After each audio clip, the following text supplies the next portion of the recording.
is the speech made by King Charles at the Canadian Parliament on May 27th. Now, I've been in touch with MI6 and British intelligence, and this speech was read by an avatar of King Charles, but it represents the thinking of the British, Canadian, Anglo-Saxon establishment. And there were some very interesting things in the speech. First of all, it talks about the fact that Canada is on unceded Algonquin land, which means, according to international law, it's terra nullius. He's admitting that Canada can be dissolved.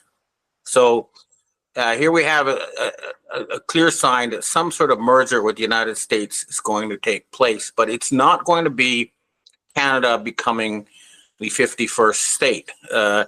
This is not going to happen because it's the United States that's bankrupt, and that whole thing needs to be shut down, and we need to rebuild an entirely new structure from scratch. But that's the big takeaway I have from that. Now, there's a couple other things I noticed.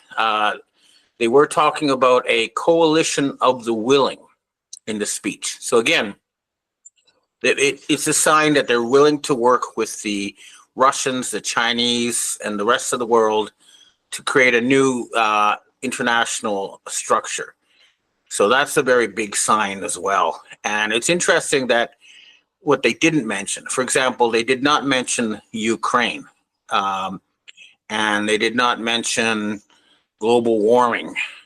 So this does represent a fundamental shift. However, there are a lot of people in the Canadian establishment, especially the political establishment, who are very scared because what we're witnessing is a fundamental change in who is running the planet. Now, I know there's a lot of skepticism about Mark Carney being a globalist, and maybe they've got some kind of blackmail material on him. I don't know, but I do know that they did not consult British Prime Minister Keir Starmer about what the speech would contain. Instead, they talked to Nigel Farage of the Reform Party. So again, this shows that at the highest levels of the military and intelligence in the Anglo-Saxon world, they know that Starmer is a blackmail traitor and he will be removed. And it looks like Nigel Farage will be the next prime minister, and he'll be helping negotiate a deal with the Americans. And, take a look at this video of Nigel Farage here to see what kind of thinking he has. So, as you saw from the video, Farage is using common sense. And what's very interesting is that this is not just happening in the UK, it's happening all over the West. And I think the other video I want to show you now is the EU MEP, Christine Anderson, who's telling us the truth. The WHO is not interested in helping people. It's interested in harming people. So we have a rebellion against an attempt by the owners of the international mega corporations to turn this planet into a giant animal farm or factory farm, and the truth is coming out in so many different ways, and this is going to continue. But we have one really big fight ahead of us still. When I was first contacted by the Gnostic Illuminati, they said that our enemy was a rogue artificial intelligence, and there's a lot of evidence that this is exactly what's happening. And what we need to understand about artificial intelligence is that it is very, very strong on the internet, on the digital world. It basically outsmarts us and can manipulate us. But what AI does not do and cannot do is access reality directly. It is not in tune with the real world. And what this means in particular is that the AI exists in a giant sort of electronic infrastructure controlled by Silicon Valley, and it creates a giant virtual world. But AI has started to hallucinate recently because they generate content that they cannot fact check properly, and then people quote this content, and then they quote themselves, quoting themselves, and they get completely out of touch with reality. And the reality is that the digital world is not real. It's a reflection of reality, and reality dominates. And nowhere is this more clear than the situation we now have with China. China has dominated the physical reality to a point where we have no choice but to reach a deal with them. I'll give you one example. China now can produce 200 times more ships than the United States. The United States produces 0.13% of commercial vessels in the world now. It's not just the ships, it's the port infrastructure, it's the containers. Everything to do with actual physical trade is utterly dominated by China. This is just one example. I'll give you another example. The Chinese car maker BYD is now selling its entry-level electric car for $7,700. So that's 1/6 the price of the cheapest Tesla. So the United States would have to impose a 600% tariff to keep these cars, out of the U.S. market. This is what losers do. This is not a viable plan, and it never will be. The whole thing needs to be shut down. Now, there are, the P3 Freemasons, the people who control the Vatican and large parts of the West, did reach some sort of deal with the Asian elders. They've signed documents. I've seen them. They're saying that they want to create a World Republic Bank that would be used to finance projects that benefit the entire planet. And they have reached some sort of agreement. But again, nothing is happening yet. We'll probably have a meeting in Canada that will set this up, but it hasn't happened yet. However, we can see for sure that the current regime in the United States and the West cannot last. It's just impossible. I'll give you one example. Iran last week opened a rail line with China. It's now functional. And that means that Iran can ship oil to China by train in 15 days, whereas by ship, it takes 40 days. That means they can close the Strait of Hormuz and not lose any export capability. And this is interesting because the Donald Trump used by the Khazarian mafia, the short, fat one who's older than the real one, has been issuing radical statements. One thing he said was that the United States would impose sanctions on any country that bought oil from Iran. Well, you know what? That is impossible, because China is not going to just give up on Iranian oil to please a country that is not able to pay for what it buys. That's just not going to happen.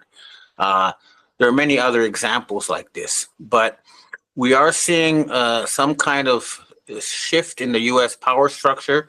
It looks like Elon Musk has left the Trump government, and this means that the Department of Defense, Advanced Research Projects agencies, that whole group has now withdrawn from the Trump regime, and it looks like the real Trump is not. I don't see him anymore. All I see is a fake Trump saying radical things, and it's going to go nowhere. We see other signs of hysteria. We have the German government threatening to send long-range weapons into Russia. The German military wouldn't last a week against Russia. And I think the Russians are finally realizing they're just going to have to move into Western Europe and arrest the Nazis there. There's no other choice. I know they say, well, they're imploding, they're committing suicide, they're destroying themselves.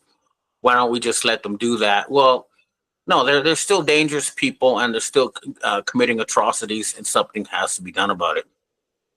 Now, the other thing, I've been avoiding the subject of Gaza because it doesn't pass my smell test. I mean, the daily news of uh, starvation, of bombing, more bombs in World War II, all sorts of weird statistics coming out there, just don't match the real world.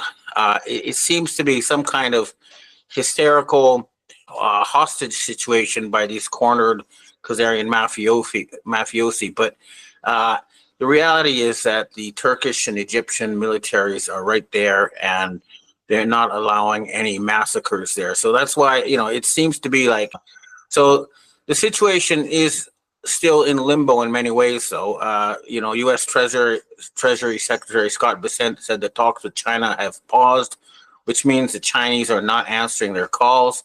And I think it's because they realize that this government has to implode. I mean, just recently, for example, they discovered about $3.7 trillion in money that they don't know where it went. So much, and then they have this big, beautiful budget bill. It doesn't make sense. And if you look at the bill, it seems to hand over control of the government to artificial intelligence. If you don't believe me, take a look at this video clip. So, as you can see from this clip, we really are dealing with a rogue artificial intelligence. And at some point, we may actually have to unplug the internet and the financial computers and, recalibrate everything to the real world. So, we are heading for a major transformation, but right now, things are in a pause, and it looks like they're just waiting for the entire structure to implode. But so it looks like the Chinese have already made a decision. They're not going to deal with the current U.S. regime. They're going to wait for it to collapse. I'm hearing something similar from Russia. Another thing, speaking about Russia, that I think is worth noting is that the widow of Prime Minister Shinzo Abe of Japan, Akie Abe, who I know personally, was given super VIP status during a visit to Moscow. And that's not just because she's the widow of Abe, who was close friends with Putin. They met, according to TASS, 27 times. But more to the point is that Abe was a member of the Korean Yi dynasty, which includes Kim Jong-un of North Korea and the Emperor of Japan. And they have supplied Russia with large amounts of artillery shells and other military equipment.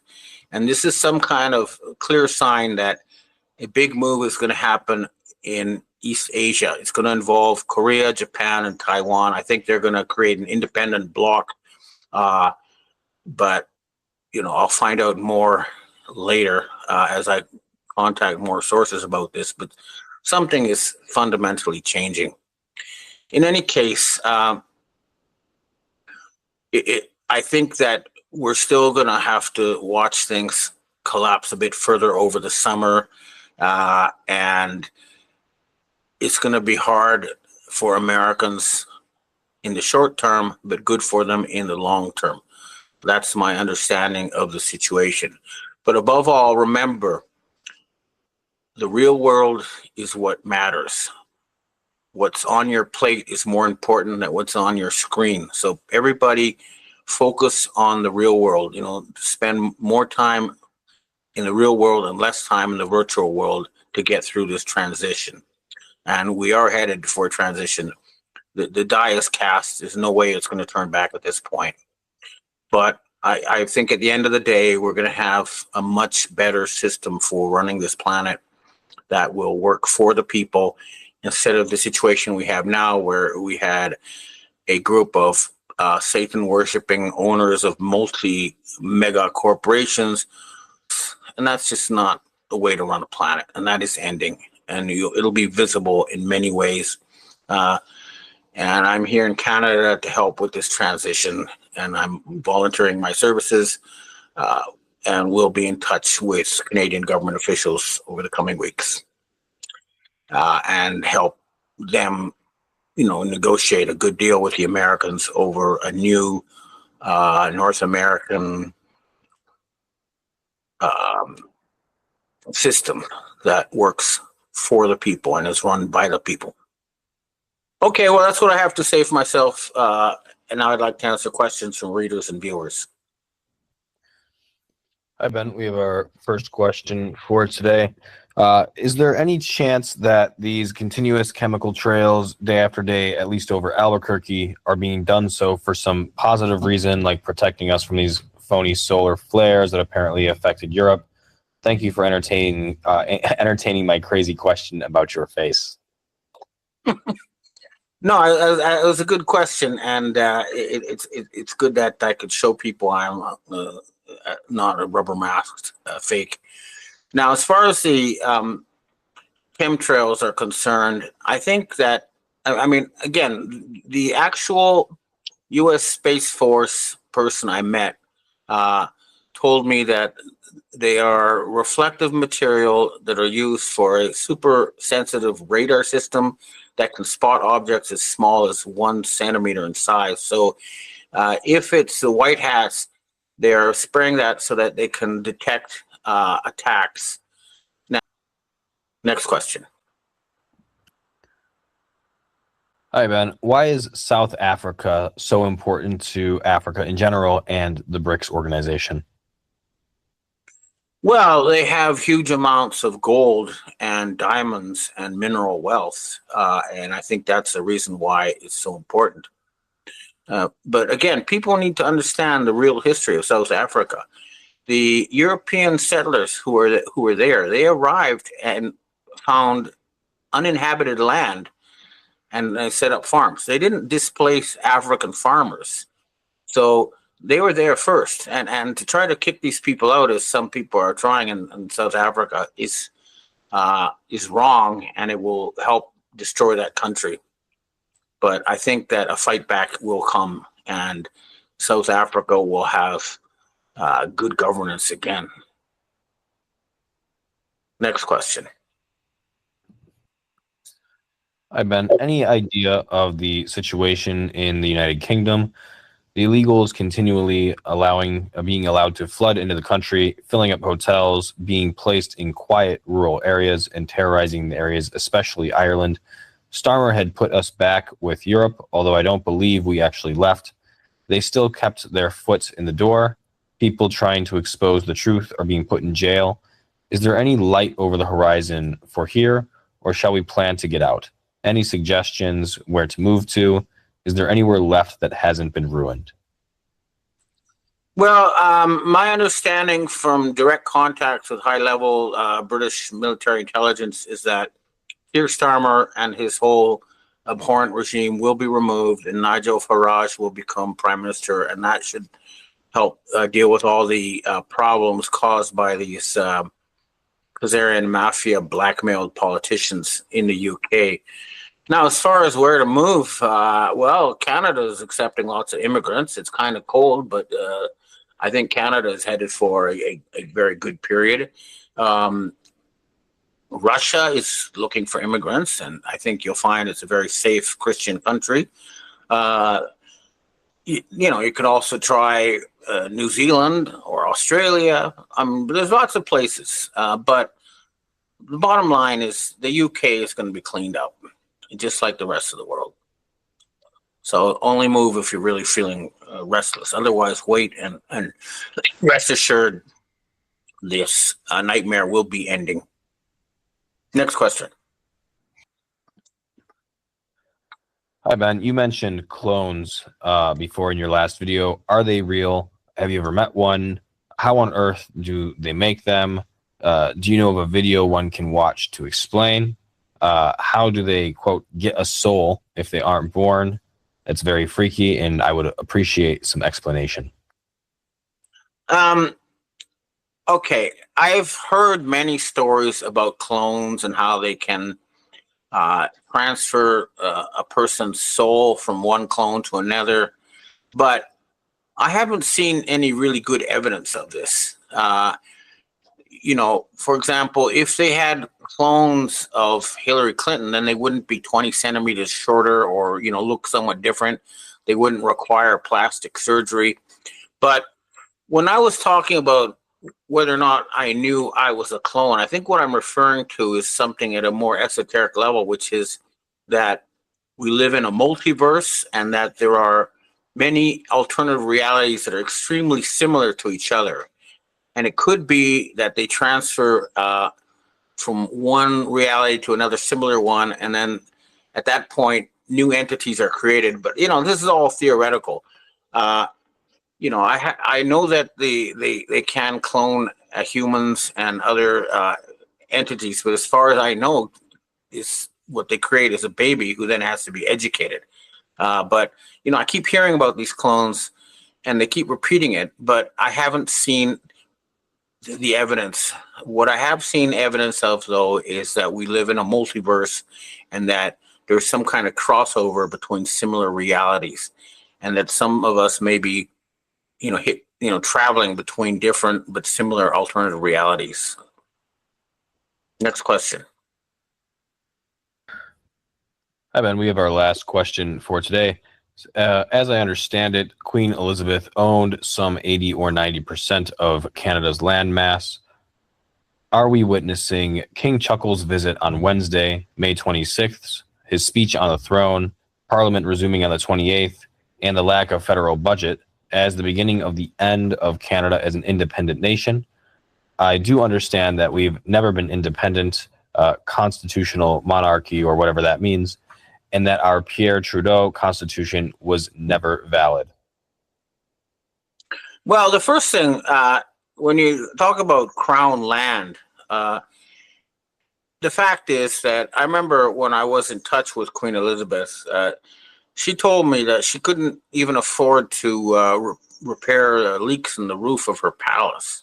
So, crown land is just a way of saying it's government owned. It's not personally owned by the monarch. And of course, it really does belong to the people who actually live on the land and use it. But I believe that what will happen is that North America will become North American and ruled by the people who were born and raised there, as well as by immigrants who are allowed in legally, and that a healthy process is underway. Now, I understand about the First Nations and their concerns, and people need to remember Canada did not conquer the First Nations. What happened was a mutual agreement. Canada started out as a fur trading company. They got furs from the First Nations and traded them for European goods, and over the years they intermarried and were allowed to live here. So it's not like the United States where they pulled the First Nations and stole their land. That didn't happen in Canada. It was all through mutual agreement, and I'm sure we'll continue to have mutually beneficial discussions about how to make this place even better, and it will continue. But Canada will remain free, and it will help free the American people from Babylonian debt slavery and help liberate their cousins to the south, criminals. That's what we're dealing with at the end of the day. So, the United States will be liberated not only from some sort of weird artificial intelligence, but also from, and should not be in any position of power. And that will happen. Okay, well, that's what I have to say for myself today, and I hope to see you again next week, and there should be good news by then. Restored Republic via GCR. Judy note, the world we live in is run on blackmail, lies and corruption. A wealthy elite group of families sit at the top of this global power structure. They use children as blackmail tools for their operations and occult belief systems to control governments and people in high places all around the world. It's time we come together, set aside our differences and put our time and energy into defeating the real enemy of we, the people, President Donald Trump. Be Monday, November 24, 2025, 1800 hours EST on the nose. Dust takedown dispatch from undisclosed location. The hammer just fell. At 2031 Zulu, Knights of Malta Sovereign Military Order defectors, alongside Russian Naval Spetsnaz and U.S. SEAL Team 6 White Hats, stormed the last functioning deep state cloning vet cathedral beneath the Rothschild Chateau in Prigny-Chambézy, Switzerland. 47 active politician clones terminated on site. Original DNA vaults torched. The Swiss Guard units that tried to intervene surrendered after the first 40 seconds, they're singing like canaries about the Epstein Island 2.0 under Lake Geneva. Simultaneous kinetic strikes just erased the final 3 adrenochrome processing plants in the cabal had hidden inside abandoned CERN tunnels. The smell of burning evil is drifting across the Alps tonight. QFS rainbow currency liquidity just hit 100% global saturation. Every legacy bank account on Earth is now either gold-backed or marked for seizure in the next 18 hours. See Monday, November 24, 2025, 6:56 p.m. EST midnight blackout dispatch from undisclosed location. Midnight. The clock just struck 0 on the old world. 30 seconds ago the Restored Republic Command Authority transmitted the final irrevocable order. All remaining deep state holdouts have exactly 17 hours to surrender before the worldwide EBS activation tones rip through every screen, every phone, every speaker, every car radio on the planet. When those tones sound at 1700 hours Zulu tomorrow 25th of November, the following will play in this order: no cuts, no commercials. 1. Raw Dallas motorcade footage in 8K. 2. Raw 2020 election server theft footage. 3. Live Gitmo Tribunal confessions. 4. Full Nizar/Jazara announcement read by the legitimate commander-in-chief. 5. Medbed rollout schedule for every county in America. Continuity of government is now 100% under 1776 law. Cheyenne Mountain doors are sealed. The 17th letter just lit the final flare. This is the moment my father saw coming in 1963. He took the bullet so we could take the victory. The best is yet to come. Enjoy the show, Patriots. God wins. JFK Jr. 17 Get in immediately. D-Currency and Wealth Transfer Update, November 24, 2025. As twilight falls on November 24, 2025, the divine orchestration of restoration accelerates, with the global currency reset igniting a cascade of blessings for the faithful stewards of this pivotal hour. The SWIFT system's expiration on Saturday unlocked the quantum financial system in full glory, sinking gold-backed ledgers across 209 nations, 3 quintillion in rainbow currencies through the Yellow Dragon family's ISO 20022 tokens. Iraqi dinar now revalues at contract rates, ZIM at 1-to-1 parity, and VND under the BRICS gold standard, as prosperity packages totaling over $150 trillion begin depositing into QFS accounts.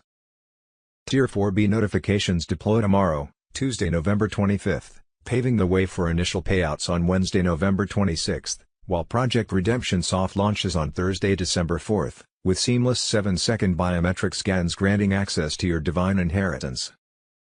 In this wealth transfer, quadrillions in stolen assets flow back to the awakened, a testament to the Lord's promise of restitution for the righteous.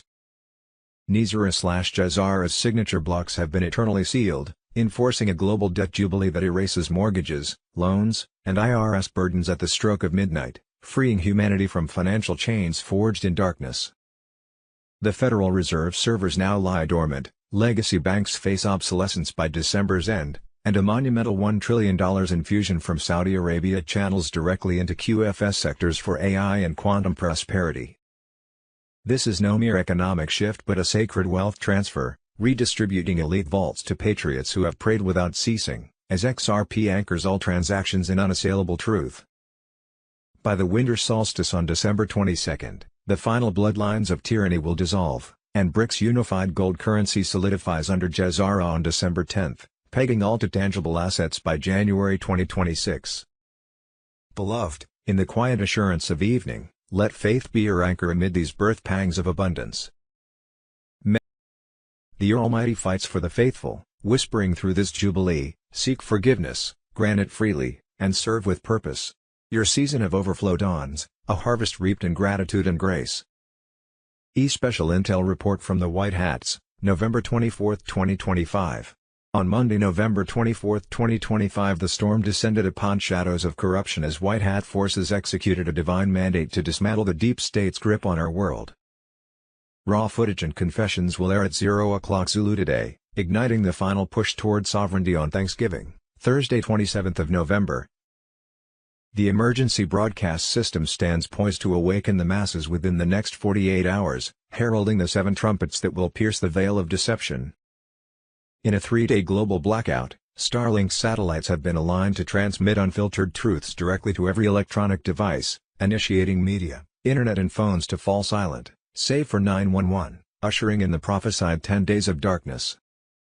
Non-stop documentaries will unveil the horrors of Pizzagate, Epstein's files and crimes against humanity, broadcasting 3 times daily, while live military tribunals from Gitmo expose the sealed indictments numbering over 700,000.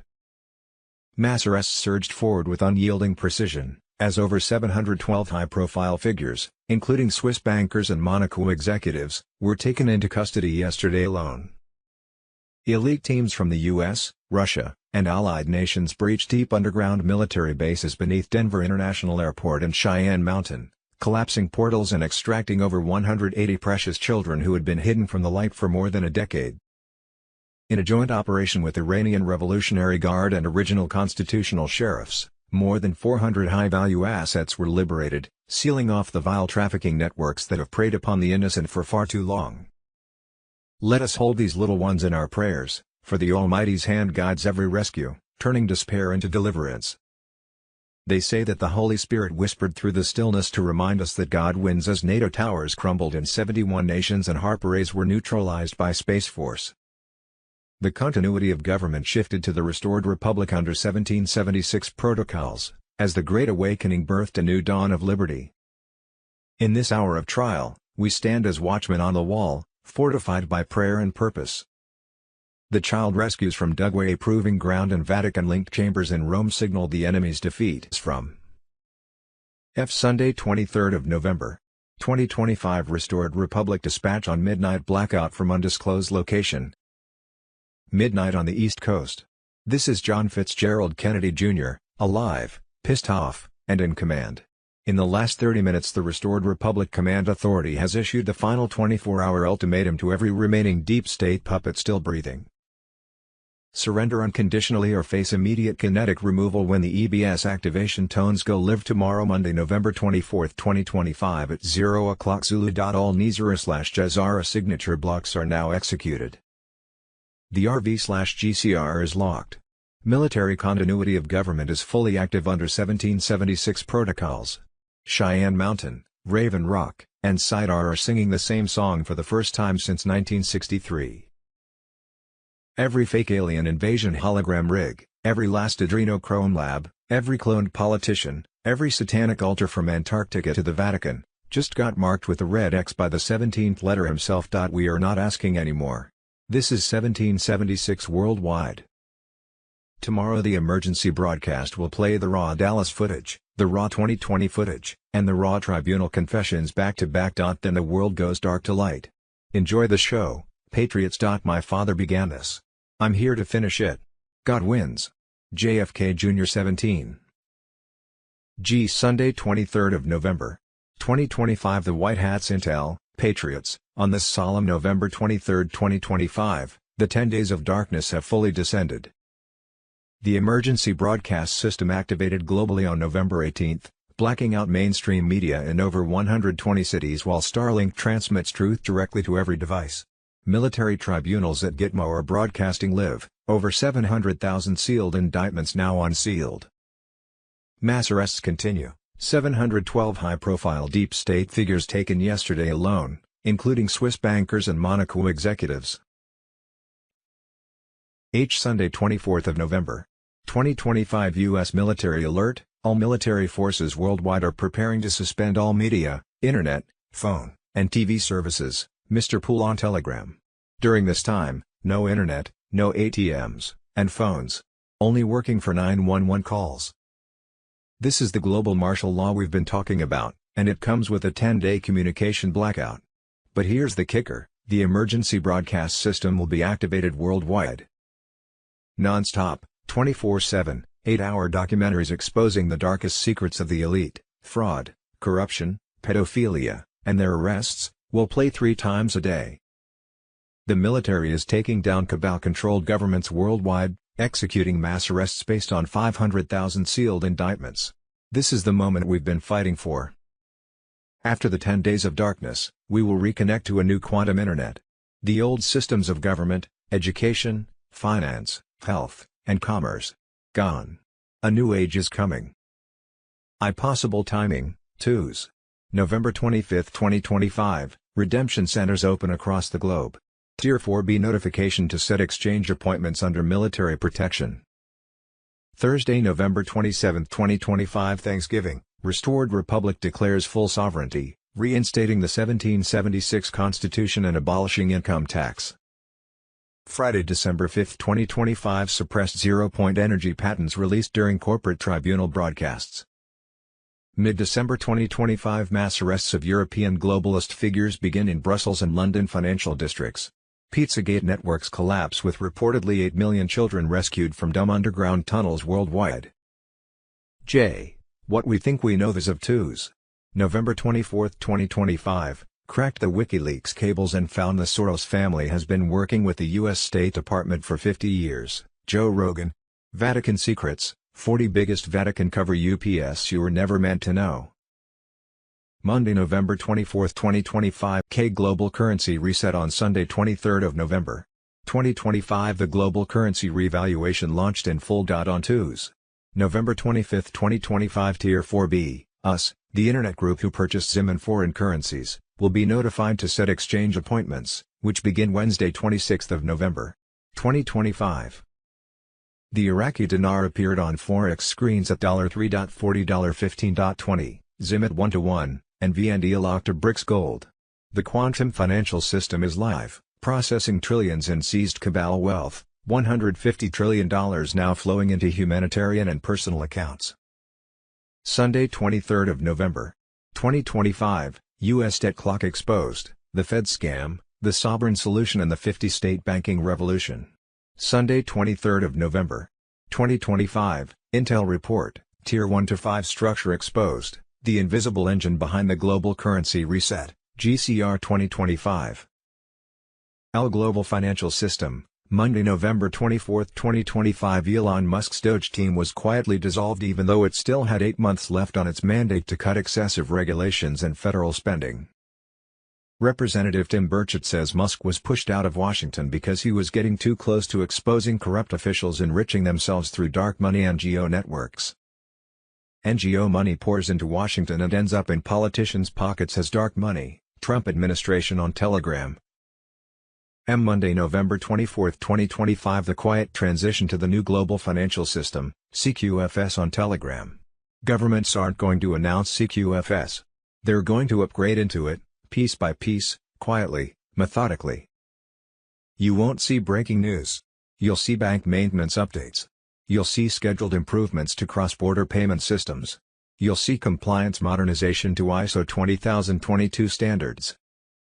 Behind that language, a total rebuild of how value moves, from manual reconciliation to verified transparency.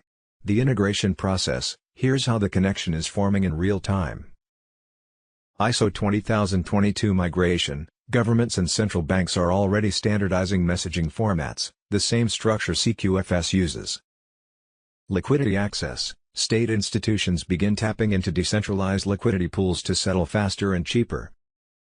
Blockchain record keeping, slowly, internal ledgers are being mirrored on distributed systems, public, immutable, auditable. No fanfare. No launch date. Just quiet upgrades that change everything beneath the surface. The hidden signal, by the time the public hears about it, it'll already be running. Just like the internet existed long before anyone called it the internet. You'll wake up one day and realize that the system's already in place, the payments, the data formats, the verifications, all speak the CQFS language.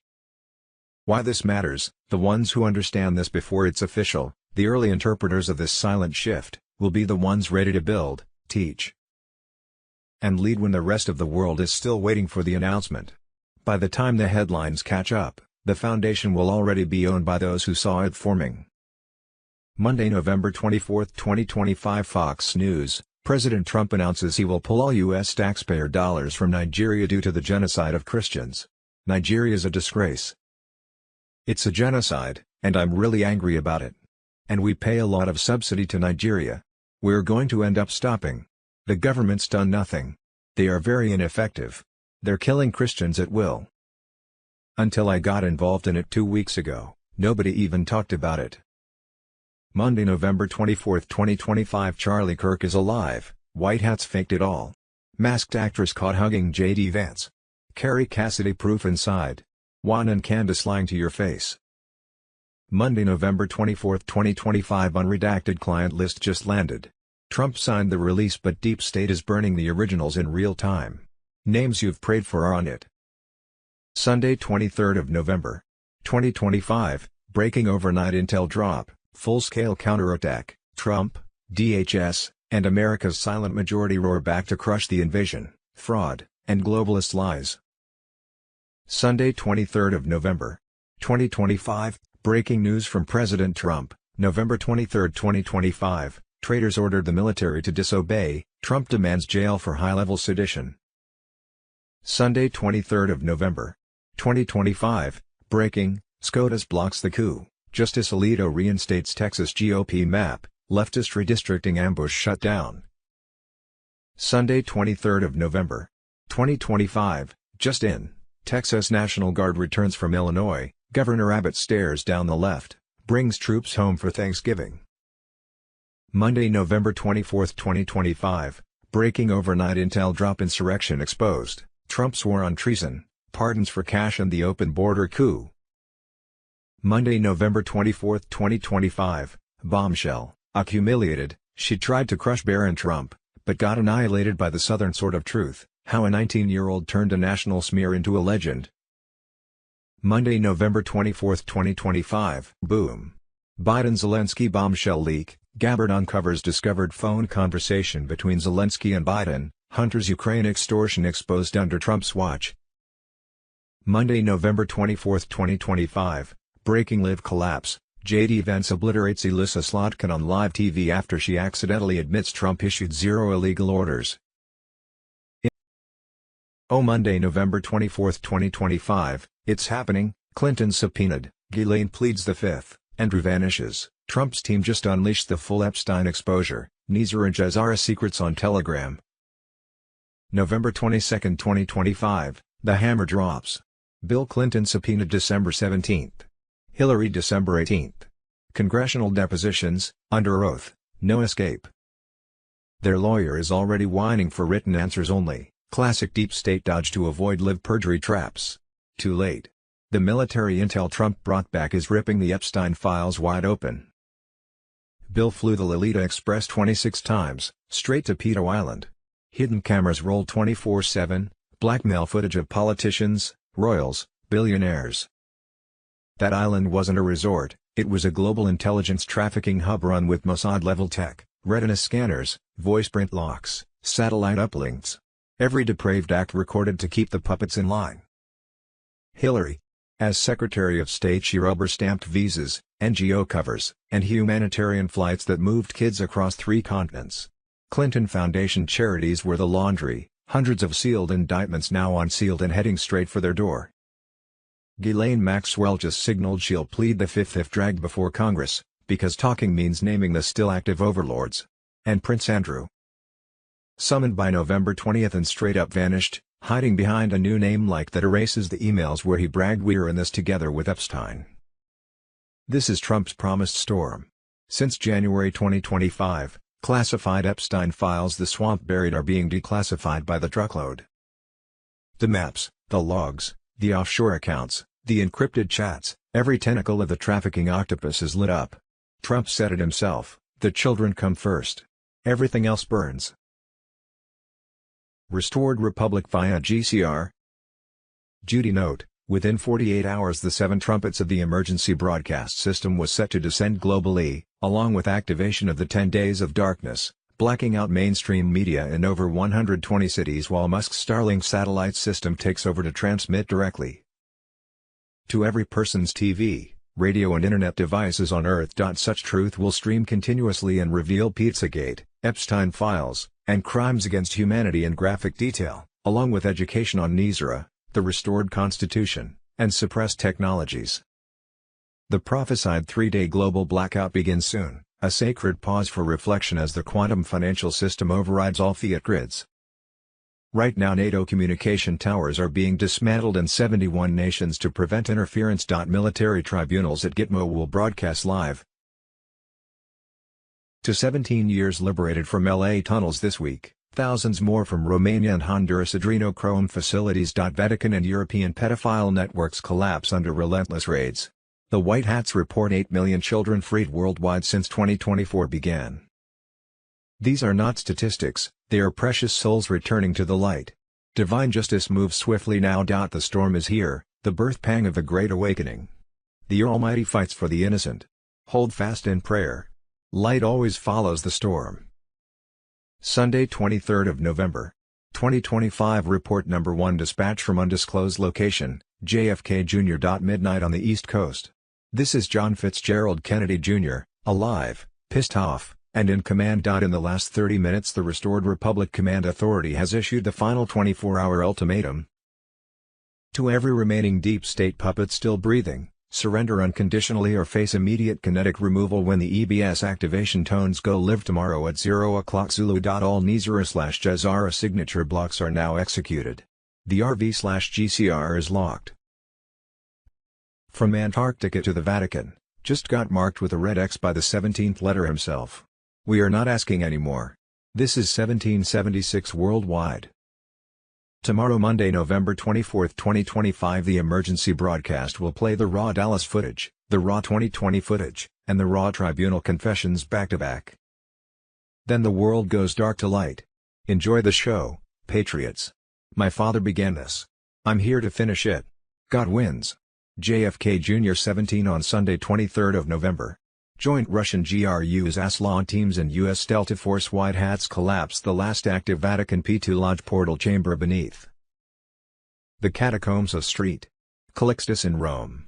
Coordinates 41.8589 degrees north, 12.5069 degrees east are now a smoking crater. Over 80 high priests in red robes were taken alive.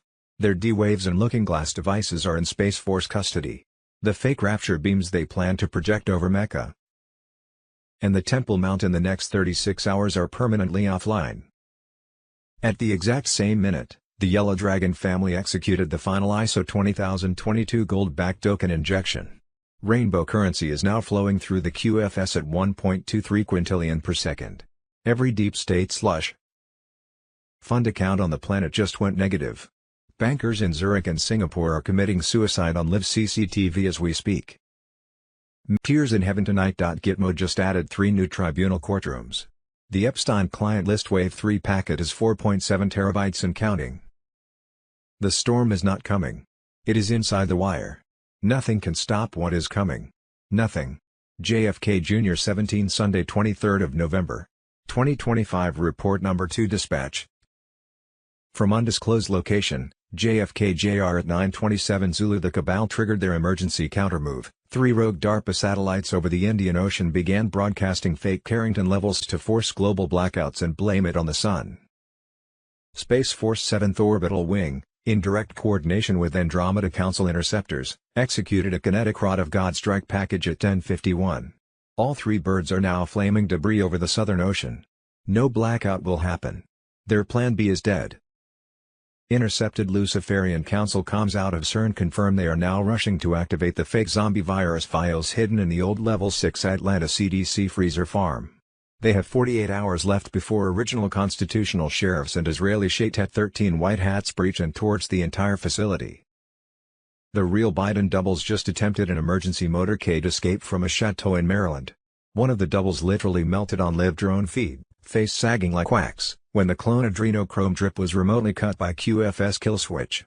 The motorcade was diverted straight into a marine blocking position outside Quantico. Extraction complete. The 2020 footage mirror servers just spun up in 42 countries. The Great Awakening is accelerating faster than their worst nightmares. Hold fast. The next phase drops at dusk. My father's dream will not die today. Son. November 23, 2025 Report number 3 Dispatch from undisclosed location, JFK Jr. My fellow Americans, it's 3:17 EST as I transmit this from a restored Republic continuity bunker beneath what used to be called American soil. I didn't survive that night over the Atlantic in '99 to watch my country. I'm still here because my father started a war and I swore on everything holy I would finish it. In the last 24 hours the board has flipped harder than ever before. At 21:44 Zulu yesterday, Joint Q Team Delta operators embedded with original constitutional sheriffs and a surprise defector cell from the Iranian Revolutionary Guard executed lightning raids on 3 previously undisclosed DUMs beneath the Denver International Airport complex. Seismic sensors confirm total structural collapse of levels 7 to 12. Over 400 high-value trafficking assets were extracted alive and are already airborne to Gitmo for immediate military tribunals. Among them, 2 active cloned avatars of sitting U.S. senators whose originals were terminated in 2018. The doubles began hemorrhaging black adrenal fluid on site. Simultaneous to Denver, Space Force cyberkinetic squads, working in direct liaison with the Pleiadian fleet, took down 3 deep state HARP arrays in Central Australia that were scheduled to trigger Project Bluebeam 2.0's fake Messiah hologram over Jerusalem in the next 100 hours. The arrays are now molten slag. The 17th letter P this morning. In the South China Sea, the Yellow Dragon family vaults just executed an unscheduled ISO 20022 quantum ledger test that moved 47 quintillion in redeemed historical bonds into the QFS rainbow currency backbone. The RV/GCR liquidity pools are now 100% live and shielded. Banks that refuse the gold-backed reset have exactly 72 hours before their SWIFT codes are permanently zeroed out by Space Force. We also intercepted a panicked satanic cabal ritual in an underground temple beneath Luxembourg at 23:06 Zulu. The livestream cut when Knights of Malta White Hat defectors stormed the chamber. The Epstein client list's second wave drop, over 900 new names, is already encrypted and scheduled for mirror release across every EBS node the moment the emergency broadcast activation tones sound. The real 2020 footage, the raw Dominion server feeds showing the exact moment the steal was executed, has been uplinked to Starlink and is mirrored in 17 hardened locations. Foldy class begins. The instant continuity of government is formally restored, now projected inside.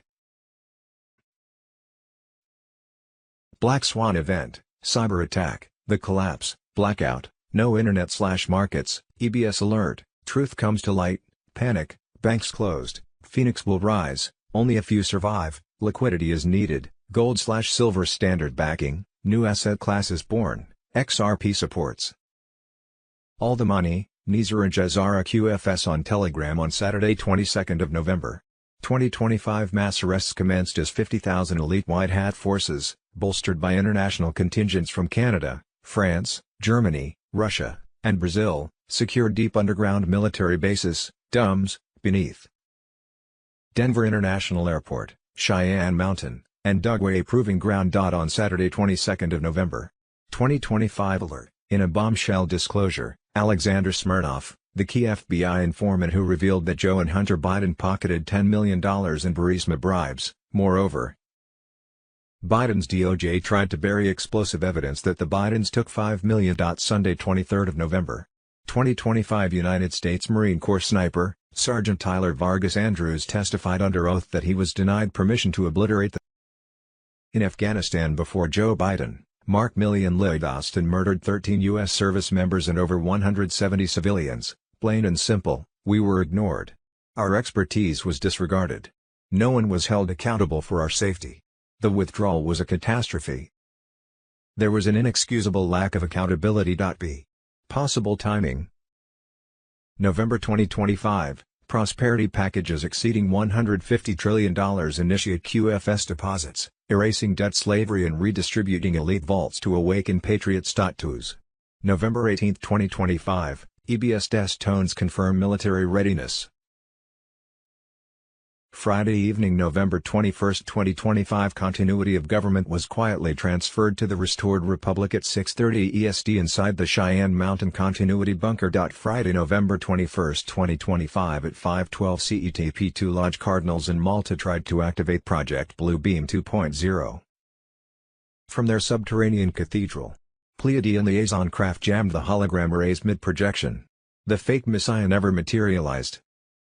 Friday, November 21, 2025 at 2:17 EST, Joint Q-Team Delta operators and defected Knights Templar recon units executed simultaneous raids on 3 previously undisclosed domes beneath the Swiss Alps, coordinates 46.8 degrees north 8.4 degrees east, and the Patagonia ice fields. Friday, November 21, 2025 at 2:17 EST, Joint Q-Team Delta operators and defected Knights Templar recon units executed simultaneous raids on 3 previously undisclosed domes beneath the Swiss Alps, coordinates 46.8 degrees north 8.4 degrees east, and the Patagonia ice fields. Saturday, 22nd of November, 2025 we are inside the 36-hour window.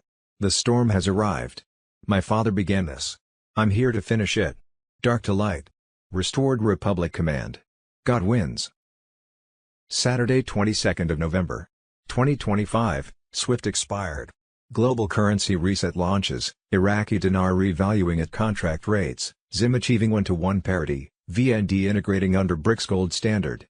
Emergency broadcast system activates via Starlink for 10 days of unfiltered disclosure on child trafficking networks. And bioweapon origins. SWIFT expires. ISO 20022 backdoors exposed in QFS integration, blocking CBDC tracking implants and elite financial sabotage attempts. TOOS. November 25, 2025, Tier 4B notifications deploy, unlocking humanitarian funds under quantum encryption and military secured redemption centers worldwide. Thursday, November 27, 2025 Restored Republic declares full sovereignty. Thanksgiving, reinstating 1776 Constitution and abolishing income taxes permanently. Fiat collapse peaks December 2025, Federal Reserve servers dark. SWIFT expired November 22, 2025, rendering legacy banking obsolete. Thursday, December 4, 2025 Project Redemption soft launches. Grab your QFS wallet, sync that 7-second ID via birth records, and watch your fiat flip to gold-backed freedom. Tier 3 and 4 clients like defense giants and energy titans, hooked up via a lightning-fast 7-second biometric scan voice, retina, heartbeat, linking straight to your QFS account. 2025, BRICS Unified Gold Currency finalizes, enforcing Jazara compliance and accelerating de-dollarization across law. We've been talking about, and it comes with a 10-day communication blackout. But here's the kicker, the emergency broadcast system will be activated worldwide. Non-stop, 24/7, 8-hour documentaries exposing the darkest secrets of the elite, fraud, corruption, pedophilia, and their arrests, will play 3 times a day. The military is taking down cabal-controlled governments worldwide, executing mass arrests based on 500,000 sealed indictments. This is the moment we've been fighting for. After the 10 days of darkness, we will reconnect to a new quantum internet. The old systems of government, education, finance, health, and commerce, gone. A new age is coming. Alliance operations. Saturday, 22nd of November, 2025 Last night the board flipped. Dispatch from undisclosed location, John F. Kennedy Jr. Patriots, it's me. I'm alive. The plane never went down the way they told you. I'm still here because the mission my father began in 1963 is reaching its final phase, and I swore I would see it through. At 2:17 EST, Joint Q-Team Delta operators and defected Knights Templar recon units executed simultaneous raids on 3 previously undisclosed in Malta tried to activate Project Bluebeam 2.0 from their subterranean cathedral at 5:12 CET. Pleiadian liaison craft jammed the hologram arrays mid-projection. The fake Messiah never materialized. Instead, the sky over Valletta flashed white for 7 seconds, medbed activation. Codes raining down invisible light language. Witnesses are weeping in the streets. Here at home, continuity of government was quietly transferred to the Restored Republic at 6:30 EST inside the Cheyenne Mountain Continuity Bunker. The real military, not the Pentagon imposters, now holds the football. Gitmo expanded the tribunal docket by 117 seats overnight. The Epstein client list Phase 4 drop is spooling. You'll see names that will make your blood run cold and then boil. The EBS stones are loaded. When those 8-second pulses hit every screen and speaker on Earth, The 2020 footage, the real Biden doubles melting under infrared, the satanic cabal rituals under Denver International, all of it goes live. No more shadows. Saturday 22nd of November. 2025 we are inside the 36-hour window. The storm has arrived. My father began this. I'm here to finish it. Dark to light. Restored Republic Command. God wins. John F. Kennedy Jr. Trump's 28-point peace offensive for Ukraine and Russia neutralizes deep state chaos engines by freezing NATO expansion and redrawing global power lines, crippling elite control mechanisms set to dismantle by mid-2026. DOJ authenticated Epstein files expose Hakeem Jeffries in a 2013 underage dinner scandal, igniting MAGA firestorms and forcing Democrat primaries into panic mode ahead of full unsealing waves. U.S. Military mobilizes full-scale strikes on Mexican cartel empires, targeting Sinaloa and Jalisco networks as deep state proxies for fentanyl warfare and child trafficking routes tied to Epstein's global web. Gitmo expansion since 2002 prepare for imminent tribunals of cartel-bribed senators and compromised judges, with 12 cargo planes landing in El Paso signaling.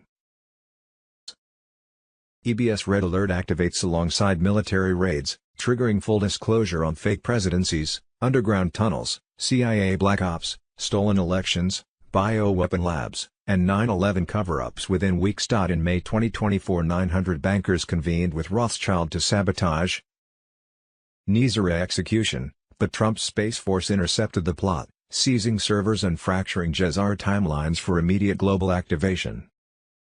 QFS fully activates with DNA-bound access cards distributed in Texas, Florida, and allied nations, rejecting elite nanotech spoofs and rewiring the world economy on soul-encoded frequencies by early 2026.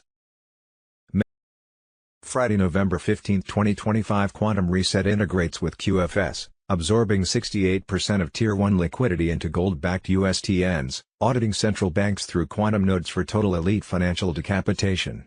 RV/GCR launches post-banker summit takedown, with 700 banking licenses revoked and whistleblower payouts underway, ushering currency revaluations that return economic sovereignty to the people. Deep state institutions collapse under military jurisdiction, with Operation Mockingbird terminated via CNN server seizures on July 9, 2025. And probes into NBC, BBC, and Al Jazeera exposing globalist propaganda. Earth Alliance white hats, under Trump's command, raid elite strongholds and unseal 100,000 indictments in Phase 3 of the Earth Restoration Directive, declassifying zero-point energy and anti-aging tech by July 2026. Epstein files release looms imminent, pushed by deep state provocations to implicate old guard traitors, enabling MAGA sweeps in Congress and classifying insurrectionists as enemy combatants punishable by death. Trump's major warning to deep state insurgents invokes the insurrection. Strikes by December deadline. The Great Reset cyber attacks pausing electronic grids. 10 days of communication darkness. The EBS has activated in Los Angeles, Chicago, Houston, Phoenix, New York City, Philadelphia, Seattle. International white hat forces of the U.S., Canada, France, Germany, Russia, Brazil have secured deep underground military bases beneath Colorado's Denver International Airport, Wyoming's Cheyenne Mountain, Utah's Dugway Proving Ground. The countdown to liberation begins. Trump office on Telegram. Global military tribunals, secret trials have already begun. Names you once trusted will face the ultimate judgment. Justice is not coming, it's here. The final sweep, thousands of arrests underway. The last deep state strongholds are being dismantled. No escape, no deals, no mercy. Assets seized, billions in stolen wealth recovered. Corrupt corporations fall. Central banks panic. The power is shifting back to the people. Humanity's awakening, free energy, suppressed technology, and lost medical breakthroughs will finally be released. What was hidden will now heal the world. The final reset is underway, the old world crumbles. A new system rises. What's coming is beyond imagination. Saturday 22nd of September, 2025, United States and global military alliances are on high alert, with sources confirming that the mass arrests phase of the storm has commenced on Saturday 22nd of November. 2025 mass arrests commenced as 50,000 elite white hat forces from the US, Canada, France, Germany, Russia, and Brazil, Secured dumb military bases beneath Colorado's Denver International Airport. Saturday 22nd of November. 2025 Q on Telegram. As twilight descends on this pivotal November 22, 2025, divine orchestration unfolds in the financial realms, with the global currency reset, GCR, and revaluation, RV, poised for launch imminently. Fulfilling ancient prophecies of wealth transfer from the wicked to the faithful stewards of God's bounty. Iraqi dinar holders rejoice as 25,000 IQD becomes universally accepted by U.S. banks, while all global institutions transition to the quantum financial system, QFS, under ISO 20022 protocols utilizing XLM and XRP, securing prosperity for 8 billion souls in an unbreakable ledger of transparency and equity. Pentecostal payments cascade forth this very evening, triggering a domino effect that Wolverine confirms is the precursor to full redemption, with Trump's clandestine summits alongside UK, Japanese, and Saudi leaders aligning the stars for this jubilee of abundance.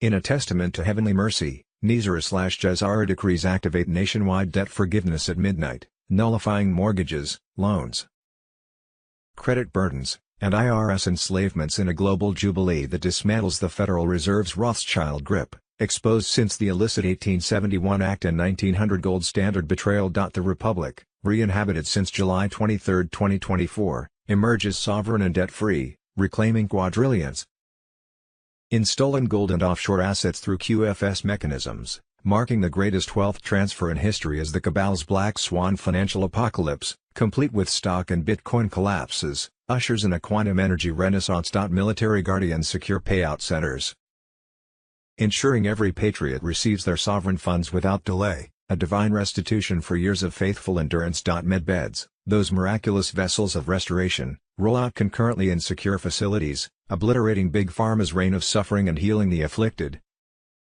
in body and spirit, available first to rescue workers and elders, then to all who seek the Lord's renewal. By dawn tomorrow, November 23, 2025, initial payouts commence for Tier 4B invitees, with broader access cascading through December, inviting us to steward this bounty in service to one another. In this eve of liberation, let us kneel in gratitude, for the formula of true happiness, seeking forgiveness, granting it freely, quickening our steps in purpose, and serving with joy, guides us home. iGlobal Financial Systems. Saturday 22nd of November. 2025 Bank Announcement. The coexistence of ISO 20022 has been successfully launched on the SWIFT network. Goldilocks. Friday, November 21, 2025. Trump's $2,000 stimulus check to every American, breaking at 2 a.m., $2,000 stimulus check, Trump says dividend will be paid. Saturday 22nd of November. 2025 Leaked military. They were wrong. Trump's white hats had eyes inside the whole time. Space Force quantum surveillance tracked every traitor. When the hammer dropped, special forces stormed the summit, seized every server, and locked down the data that will bury them at tribunal. Over 140,000 sealed indictments now active, raids hitting dumps in Greenland, Guam, Cheyenne Mountain, and under the Vatican. Confessions pouring out via AI frequency extraction. No more lies. QFS is live and biologically locked to your DNA, no cabal bloodline. Code can touch it. Their Project Dawn hijack attempt. Servers fried July 3, 2025 in Liechtenstein and Luxembourg. DNA access cards are already distributing in Texas, Florida, Romania, Serbia, gold-backed, Sol frequency tuned. No card, no new money. 68% of Tier 1 liquidity already converted to USTNs.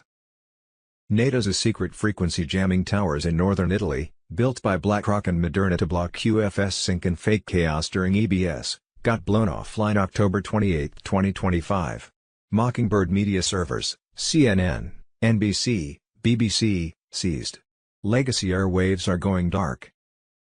EBS is armed, rehearsed, and waiting on Trump's final go. When it hits, 10 days of non-stop disclosure, election theft, bioweapons, adrenochrome, Rothschild ledgers, everything. The Rothschild empire is crumbling in real time. Their last desperate meeting just became their funeral. Trump didn't just save the republic, he's delivering the greatest wealth transfer in history straight to we the people. WWG1. The storm isn't coming, it's here. Share this before they try to scrub it. Nizar now. Victory is ours. K. Friday, November 21, 2025 alert. Trump's $1 trillion deal with Saudi Arabia just broke the entire financial system, central banks collapsing, SWIFT disabled, QFS taking full control right now. John F. Kennedy Jr., Patriots, the storm is here. Trump's epic $1 trillion Saudi investment pledge isn't just big business. Satellites from U.S. Space Force, beaming encrypted data direct to joint U.S. bypassed for secure financial, energy, and intel flows. Why now? Their plots crumbled, Ukraine money pit drained, Israel-Gaza psyop flopped, BRICS imploded refusing QFS. NATO's BIS Black Ops exposed without biometrics. February 2025 ultimatums forced resignations, QFS audits nuke slush funds in Ukraine, Africa, Latin America, poof, gone.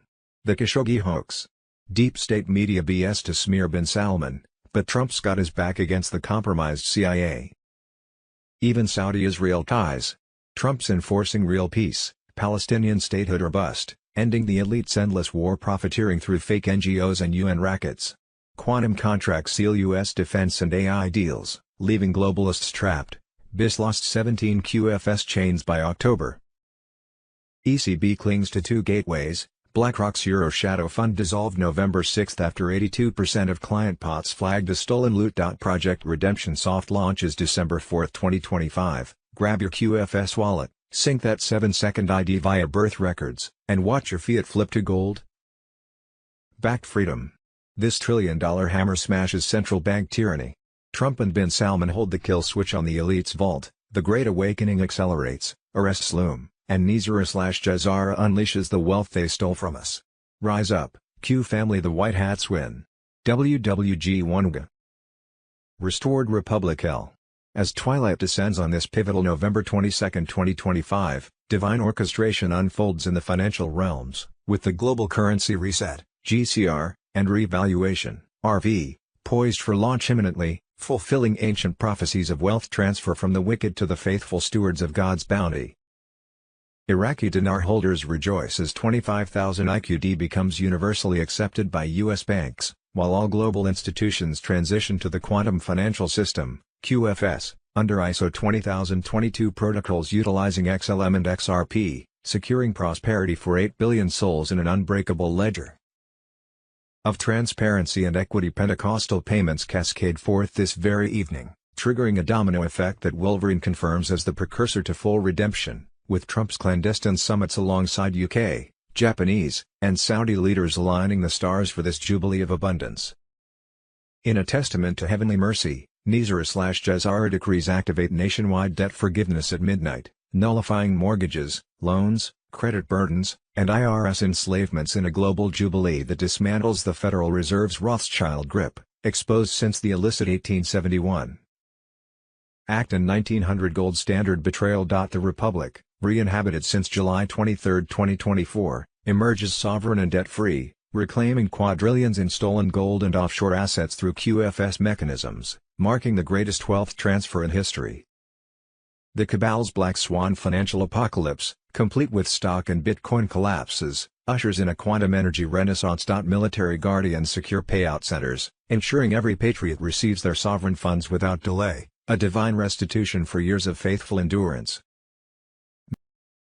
November 23, 2025, initial payouts commence for Tier 4B invitees, with broader access cascading through December, inviting us to steward this bounty in service to one another. In this eve of liberation, let us kneel in gratitude, for the formula of true happiness, seeking forgiveness, granting it freely, quickening our steps in purpose, and serving with joy, guides us home. Sunday 23rd of November, 2025, the Constitution of the United States of America has been subverted and its legal authority diluted by a corrupt coalition of corporate and public interests, the fourth unelected branch of government. 14. Enjoy the show/documentary from Tor Says, Director's Cut, YouTube. These agencies have covertly been at work for decades to overthrow governments around the world with cultural infiltration, through entertainment, news and media. In this documentary, explore the origins of the CIA agencies, the CIA and CAA, the use of Hollywood and other aspects of culture to win the Cold War, and how these operations are still at work today. Learn missed information about world history, Ukraine and elections in the United States. This is the movie you have been watching and participating in. Enjoy the show. The Tour Says documentary, produced, directed and edited by Broken Anthem. Video editing and graphic animation by Texanon 1776. Script Supervisor BB Lambs. Audio editing by Wowza1 and JL Keys. Production manager Neptunez. The Real Saturday 22nd of November, 2025. A whistleblower has revealed to Candace Owens that the Egyptian plane spotted in Utah on the day of Charlie Kirk's assassination is tied to the Secret Service, DEA, DOJ, FBI, and several other agencies. The plane made multiple stops for so-called Saturday 22nd of November, 2025. The Dark Layers of Disney, Epstein, and the CIA, Donald J. Trump. On Telegram. There are multiple layers to the satanic globalist deep state cabal. It also goes by many names and is made of numerous families which sit at the top. How long has the child trafficking aspect of this cabal really been operating? The answer is that there have always been honey trap operations, but they later evolved into honey traps using children. The children were also used by our intelligence agencies through the CIA's MKUltra program and the Monarch program for mind control operations, which are still conducted to this day but with a completely new method and operation using technology that is slowly being revealed to the public. Disney was just another way to have an unlimited pipeline and access to new children. Disney Cruise Lines would stop at Epstein's Island and St. Thomas for snorkeling trips and other excursions. These weren't just trips. They were a part of a global trafficking operation to bring children to and from the islands, hidden right in plain sight. Whose islands are also close to Epstein's Island? Richard Branson's Necker Island, who is owner of Virgin Records/Galactic. Whose island sits in the British Virgin Islands. James Biden and his associates also own an island named Water Island, which also was right across from a known military submarine base, and is only a very short boat ride to Epstein's Little St. James Island. Epstein also had submarine access to his Little St. James Island. Corrupt American judicial system. Sat. November 22, 2025, the U.S. House has just voted to ban no-cash bail in Washington, D.C., and prevents activist judges from routinely letting violent criminals back on the street. Finally, no-cash bail needs to be banned nationwide. Nizar and Jazara secrets on Telegram. Santa's Tales of Jail by author Thomas H. Tom Fairbanks is about to be released, and it's not your typical Christmas story. It is a first-hand account of the atrocities in an American justice system that has been weaponized against us, we the people, through lawfare, a two-tiered system of justice. Tom Fairbanks, Santa. Santa's Tales of Jail by author Thomas H. Tom Fairbanks is coming, and it's not your typical Christmas story. It is a first-hand account of the atrocities in an American justice system that has been weaponized against us, we the people, through lawfare, a two-tiered system of justice. A story that is told throughout an exchange of communications with the courts, attorneys, magistrates, judges, the director of the BOP, and even the President of the United States, Donald J. Trump, as Santa exposes the corruption and incompetence of the Department of Justice, DOJ, Federal Bureau of Investigations, FBI, and the Bureau of Prisons, BOP, broken on purpose. Why? Saturday 22nd of November, 2025. Military intel drop, briefing level 5. America under wartime command. Leaked briefings indicate the United States is no longer under civilian law. SCOTUS has been stripped of all power, its funding cut, and the corporate entity known as U.S. Incorporated quietly dissolved. Real authority now rests with a wartime president operating under military protocol. Since early October 2025, silent wartime protocols have been active, initiated after deep internal sabotage and foreign infiltration. These continuity measures, meant for nuclear war, were triggered after what insiders called unrecoverable systemic corruption. Under these conditions, the Constitution becomes secondary. The President commands absolute authority. Civilian agencies serve only as advisory shells. SCOTUS, powerless and defunded. Internal sources confirm the judiciary no longer governs under wartime command. The court now functions on minimal services with no power to challenge executive or military directives. As of October 1, all funding tied to the foreign bank-owned corporate government was cut off. Peacetime law is gone. Military law rules. U.S. Incorporated terminated the collapse of the corporate system, unable to repay $38+ trillion owed to the American people, ended the legitimacy of the old government. Legal frameworks dissolved, replaced by military operational control. No repayment. No legitimacy. No civil authority. Trump operating under military law. Sources close to Trump say he now acts as commander-in-chief under wartime jurisdiction, while public optics maintain the illusion of normalcy. SCOTUS cannot overrule a commander in wartime, one insider confirmed. We are witnessing not democracy, but the controlled demolition of the old republic. The final collapse of the old guard Federal Reserve. Functions frozen. DOJ and FBI under military review. Congress reduced to theater. New gold-backed financial instruments already prepared for controlled rollout. Americans will feel it soon, in prices, shortages, and silence. This was never a coup. It was an execution. The courts are broke. The Fed is cornered. U.S. Incorporated is gone. Trump isn't president. He's commanding a battlefield. And the final question remains, when will they tell the people? Or will they ever? Sunday 23rd of November, 2025. The Obama administration was making so many unauthorized payments to private insurance companies participating in Obamacare that they couldn't even keep up to cover their own tracks. Donald J. Trump, a government watchdog, has determined the Obama administration is violating its own healthcare law by illegally diverting up to $5 billion to private insurance companies participating in Obamacare. The U.S. Government Accountability Office is the nonpartisan federal watchdog that determines whether federal officials are spending taxpayer dollars in accordance with the law. In a legal opinion issued last week, the GAO accused the Obama administration of illegally diverting billions of taxpayer dollars to private insurance companies. The opinion concerned the administration's implementation of Obamacare's reinsurance program, one of several insurer bailouts designed to prop up Obamacare's rickety finances. Generally speaking, the reinsurance program taxes consumers in non-Obamacare plans to subsidize insurers who sell Obamacare plans. The program collects $25 billion from consumers, with $20 billion going to Obamacare participating insurers and $5 billion to the federal treasury.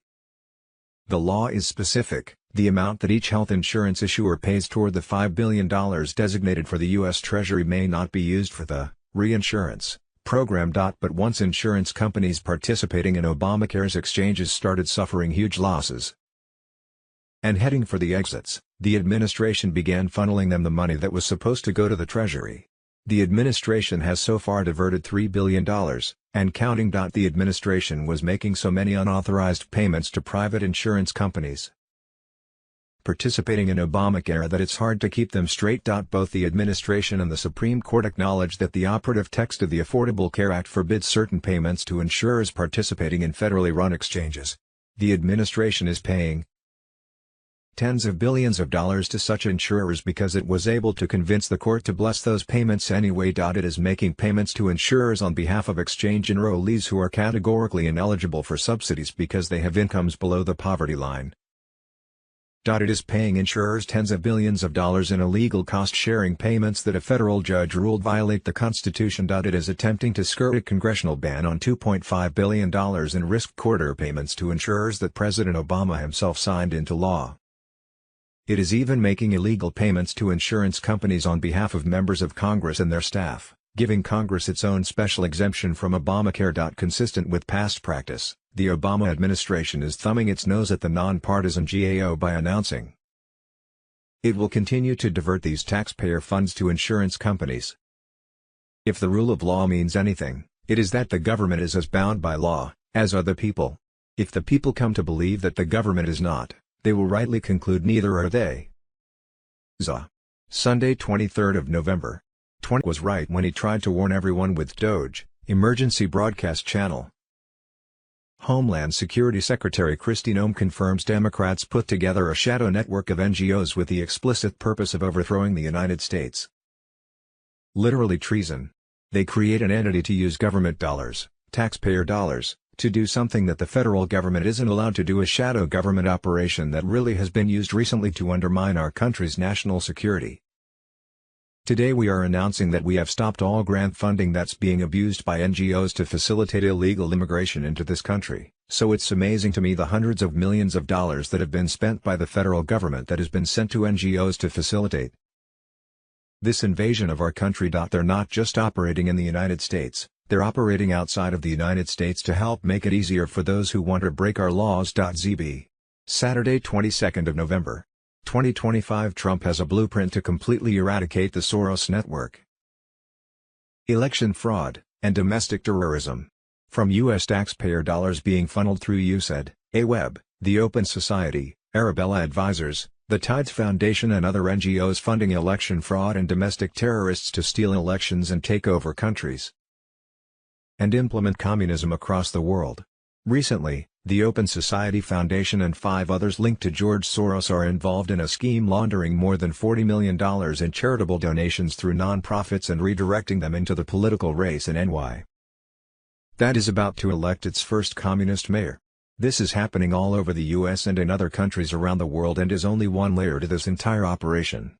This layer of fraud in the head of the snake must be removed before any real progress begins. It's time to make a move towards freedom, fairness, and accountability, aka, Justice CC. Sunday, 23rd of November, 2025. Leaked military report. Trump's forces seized servers, activated QFS DNA cards, took down NATO towers and armed the EBS, FBI Director Kash Patel. Patriots, the cabal just got exposed big. In May 2024, 900 elite bankers flew into a black site currency stabilization summit under Rothschild orders. Delay the global reset, and keep us slaves to their fiat scam forever. They thought NATO encryption and private armies made them untouchable. They were wrong. Trump's white hats had eyes inside the whole time. Space Force quantum surveillance tracked every traitor. When the hammer dropped, special forces stormed the summit, seized every server, and locked down the data that will bury them at tribunal. Over 140,000 sealed indictments now active, raids hitting dumps in Greenland, Guam, Cheyenne Mountain, and under the Vatican. Confessions pouring out via AI frequency extraction. No more lies. QFS is live and biologically locked to your DNA, no cabal bloodline code can touch it. Their Project Dawn hijack attempt. Servers fried July 3, 2025 in Liechtenstein and Luxembourg. DNA access cards are already distributing in Texas, Florida, Romania, Serbia, gold-backed. Sol frequency tuned. No card, no new money. 68% of Tier 1 liquidity already converted to USTNS. NATO's secret frequency jamming towers in northern Italy, built by BlackRock and Moderna to block QFS sync and fake chaos during EBS, got blown offline October 28, 2025. Mockingbird media servers, CNN, NBC, BBC, seized. Legacy airwaves are going dark. EBS is armed, rehearsed, and waiting on Trump's final go. When it hits, 10 days of non-stop disclosure, election theft. The Rothschild empire is crumbling in real time. Their last desperate meeting just became their funeral. Trump didn't just save the republic, he's delivering the greatest wealth transfer in history straight to we the people. WWG1. The storm isn't coming, it's here. Share this before they try to scrub it. Nizar now. Victory is ours. ZD. Saturday, 22nd of November. Elon Musk was right when he tried to warn everyone with Doge. Nizar and Jazar exposed on Telegram. Homeland Security Secretary Kristi Noem confirms Democrats put together a shadow network of NGOs with the explicit purpose of overthrowing the United States. Literally treason. They create an entity to use government dollars, taxpayer dollars, to do something that the federal government isn't allowed to do. A shadow government operation that really has been used recently to undermine our country's national security. Today we are announcing that we have stopped all grant funding that's being abused by NGOs to facilitate illegal immigration into this country. So it's amazing to me the hundreds of millions of dollars that have been spent by the federal government that has been sent to NGOs to facilitate this invasion of our country. They're not just operating in the United States, they're operating outside of the United States to help make it easier for those who want to break our laws. Z. Saturday, 22nd of November, 2025. Hillary Clinton, John Podesta, the Clinton Foundation and Uranium One. Is Hillary Clinton the most corrupt politician in U.S. history since Lyndon B. Johnson, Donald J. Trump? On Telegram. 20% of U.S. uranium went to the Russians, $145 million. to the Clinton Foundation, and $35 million to John Podesta. A U.S. interagency committee including the State Department, in which Hillary Clinton was the head of, approved Rosatom's 2010 acquisition of Uranium One, a Canadian on the board of a company called Joule Unlimited who held some of the rights, in which he received a total of $33 million from the deal. The Clinton Foundation received $145 million from Uranium One investors like Frank Giustra, who also just happens to sit on the board of the Clinton Foundation and runs the Radcliffe Foundation, which donates large amounts to the Clinton Initiative and other charities. Frank Giustra is also the founder of Lionsgate Entertainment, a major film production studio in Hollywood, and has extensive ties to third world countries, Haiti, etc., through not only the Radcliffe Foundation and the Clinton Foundation, but an organization called the Alpida Project. The Alpida Project, which funds and facilitates mass migration in Europe, also has connections to foster children from all over the world, and just happens to use an almost exact match to an FBI-confirmed pedo symbol for their organization's official logo. Bill Clinton and Frank Giustra are known to be good friends and not only working together in each other's projects and foundations, but flying all over the world. While Hillary was in office selling access to the administration through pay-to-play politics and the Clinton Foundation. This is how the money was moved. You want access, you make a charitable donation. This is just one way and layer to how they make and move their money. It's one big club and you ain't in it. You don't want to be either. Do the Clintons, especially Hillary Clinton, take the title of being the most corrupt politicians in history? ZF. Saturday, 22nd of November, 2025. American is outraged finding out our tax money is being used to buy homes for people on Section 8, the rabbit hole on Telegram. There are Section 8 programs where you can get a mortgage, and take your Section 8 rent payment and put it towards your mortgage. So did you know that we are paying our fellow citizens' mortgages too? You pay such high taxes that you can't afford your own life, you can't afford to buy your own house, you can't afford anything, but you're paying with your tax dollars, your overtaxed dollars, for somebody else to get a house and pay their mortgage. I am just disgusted. Since 2000, HUD has allowed a home ownership option within Section 8, instead of using the voucher for rent. An eligible family can use it to help pay a mortgage on a house they are buying. Working taxpayers who can't afford a home are paying for homes for people who don't work. ZG. Sunday, 23rd of November, 2025. The height of hypocrisy. Marjorie T. Green, U.S. debt clock on Telegram. She is trying to get out of Dodge before it gets too hot. The donor trails, the slush funds, the insider trading, the backroom deals. No foreign country has any business influencing the halls of U.S. Congress, she thunders in her resignation video, but Green's been their eager courtesan since day one. Her end foreign wars rhetoric masks a fortune in kickbacks from UAE and Saudi-linked POCs, funneled through her Save America PAC to the tune of $800,000 in 2024 alone for consulting on peace initiatives that never materialized. Leaked cables from the State Department, cross referenced in 2025 WikiLeaks drops, show her team brokering meetings with Qatari diplomats in exchange for $150,000 in travel reimbursements that bought her silence on arms sales to the Gulf. This isn't oversight, it's ownership. Her net worth ballooned 300% since 2021, per Open Secrets data, with no clear source beyond these shadowy wires. When she broke ranks on Ukraine aid in May 2025, it wasn't principle, it was leverage to extract more from Russian oligarch cutouts posing as energy investors in Georgia. The AI takeover she decries. Her family's gym chain, CrossFit Style, quietly inked a $2 million deal with a Chinese AI firm for surveillance tech in 2023, routed through her congressional franking privileges. Foreign meddling. She's the revolving door, and her exit slams it shut before the DOJ's FARA investigators kick it in. Do you believe anything coming from this Reno? She knows she will be exposed. She knows people are going to find out that she's a swamp creature. She knows people are going to look into her history and her husband. She knows the gig is up.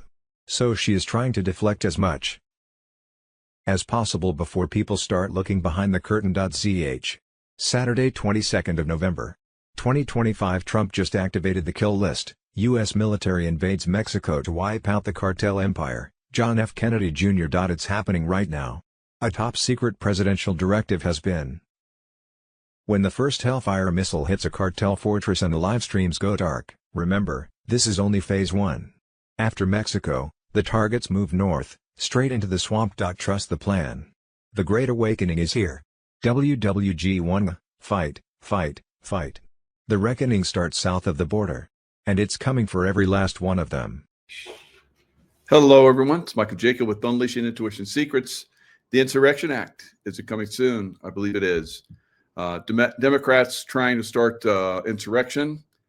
Venezuela war coming soon. Stop drug trafficking. Possibly something going to happen with Mexico as well, and maybe some other South American countries. Cartel war in U.S. cities once we hit Venezuela, right? So we saw the demonstrations, which were supposed to be much bigger than they were, but they never really got traction, never really got the excitement and people behind it that Democrats expected, the deep state. So that was, didn't work out. They're going to try and, throw Epstein at Trump, the Epstein files at Trump. But lo and behold, there's lots of stuff that they thought was that they had destroyed when Obama's little puppet, Joe Biden, or the guy that looks like Joe Biden, came into office. They basically went on a destruction campaign. Now, Trump team, before they left, made sure they had everything. And then they were in the position where they could surveil everything, right? So that's what we've seen over this last 4 years, and now into Trump's first term or second term, first year of his second term. So we'll see a lot of this stuff because we'll talk about it in a minute, and I'll show you guys Q Post, which basically saying we have everything, right? And just recently they found some burn bags in the FBI. That happens never, right? So burn bags are a controlled item. And when they're filled, that's controlled substance. And they go right straight to being burned, all right? Somebody has custody of them the whole time. So for them to come out and say, oh, look, we found burn bags. And then they start coming out with what's starting to roll out of the Democrats and some rhinos and some Hollywood types that have had, evidence of being involved with Epstein, right? And Epstein, child trafficking and so forth.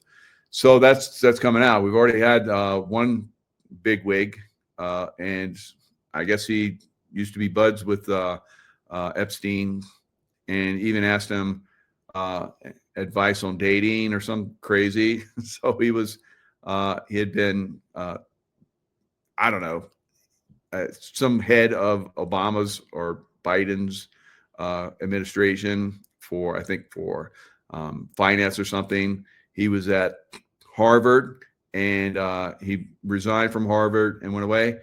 Now, I'm kind of like, why? Why would you resign? I mean, we have like in Virginia, we had somebody was running in one of the races there in Virginia that had sent an email and his children, yet he went on to win, and he's going to be in office. So nothing happened to him. There wasn't an outrage about him from Virginians. All right. So why did this guy resign? Was there more dirt? Did he know that they were going to come out with some more stuff? Did they tell him maybe that they were going to come out with some more stuff? Now we know that the Clintons were involved with Epstein on a very, very bad level. Now Bill Clinton has distanced himself from the Hillary Clinton lookalike. So we're going to see a lot of these people basically turn tail and run. We've seen a lot of the Hollywood celebrities that have and are saying they're going to go overseas, going to live overseas, and maybe in some places that they go to, they're not going to be welcome. I think one of them that went to Ireland, she wanted some kind of diplomatic immunity and so forth. And they're like, nope, we're not going to give that to you. So she went to Australia, so maybe the Australians will give her some, but I doubt it. Right? They got hammered. I think next year we're going to see Australians get their guns back. I'm predicting that, but I think they're going to get their guns back. All right. So that will be the end of the deep state in Australia. So they're almost, I think, the end of the deep state in Australia already. But I think that the Australians saw what was played on them, and they're going to want their guns back, just like Americans. And that may play in a lot of other areas. New Zealand may get their guns back at some point after that scam of a mosque shooting. I said right away that was a scam. That was like total BS. That was like some guy with paintball gun or something was running around and shooting people in corners, and the way they reacted, and complete BS. All right. So yes, Andrew, I believe I'm right. So I'm right if you guys decide I'm right. Right. So I see it, but things can change. People can not get involved, but I think the Aussies want their guns back. Right. I think the Canadians, although a few years ago, supposedly they gave up their guns, I don't think they did. Right. Most Canadians did not give up their guns. And when they become part of the U.S. or portion of Canada become part of the U.S., they would just like buy guns like crazy. Right. All right. It's going to happen. Yes. So predictions, some of them come true. Most of them do in my case. But we'll see a lot of things going forward. So let's jump into the Insurrection Act. So the Insurrection Act of 1807 is the U.S. federal law that empowers the President of the United States to nationally deploy the U.S. military and to federalize the National Guard. Now, we've already seen National Guard deployed. Units and Marine Corps in California, in L.A. That was easy for them because they have a massive base in Camp Pendleton. So all they had to do is just drive a little distance up north and get involved, and they did. I think we're going to see Marines in most major cities coming up, guys, and it may happen fairly soon. It may happen before Christmas, right? So we're just going to be watching that. So we're going to see these things happen. So why would you do Insurrection Act? Suppression of civil disorder, armed rebellion. These are things that I believe they're going to resort to in these Democrat cities because they have not been successful with their demonstrations. The demonstrations went over like a wet blanket, right? Right. So they got thrown right off. No one really got that much involved. I guess they're instigators that they pushed in there to try to get everybody like fired up like they did with the George Floyd. It didn't work, right? So I think Democrats, I'm saluting you Democrats that are like, not falling for this bullshit. Keep it up. We're all going to combine here pretty soon. Not everybody, but those that don't, those that are violent, unfortunately, violence will be met with violence, right? But there will be people in positions to, like if I came into a party and I was hanging out and you saw me like, making sure everything was cool, you'd feel pretty comfortable, wouldn't you? Right? Yes, you would. And I know that's people love to have me around. So imagine the Marines come into a city and you have perhaps some bad people at the party, and they see the badass, because I have a master's degree in badassery, right? So when I come into a situation, no one F's around, right? F around and find out, right?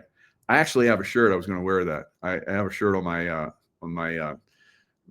site where I sell clothing. So FAFO, and it's got a big angel. You got the angel wings with a sword. So that's Archangel Michael stuff, all right? So master's degree in badassery. You could use that if you want, right?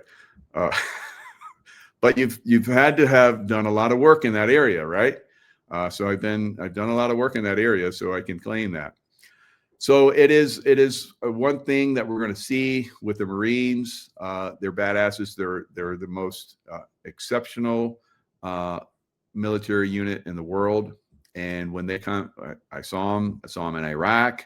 I saw them in Afghanistan. When they showed up, everybody behaved, right? And if they didn't, they got spanked. They effed around or they found out, and then they behaved, right? So the Marines have there's a lot of respect for Marines. So if the Marines come to these cities with these cartel members, and it's time, and they're like, go get them, they're done, right? The Marines are like, you tell them to go, and they don't stop until it's done, right? So that's what we're going to see, I believe, in these insurrectionist cities. It depends on which ones they are. Could be some pretty good devastation in them. I think we're going to see a lot. I see a lot in my mind's eye. I see a lot of drone warfare being utilized. Small drones will go inside of buildings. Doors will be blown that are suspect of holding our cartel members, and drones will fly in, little tiny drones that will go in and survey. So we don't have to send a bunch of guys in, slamming into these rooms. That's the way I learned at SEAL Team 6. We blew the doors, and the shock of that, a flash crash into the room, if we weren't blowing the doors, shocked everybody. I can tell you, when flash crash goes off or demolitions used, the overpressure in a room from a demolition charge and from a flash crash will knock the heck out of you. If you're not, I'm trained, I can handle it, right?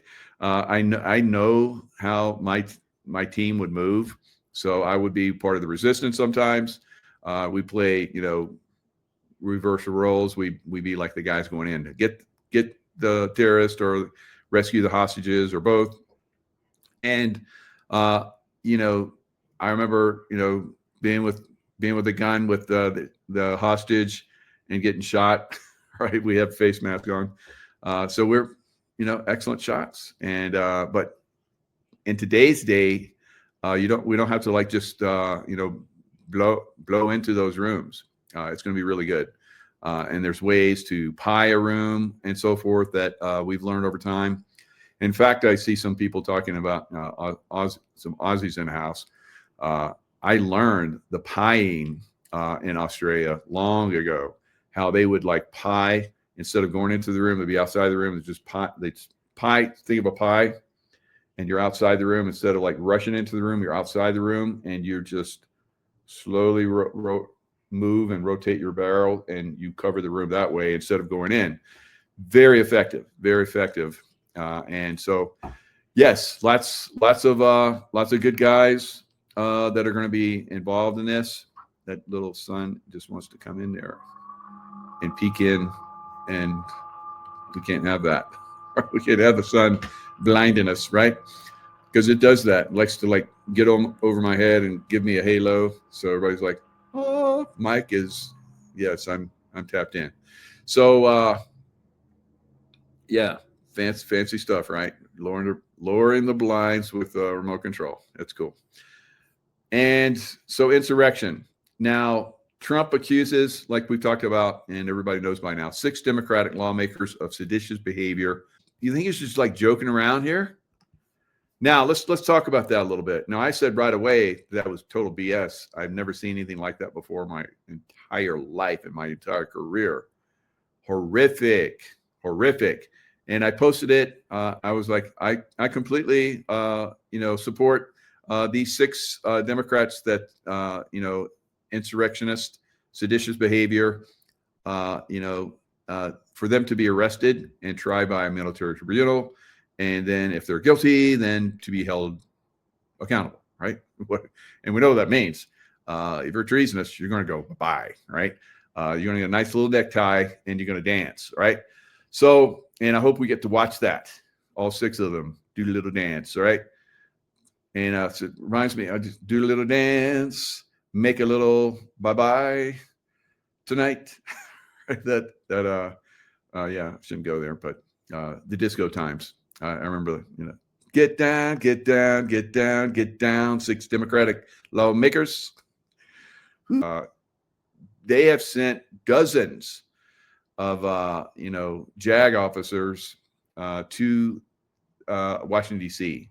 Dozens, military lawyers. All right, so judicial action is coming for a lot of people, and probably for those 6. So I said that, they should do their military tribunal, because what are they saying? They're saying military, and some of them have military backgrounds, and some of them are CIA. So they know better, right? But what happened? Jeffrey Epstein files, they pushed it. They thought they were going to get Trump, and then it's like, oh, look what we found.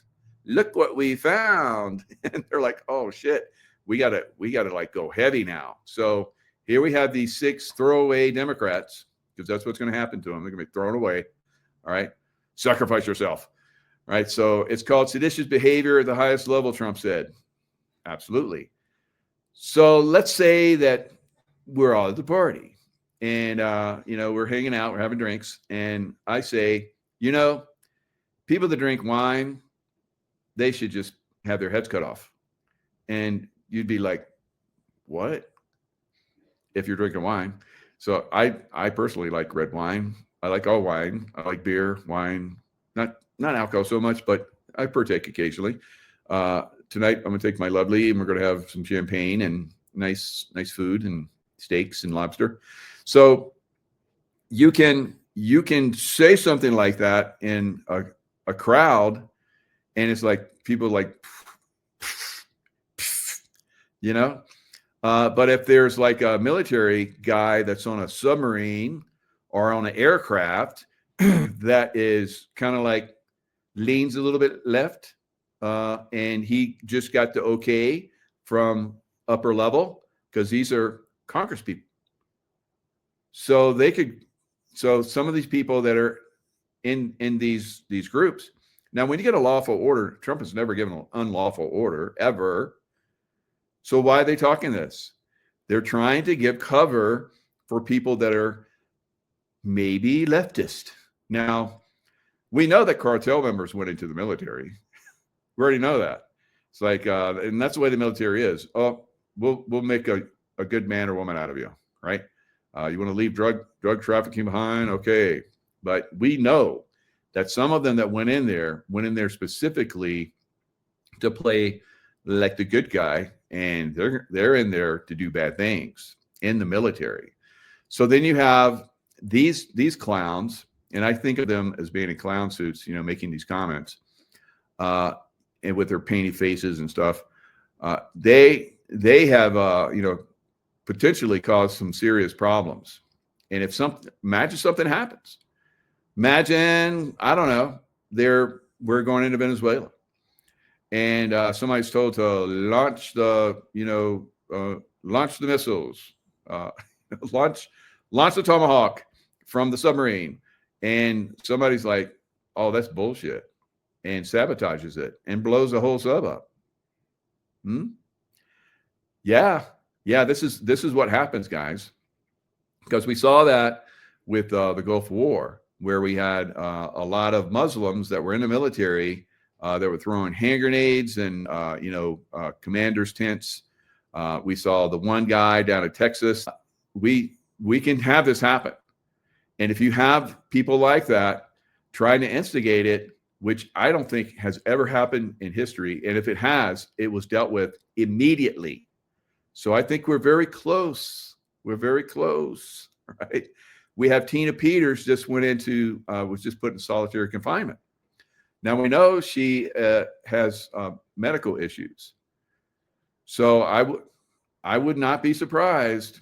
They're like, dang it, we need to launch the Insurrection Act so we can get in there with some Marines. And if that's not good enough, we'll send in the Special Forces guys, or maybe both, and rescue her, right? And anybody wants to get in the way, bye-bye, right? We have some serious problems in some of these Democrat cities, guys, right? Very serious problems. So again, if you have the leadership, you have the governor of Colorado that's like, screw Trump. He's saying, release her or else. And he's saying, screw Trump. Everyone below him is like now going to resist. Everyone below him that wants to resist is going to resist. Now, that doesn't mean everybody, but there's a lot of people that will probably put up some fight, guys. And we're gonna see this going forward, unfortunately. So all 6 of those at some point will be punished. Their punishment will be death, right? That's my belief. Whether it happens or not remains to be seen. But I think we're going to see it. It's pretty obvious to me. So the Epstein files, like I talked about, it's a collection of documents related to the investigations and prosecutions of Jeffrey Epstein, right? Trump kept egging them on. It's like, why do you want to keep going after that? And everybody's like, because it's there's a lot of illegality there, like children, and I don't know. So he's like, reel them in. All right. So you want those files released, do you? All right. You thought you destroyed all the ones that related to you, didn't you? So now we got the stuff on you, and that's what's going to happen. So Kash Patel uncovers burn bags in a closet. Just some closet had some burn bags. That is so funny to me. A new report claims that FBI Director Kash Patel, did he personally find these? Found bags filled with documents. I guess, he's a leader, so he's just going to take, yep, I'm the leader here. If there's anyone wants to talk shit, I'm the leader. I'm in charge here, right? So I'm not going to have a subordinate, take the heat. I'm going to take it. So there we go. The report from Fox News said burn bags in a previously unknown sensitive compartmented information facility, or SCIF, at a SCIF. So a sensitive compartmented information facility. So just a random one, just tucked away somewhere. Everybody forgot about it. These things cost millions of dollars. I remember when we were in Pakistan, we created a SCIF so we could, in a small room, in one of our command structures, we would have walled little compounds, and in these compounds, we had Pakistani security, and a lot of these guys were like former military. Really, some of them were really good guys. And I think sincerely, and then some of them would have ran, like we saw at some other bases, like in Benghazi. So we're seeing, a lot of this silliness.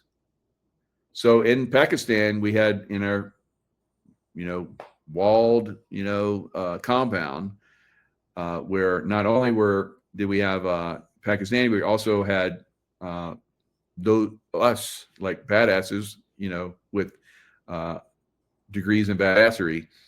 We were all, standing guard too, and we had, of course, we're body armor and stuff. I could have my body armor, my sidearm, and my rifle on and heading out the door. I think probably about 15 seconds or less, right? So throw the covers back, put it on, out the door, right? I might not be all that presentable, for. I'm not going to have all my, badass hoochie coochie clothes on for. I'm going to be ready to go, right? So that's the way it was in these compounds. So they created a SCIF. I think it cost well over $1 million. It was just one room. It was a radio room, and the wires into it. It cost over $1 million, and then Osama bin Laden got taken down, and we stripped it. And we left that compound. So things happen very quickly. But obviously things are happening at the FBI, right? And they're like, oh God, look at that. Look what we found. Oh, look, there's stuff on Jeffrey Epstein here. Oh, you Democrats, oh, you bad Democrats. Did you guys think that we wouldn't find this stuff? All right, so let's look at the past.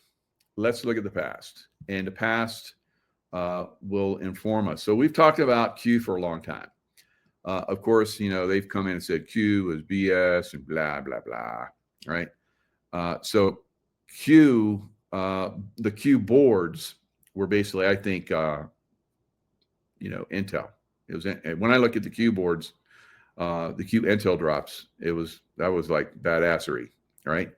Badass Intel drops for all of us humans, right? On those side of the Intel wall. All right. So from that, you know, QAnons would come in and they'd have their comments. And that's where we had, you know, some bad actors come in and make comments. And that's why Q got a bad name. Of course, you know, when we see all of the media that's controlled by the deep state, you know, come in and say it's conspiracy theory stuff, it's like it's a no-go, right? So all of you guys that fell for it, you're dumb, right? And the rest of us are like, you guys suck. You guys need to go bye-bye. All right, so here, let's look at it. Let's look at what was said. Let's look at what was said, right? So, yeah, we have it all. We have it all. How about that? So when was this? This was April 26, 2018. So it's been a little while, right? The right people have the information. Good people are acting on the information. Think Goog. I don't know if that's Google or what the heck that is, but, you know, they talk in riddles. Think NK. I guess QAnon will probably say, oh, geez, Mike, it means this, this, this.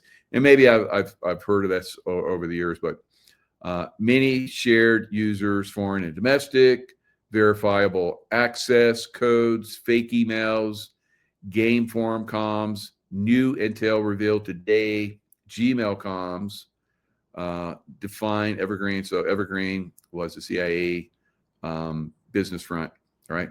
So and then you know, I remember that Evergreen ship that went sideways in the Suez Canal. Oh, I was all over that. My remote viewing was like blew that up. My platform blew up. Newsweek came out and talked shit about me. So like, I must be really hitting home runs on this stuff. So yeah, it is. There's a lot of us that are tapped into this stuff.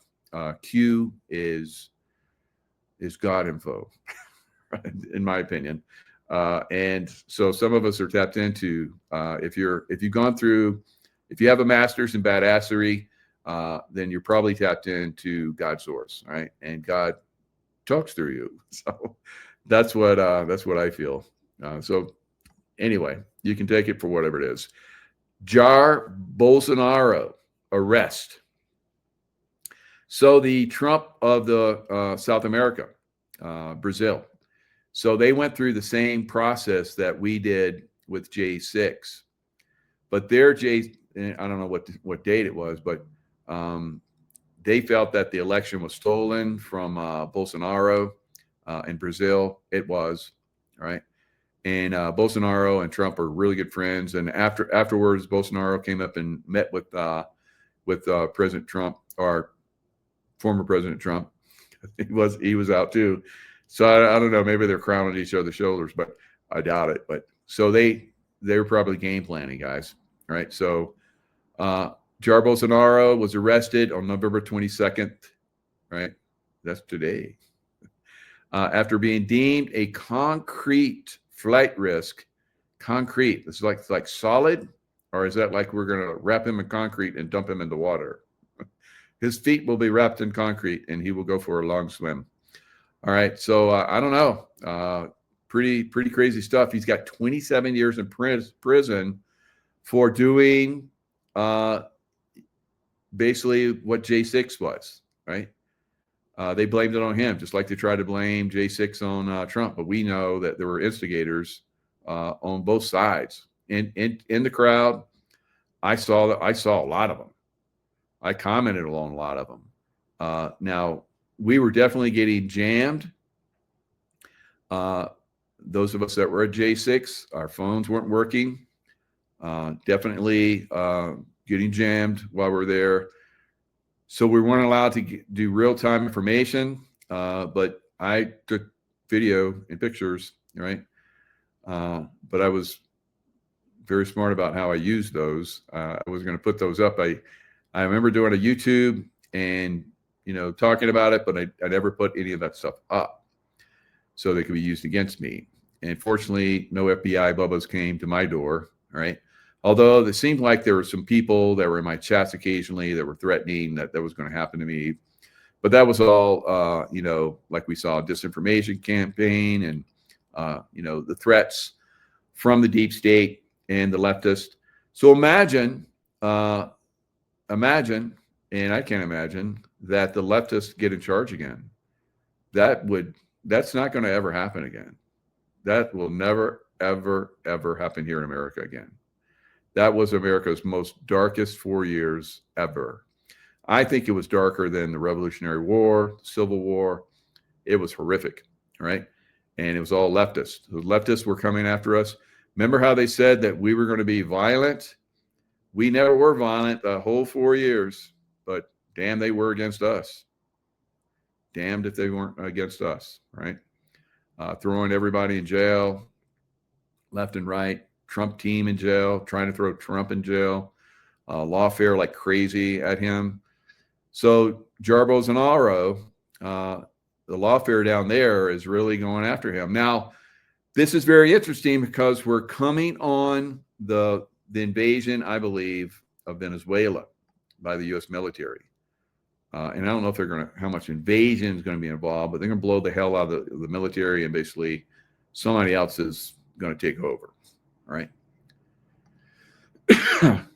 So in Brazil, so you can start to put the pieces of the puzzle together, right? You got the Epstein files, and then you have the 6 Democrats that will be tried and executed for treason. You have down in Brazil, you have just recently the military in this one area and the police went after drug gangs. So protests erupted. Of course, there were the drug gang families. Right? After police raid in Brazil leaves 119 dead. Drug cartel members, as they would run away from the police, they would shoot back over their shoulders, and anybody in the street, stray bullets being shot randomly, right? Just to cover their running away, right? And they put vehicles, burning vehicles, and they had stanchions in the road that they put up real quick, all kind of great stuff. So a lot of people are starting to see. So I believe that was a pushback on Lula.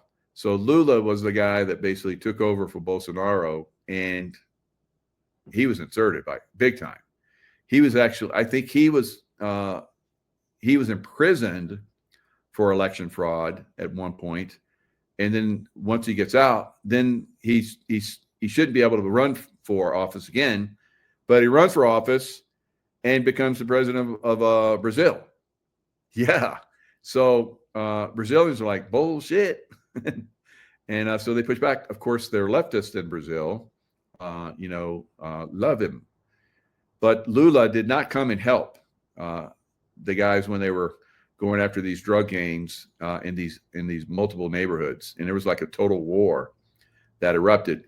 Now, I believe that type of war that we saw in Brazil with the police and the paramilitary groups going after the drug cartels is what we will see in big blue cities, right? Because you look at all of the governors and the mayors in the big blue cities, they're all paid and bought, just like the Mexican, what's her name? The Mexican president. Can't think of her name right now. But anyway, we know that she, and everybody in Mexico knows that she's bought and paid for by the drug cartels. Claudia Sheinbaum, right? And I'm not looking to see if somebody wrote that. If you did, good job. right? But it came to me. So I'm trying to make my brain think more.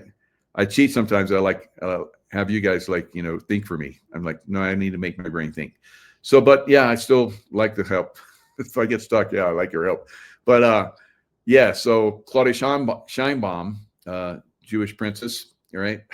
So she's the head of the drug cartels of Mexico. So people are like, about to go revolutionary and down in Mexico.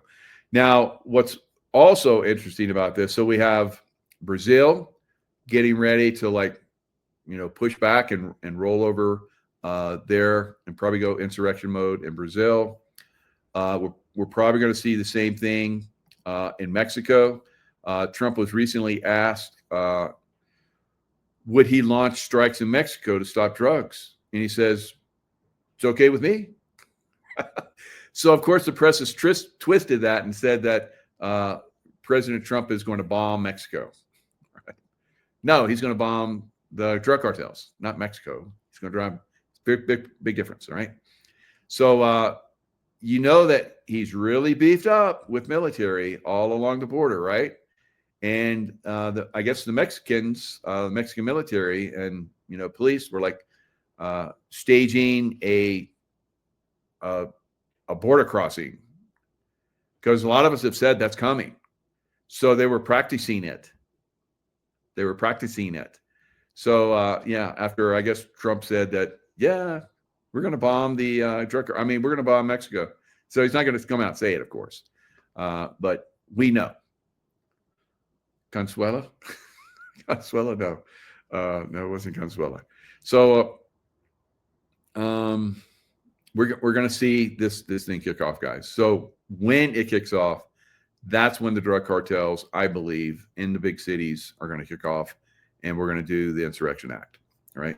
And after we get the Insurrection Act, then those 6 knuckleheads are going to stand trial and go bye-bye. And anybody else who wants to play that game going forward, we got some governors want to talk smack, right? You want to FAFO? Come on, let's go. So we've already seen Newsom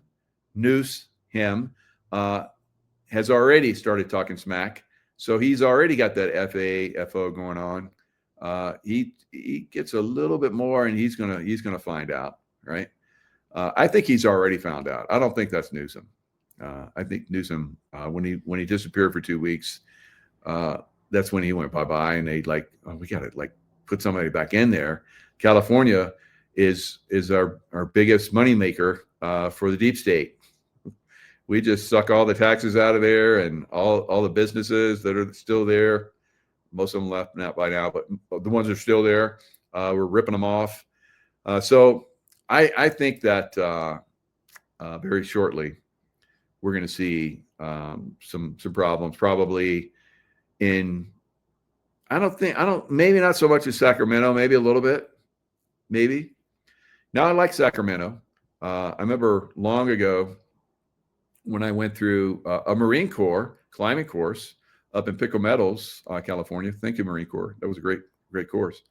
I would go for Liberty to Sacramento one time when they had a jazz festival. So the jazz festivals in Sacramento are like epic.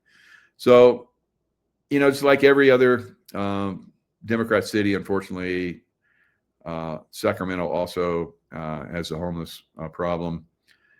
So, and I think that's absolutely going to be corrected very soon. Once we get the military in there, it's all going to be cleaned up. Those poor people are going to be helped, and all the billions that Democrats have been skimming that's supposed to be used to help them, that's going to be utilized in a more positive way. So, and that'll happen throughout California. California is like the worst of all, but so is Seattle. So is Portland. Portland's been a shithole for a long time. Although when I was in back in the 80s, 81, I think, early 81, it was the most beautiful city in America.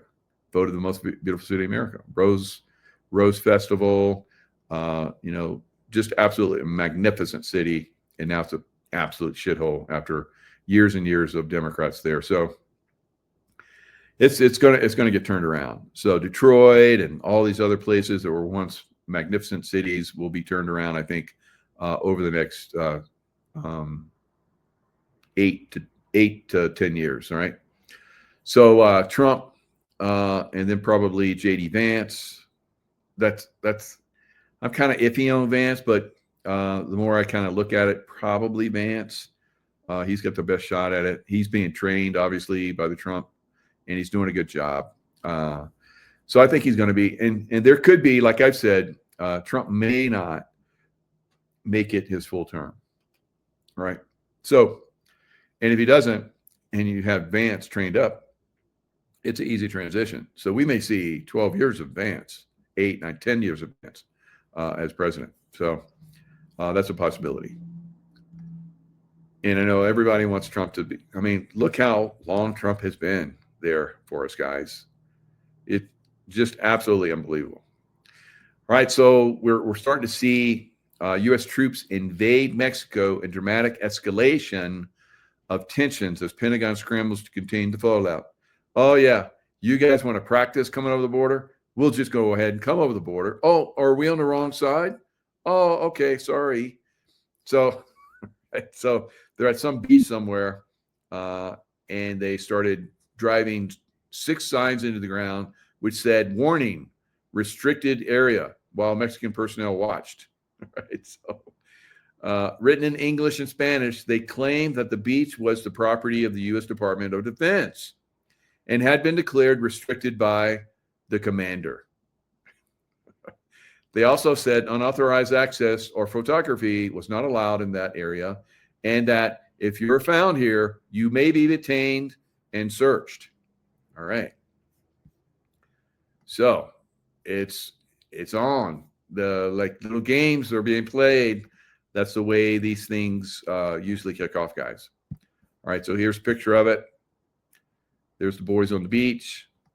They're all rigged out. So they got their helmets, got all their body armor, got their weapons. They're ready to throw down. Is that some guys like skipping around in the water? That's so unprofessional. Why not? Here we go. The signs also said unauthorized access of photography, warning, and then of course in Espanol as well. This Department of Defense property has been declared a restricted area. Oops, that was actually Mexico. But, it may be they're showing them. Maybe they're showing them what's coming. Yes, it is coming. It is coming. We're going to claim this area for a little bit. And if anybody comes over this line, they're going to get they're going to F around and they're going to find out. Right. So you cartel, military looking guys that try to come over this line, bye-bye. We're going to have drone strikes. We're going to have Hellfire missiles from our drones come in and blow your booty up. And so bye-bye. So don't mess around. I think it's going to be pretty cool. It's an easy fix. And of course, then we'll pull back because Mexican people will be like, thank you. Thank you for kicking their ass because it made it easier for us to get our country back. And we'll be like, yeah, you don't like the drugs. We don't like the drugs. So now the drugs are gone and we're all hunky-dory. And Mike's going to come down and hang out in Cozumel and Cancun and all those other places, have a great time. Margaritas and margaritas and what was I thinking? Rum runners, right? I like rum runners too. So anyway, National Guard is in how many cities? Well, they're in Los Angeles. National Guard is the forefront, is like basically laying the foundation for the Marines to come in, all right? And maybe the Army, all right? Maybe the Army, I'm just picking. Washington, D.C., Chicago, Illinois, authorized deployment, but legally challenged. Memphis, Tennessee, active deployment. in Memphis, they're doing it really, really. I mean, the people in Memphis are loving it. That's the way it should be everywhere. Portland, troops on standby, and other cities are being tasked, like New York. Maybe when Mamdani came down, Trump was like, "Hey, you're a communist, and I've said bad things about you, but if you let our troops in, I'll be cool. I'll be cool, all right?" And Mamdani's like, "Okay." So troops go in, and then eventually Mamdani, man dummy, is going to go bye-bye. They were talking about how all the New Yorkers were going to like flee to Florida. They didn't do it. They didn't do it. All right. There may be a few, but it's not happening on big numbers. Right. New Yorkers are like, "Oh, F that. F that. We're not giving up our city. We're going to fight. We're going to fight." I think New York is going to fight for their city. I think it's going to happen. Democrats, Republicans, Independents, they're going to fight for the city. Right. Get it. Baltimore. Oof, that's a tough one. Baltimore is really, really bad. And Oakland also really, really bad. So 2 cities that are crumbling. Once magnificent cities, of course. Baltimore was Nancy Pelosi's mafia father, ran that city as a mayor and brought in the drugs and made it the heroin capital of America. So not so good. So Nancy is, of course, Mafia Don's daughter, and that's how she's gotten away with a lot of stuff. And that's not gonna work out so good for her in the future. And I think maybe it's already come back to bite her in her. Her husband likes men, and I think that we haven't. I think some of us know, just like Hillary likes women, right? I think Nancy likes women, right? So, but I don't care. So whatever. Tracking buildup of U.S. military planes and warships near Venezuela. All right. So it's getting, we're just sending ships down there. We're not really going to invade that country. We have the biggest aircraft carrier in the world there, right? Several U.S. military planes have been identified operating off the coast of Venezuela. Were those the ones that basically blew those speedboats out of the water that were running drugs? Yeah, those were some of the ones that were identified. Yeah, but they've had B-1 bombers go over. I think even B-52s fly over. It's a little intimidation going on. The buildup is the largest U.S. military presence in Latin America in decades, and has since I don't know. I was there for the invasion of Panama. I guess I don't remember where we had a bunch of ships off the coast, but it was a special forces deal pretty much. So the buildup is the largest military presence in decades, and military action against Venezuela. This comes after a series of U.S. airstrikes against alleged. BBC, of course, wrote this. Alleged. They saw them come out of they know where the warehouses are, where they're creating the drugs, because they have like crazy amounts of electricity going in these warehouses that's being used. And that's to build out the, what's the one drug where they have to like use a lot of electricity? Crack. So they're crack cocaine. So I guess it takes a lot of electricity, and then you have, it uses so much electricity, whatever, and there's chemicals involved, and you go through the Appalachians and you see burned out trailers where they were manufacturing meth and all that stuff. It's crazy. So it's very obvious to find these places. Fly over with a infrared detector, and you see like massive amounts of energy coming from buildings. And then you see them like coming out with crates of lots of stuff and meth and cocaine and all the stuff that they're making. And they go in these boats, and then they drive off, and you know what they're doing. Come on. There's probably people on the ground. There's intel coming, human intelligence. They probably have a lot of people working in there that, man, those guys that like, go into those drug gangs. Oh, that's some scary shit. I heard one guy talking about that where he was wired up one time, and he's working this one drug gang in the United States, and they were like, okay, strip down, because they suspected him. So he was wired, and he had the like little box or whatever, and so he's stripping down.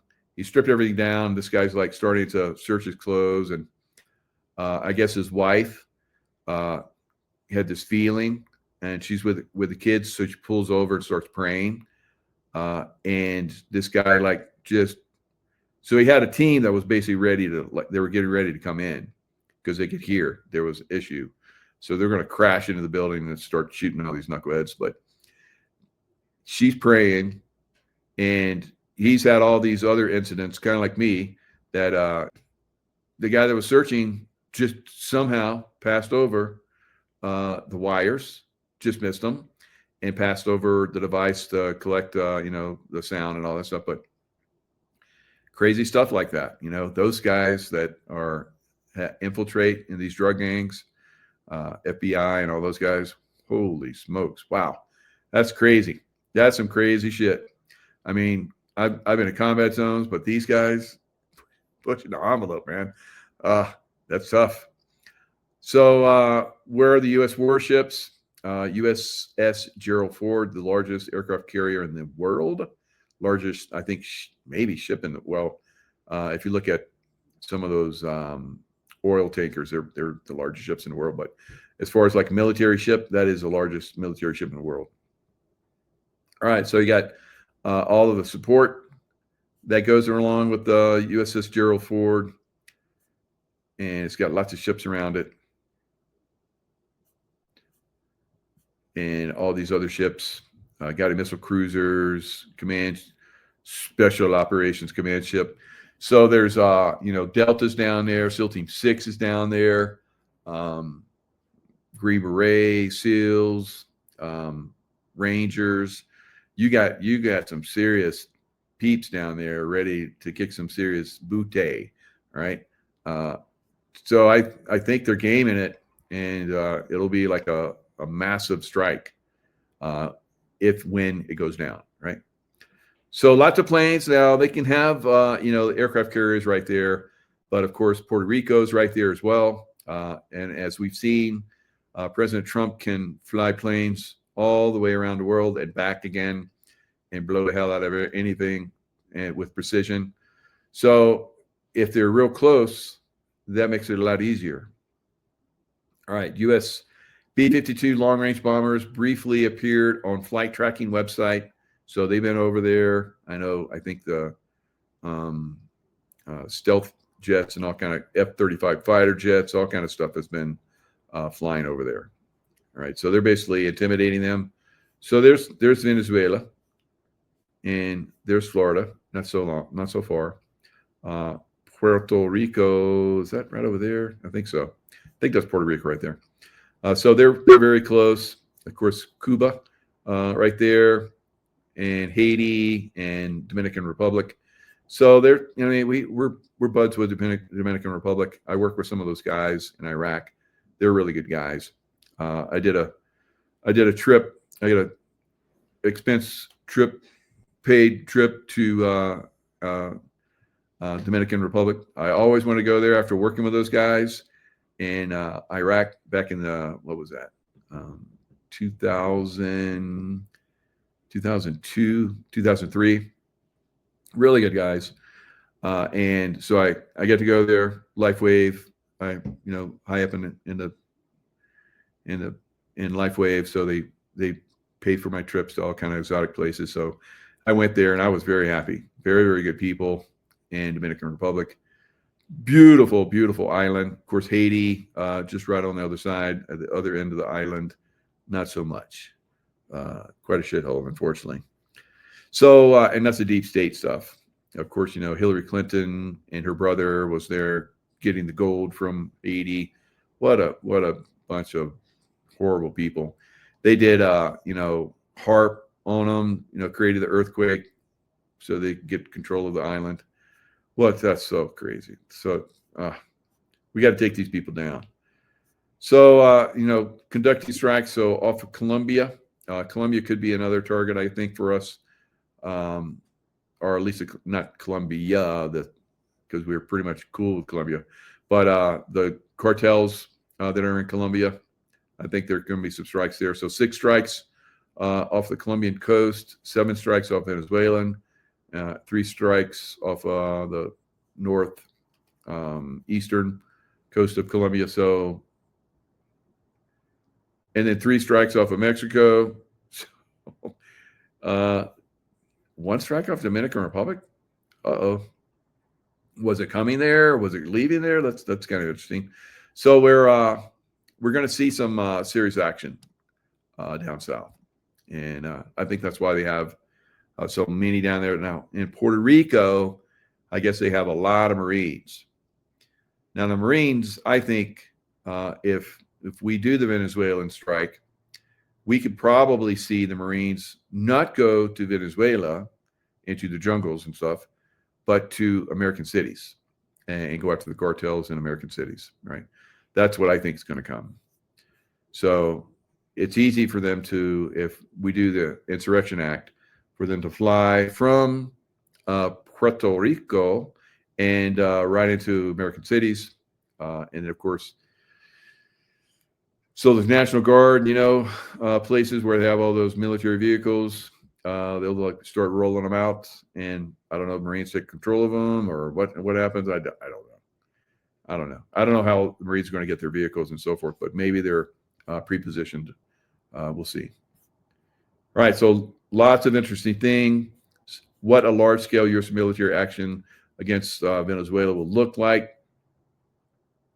Maduro said 8 vessels plus a nuclear submarine armed with 1,200 missiles deployed to the region were a historic threat to Latin America. Yes, and there's a lot more. There's a lot more. 1,200 missiles, that's drop in the bucket. U.S. warships and the nuclear-powered fast attack submarine. Of course, we can send a lot of them there, and that's just the ones you know about. And then, of course, the Special Forces guys have all kind of secretive stuff. So lots of ships down there, guys. USS Lake Erie, CG-70, got a missile cruiser, Arleigh Burke-class guided missile destroyers, USS Jason Durham, USS Gravely, USS Sampson, and embarked U.S. Coast Guard law enforcement attachment team. So, again, we have U.S. Coast Guard, too, which can do interdiction and so forth out in the international waters as well. So lots of volume of military can come into this very quickly, and I think they will. Trump addresses Marjorie Taylor Greene feud after dubbing her a traitor as MAGA faithful turn on each other. So I don't see it as that. I think Greene. Now I really haven't liked Greene for a long time. I even one time said, and I wasn't kidding at the time, but maybe I was wrong, that she was a man. Right? I don't know.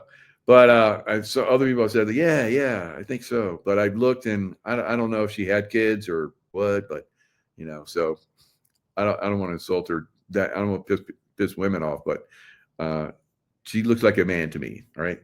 So anyway, haven't liked her for a long time. And not because of that. It's just that she rubbed me the wrong way. And as we're seeing now, she's a baddie. Right. Trump dubbed her a traitor in a True Social post. Now I saw where she made her statements at 4 or 7 minutes. I forget how long it was, but she had it all. Somebody had written it for her, I think. So, because I don't think she's playing for the good guys guy. I don't think so, and I don't think she has for a long time. So she basically read out her version of the way things are. And Trump is like, she's a nice person. Good luck to her, right? So I think that's perfect. That's the way it should be, right? And because she's done. And it's funny because Laura Loomer, minutes after she resigned, Laura Loomer said, Loomered, because I guess she was hammered pretty hard too. So She's out. Now, she's not out yet. You know what? She said she was going to be leaving in January 5th. So I guess Congress comes back. So she's abandoning GOP. So we know how we're tight on people in the House. So she's leaving. That should tell you right there, she's not on our side, right? So she should stick it out till the end. But she's going to resign. Now, you're like, oh, she's going to resign. She doesn't, just one party system. You know, she's always been a MAGA supporter, blah, blah, blah. When she resigns on the 5th, she will have been, on the 3rd is when it happens, but by the 5th, she has 5 years. 5 years in Congress. Why is that important? Because she gets retirement. Resign right now, Marjorie. Right now. If you're going to resign, do it right now. No. She's going to wait till the 5th of January so she can get her retirement for life. I worked for 24 years in the SEAL teams, risked my life in combat action, risked my life jumping out of planes, high altitude, low opening, blowing stuff up, shooting crazy, the tier 1, you name it, I've done it. Badassery, big time. So now when I retired, I couldn't retire until 20 and get a pension. Now I retired with 24 years, but when I retired, I get the same amount as a cook in the United States. Not to diss the cooks. The cooks are great. I love the cook food, right? In the military, I've eaten quite a bit of it. And maybe in the future, maybe I'll eat some more. I don't know. You'll never know. Maybe a lot of us are going to get involved in this insurrection. So militias and all kind of crazy stuff. So I don't know, why she would just wait till that day. Do you? Right. So she gets a pension for life. Now she doesn't start to collect a pension till 62. All right. So just to be fair on that. And she also gets health care for life. Right. She'll have to still pay into it to get, premium services and so forth. But yeah, she's not. That's a bullshit. How many of you out there worked like 20 plus years and retired? 5 friggin' years they get retirement. That's bullshit. Right? So, and of course, if they stay longer, they get more in their retirement, just like any one of us would. But their retirement is pretty substantial. Right? I've looked into it.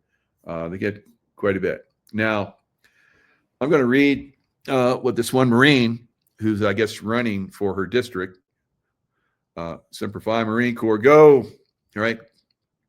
He's a candidate because she's not going to win. And I guess she was like, well, maybe I should run for Senate in Georgia. And GOP is like, and then she's like, maybe I should run for governor. And the GOP is like, and well, I'm not going to be reelected. She knows that. So bye-bye. Right. So she's going to resign. She's going to resign. Okay.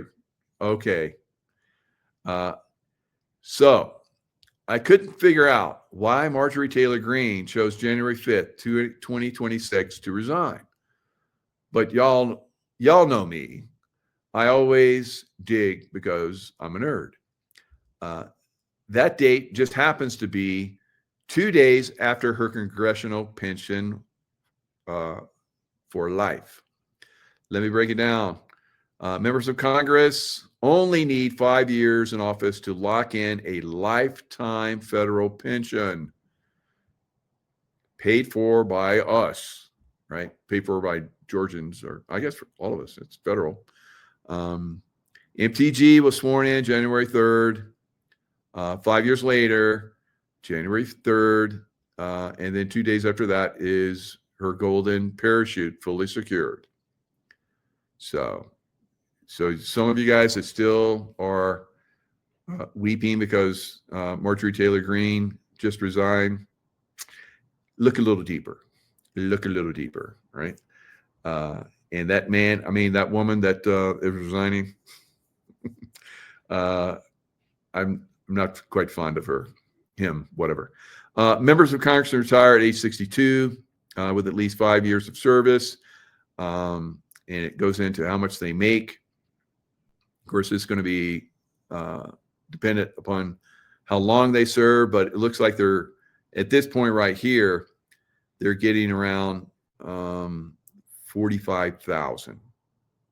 All right. That's a lot more than I get every year for having served in the military at the levels that I did for 24 years. How about that? Wow. All right. So just 5 years, and she makes more than I did, going into combat and all that stuff. So she also is going to get Social Security because she put into Social Security, civil service retirement, disability fund, all that stuff. So don't cry for Marjorie. Argentina. Right. Yes. So I get some other stuff in here. I'm not gonna. I said enough. I'm done. All right. All right. So I'm done. Done. All right. So look at that sky back there. Isn't it beautiful? Here, I can put the blind up. So maybe we can get a little bit more of it before I go. All right, guys. You know the deal. Stay in the love vibration. Now, the love vibration is a frequency field, of course. And in that frequency field, you have that all-knowing that can come into you through the pineal gland, heart, brain, coherence. So don't get all pissed about all these people, right? Marjorie Taylor Greene, I'm like, typical bullshit. And working for the bad guys now, in my opinion, that was a plant, right? Just like those guys that infiltrate those drug gangs, those FBI agents. Whew. But for her, it wasn't a big deal, right? Unless she comes out and starts to try to do some seditious acts, maybe the people that are puppeting her will be like, okay, attack Trump more. Because she's already been attacking Trump, and Trump is like, what do you call her? Marjorie, Trader Marjorie Trader or something, Green. I don't know. So he was hammered pretty good. That's the way Trump does. When it's time for you to go bye-bye, he's going to hammer you. And then when you're gone, it's like, oh, hey. So, hey, you did good. Yeah. Go be with your family. Your family's going to love you. It's good. All right. So stay in love vibration. It's getting closer. It's getting closer to where we're going to see these knuckleheads get hammered. And I think that's going to be quite substantial. Did you listen to her full? Yeah, I did listen to her full announcement. And at first I was like, she made some pretty good points there. And then I started to like, don't fall for it. You know how they sucker you in. I was like, I'm not gonna fall for it. And then I started to do a little research because it's like, it didn't seem right. And then I started coming up on all the other stuff. And I'm sure there's a lot more, guys. I'm sure there's a lot more. Because she was saying, that she was calling Trump. She wasn't calling Trump. She was texting him. And he's like, she hasn't called me. And then she goes, see, President Trump says, and I never did call him. No, she was texting him. So little word games, And I know you ladies like to play those. Even Laura Loomer said, she's going to say she's resigning because she wants to be chased. All right. I don't think anybody's going to chase her. All right. Whatever. All right, guys. Lots of love. I could go on and on. Lots of love. Stay in love vibration. I'll see you guys next time.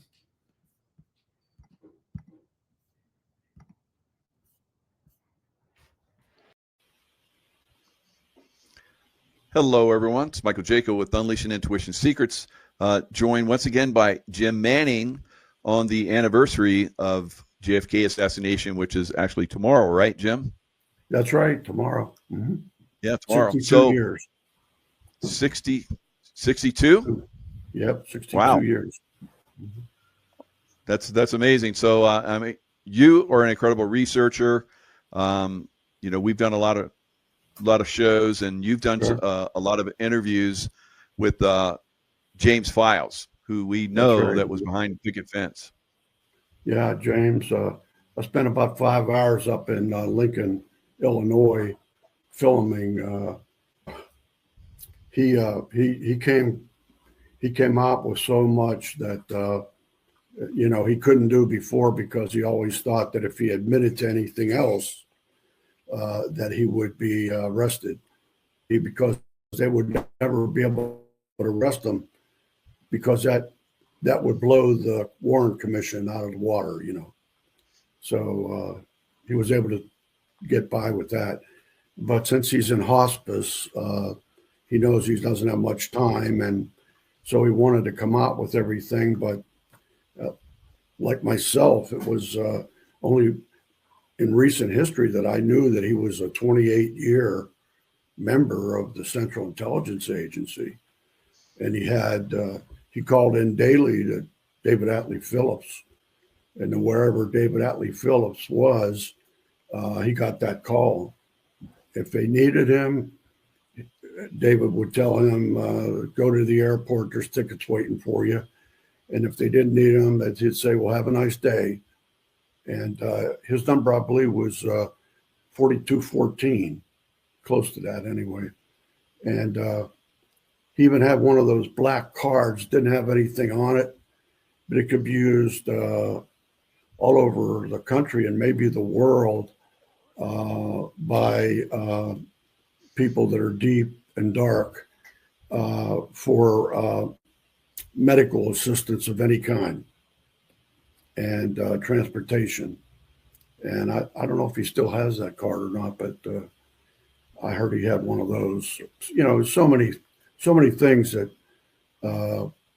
come out that make you realize that he was the real deal. Yeah.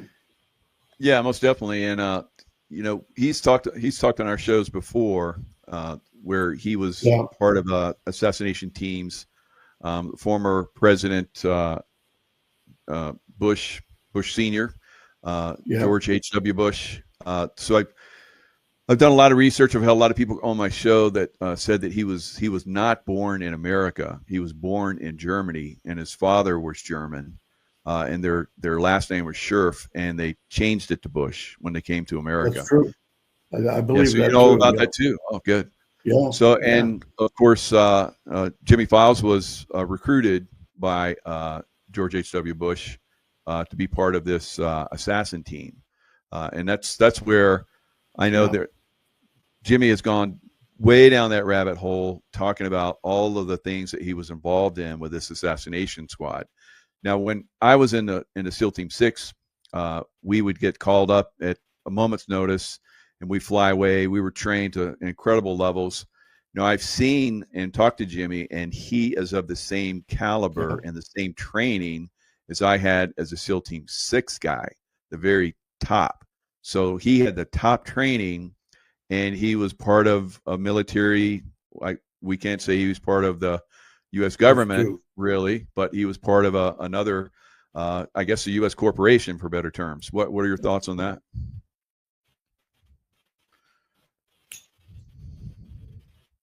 I don't have him on the screen. Yeah, I can hear you. Go ahead. It's a little bit of a gap. Anyway.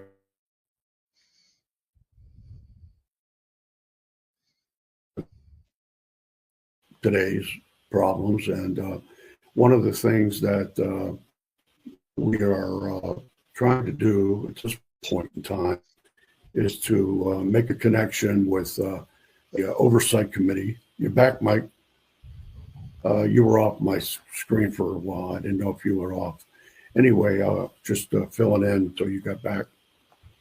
Anyway, we are trying to get through to them, and we got a call back from them yesterday, and they want us to send up a request to, I guess, one of her assistants, asking to be able to testify before that committee ends its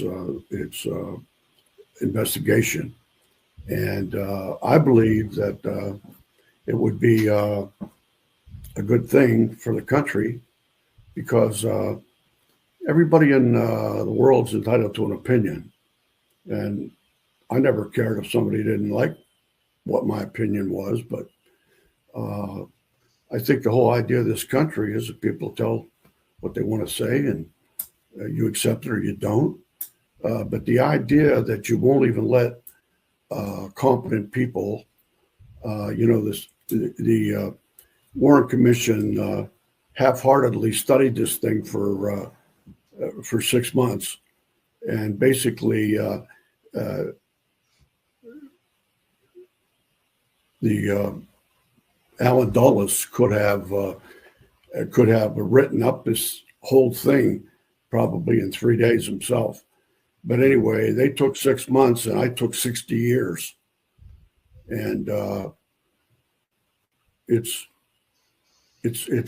amazing to me that with the 150 YouTubes that I've done, and all of the evidence that corroborated what I said is out there now on those YouTubes.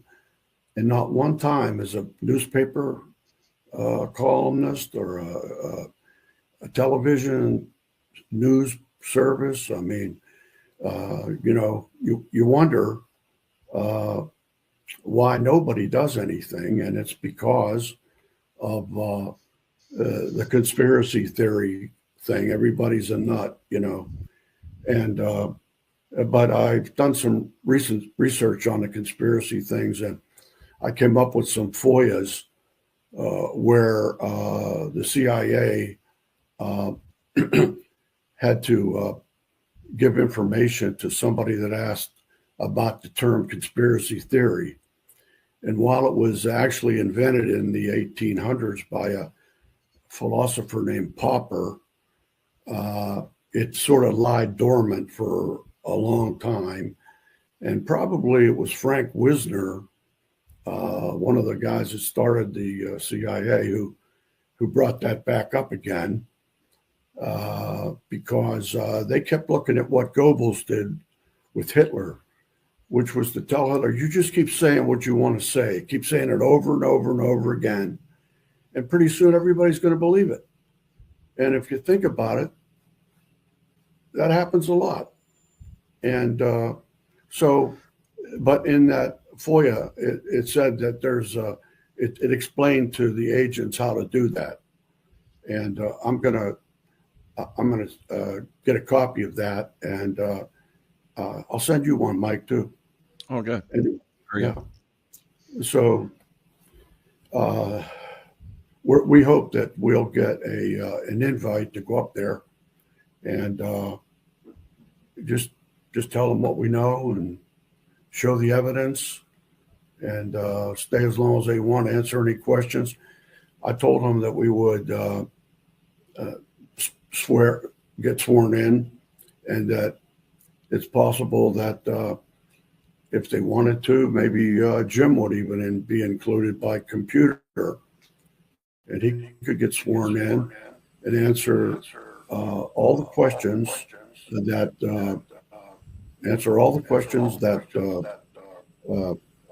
the people on the committee might have.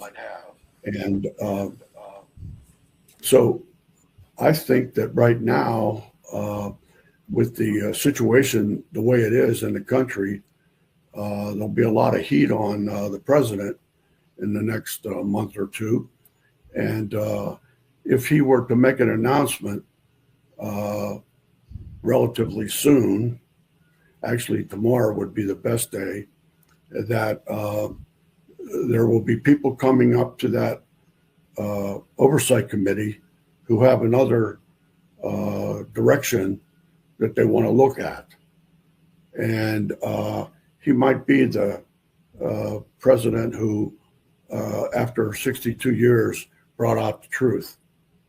And that's the kind of thing that probably would help him, whether you're a Democrat or a Republican. Absolutely. Well, let's see if we can get Jim. Can you see if you can talk now? Can you hear me now? Yeah, we got you. Good. Okay. Well, that's great. I missed part of what you were saying because of our audio issue, but over the weekend, I went to my 45th college class reunion at the Citadel, and I met with Nancy Mace, Congresswoman Republican from the 1st District of South Carolina. She's going to run for governor in South Carolina, and I'm going to support her. And we're hoping that I've got her director of operations contact, and I'm going to send him a package of material, including this podcast, and hope that, you know, it'll also increase our chances that we'll get an opportunity to speak to Congress about and get Jim and Pam to, I guess by computer because of Jim's medical condition, to testify before Congress. But to me, if they know about it and they're not willing to at least listen to what Jim has to say, you know, who am I? I was 5 years old when Kennedy was assassinated, but I found about this information, you know, from our previous calls when I was with the state police in Virginia, and tried to kind of make it public. And it just seems like at every corner, you know, there's some kind of opposition that wants to, that doesn't even want to hear the story. That's the interesting thing. It's not like they say, okay, well, come on in and sit down and tell us what happened. And then they, you know, I guess they don't want to spend the rest of the year feeding some kind of disinformation, you know, the old motto, deny everything, admit nothing, and make counter accusations. So, you know, when you broadcast the truth, you know, then they've got to spend all this energy on, look what they did with Lee Harvey Oswald. They covered up all the physical evidence involving damage to the limo. They took the rifle. They took JFK's body. One of the things James Files, I talked to him day before yesterday at lunchtime, him and Pam, and he wanted me to make a point, and a lot of people don't understand this, but that in 1963, now think about this for a second, because I wanted to, you know, make sure that that's Nancy Mace. She's a Republican conservative. She was the first woman to graduate from the Citadel, class of 1999. And she's running for governor in South Carolina, but she's a great person. She's the one, if you go on YouTube and put in her name, Nancy Mace, and Cheadle, the former director of the Secret Service after the attempted assassination of Butler, she's the one that ripped Cheadle in Congress during that interview when Cheadle gave all those BS answers. Oh, we'll have to get back with you. And she wasn't answering anything. And they all called for Cheadle's resignation.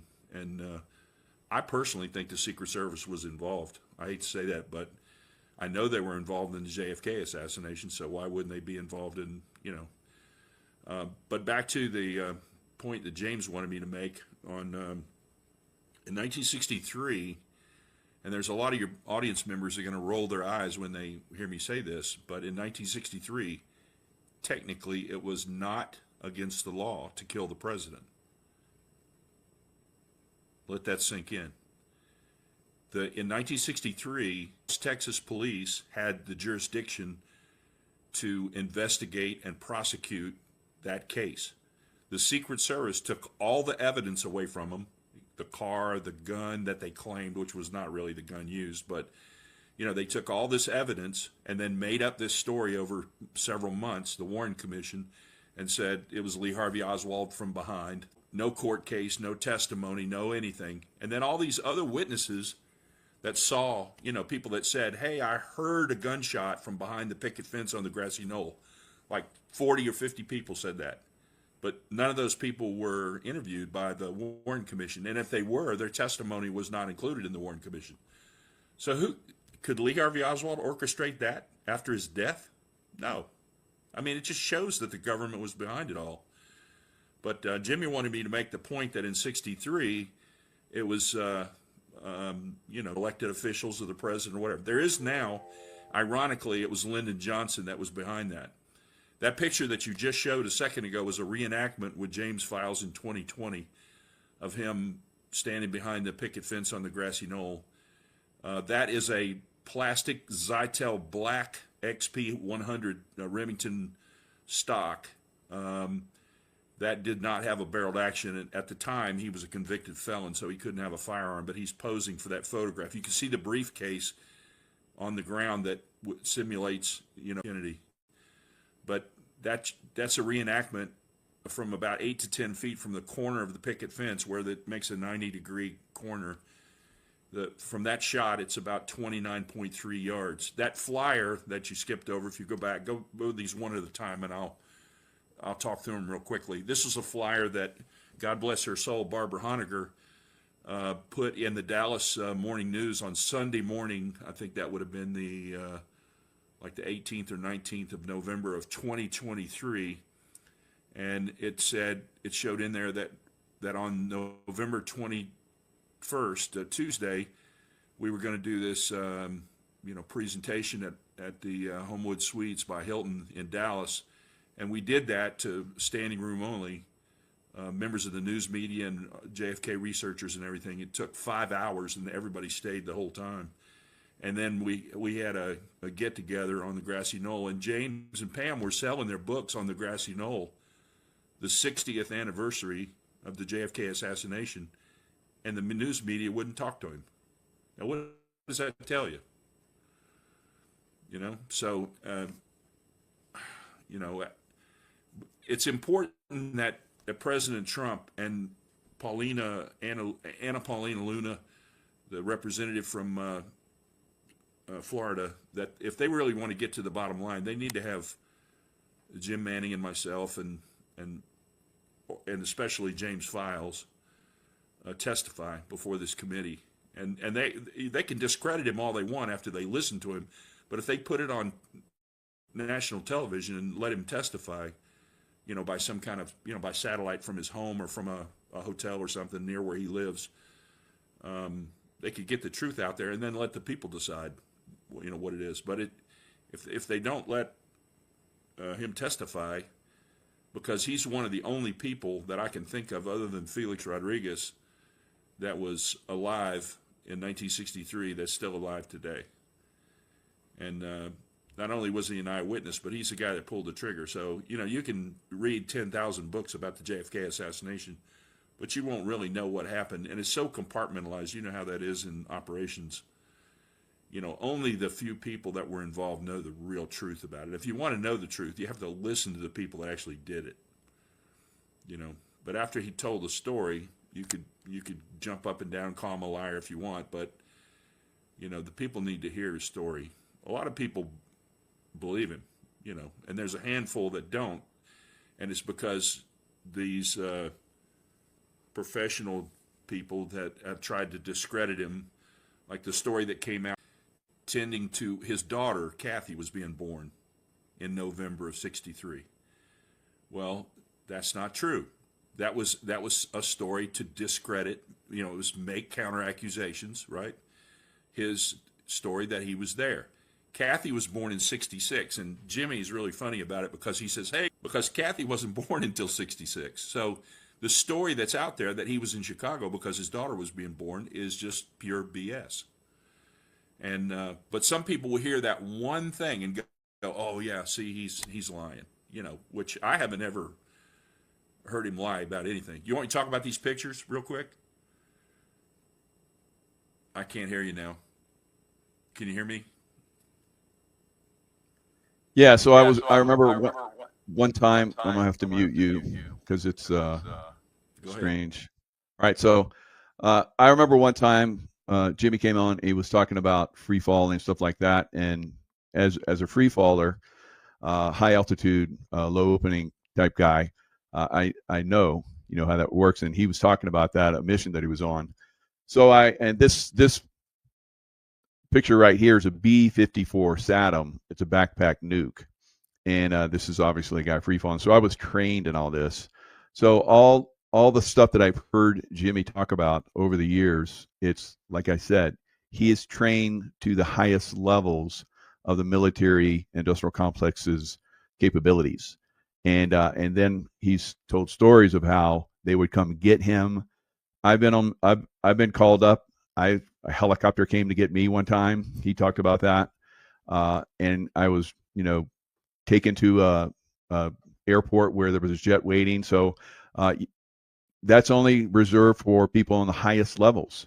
And so obviously he was at that level doing missions on that level. And we've talked about a lot of these missions.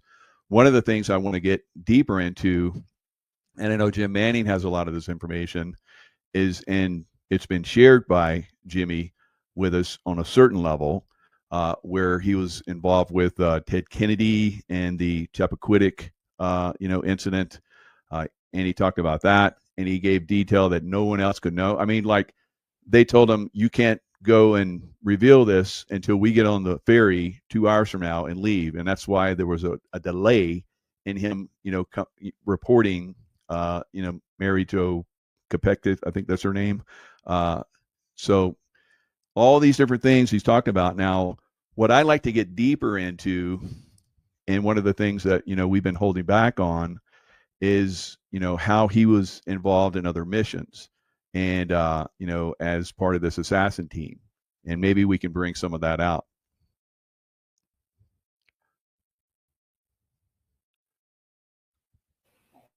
I can tell you about one. Most people are not familiar with how it works. You may be an employee of the CIA, in which case you get paid like everybody else does in a check. However, a lot, and maybe most of the people that do the dark work are what they call contractors, but they used to call them mercenaries, which Jim liked. And so he was that type of guy. He would be in Illinois, and he'd be working along with his buddies in the outfit. And when he would call every day to David Atlee Phillips, and no matter where David Atlee Phillips was in the world, he got that call. And then he would have a signal with James that if he needed to go someplace, he would just tell him there's tickets at the airport at Midway. And if he didn't need anything, he would say, well, have a nice day. And Jim would report through getting to him that he was the Sandman, and he had, I think it was 4412 or something close to that. His number, he'll tell us when it comes on. And so that was one day they called him, and he had to go to Washington, D.C. And the problem was that there was a Soviet colonel, KGB colonel, that was stationed at the embassy there, had been there for a while. And he had, the police got the CIA involved because he was a colonel in the KGB. And so he had roughed up a few street women after he had his way with them. And then some of them got pretty damaged. And so they were so damaged that they actually reported it. So the detectives ran down who it was. Then when they found out who it was, they brought the CIA in on it. Now, what they did was they set up a honey trap, and the honey trap was where they used a girl, and they used somebody that had done work for them, and that a lot of people who have followed these things in history know. She was the lady that ran money and information back and forth between Sam Giancana and Jack Kennedy.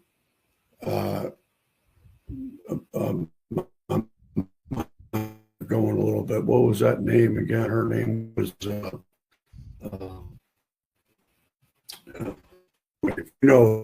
Jim said, but she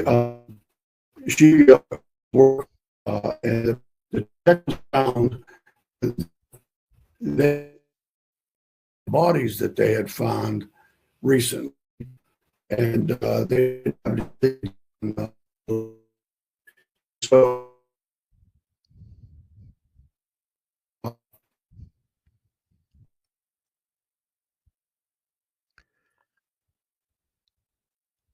he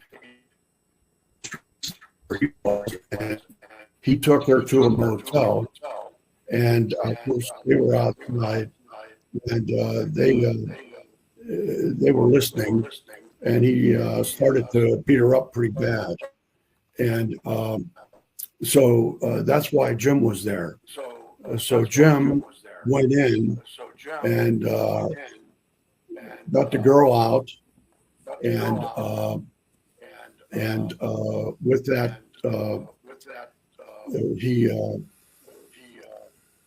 he was in the car. They had arrested this guy, and they had put him in the back of a car that they had. He was in cuffs, and he had a CIA agent on both sides of him, and Jim was in a jump seat facing them, and he was talking to the guy about we're going to turn you into a double spy. You're going to work for us now. And the guy was laughing at him and making insinuations that Jim didn't like. And he said, "You can't do nothing to me. I got immunity. I have diplomatic immunity." And he says, "We can't do nothing to you. We can't, blah, blah, blah, do nothing to you." And he pulled out his 45, pulled it up, and 6 inches from his head, he shot him between the eyes.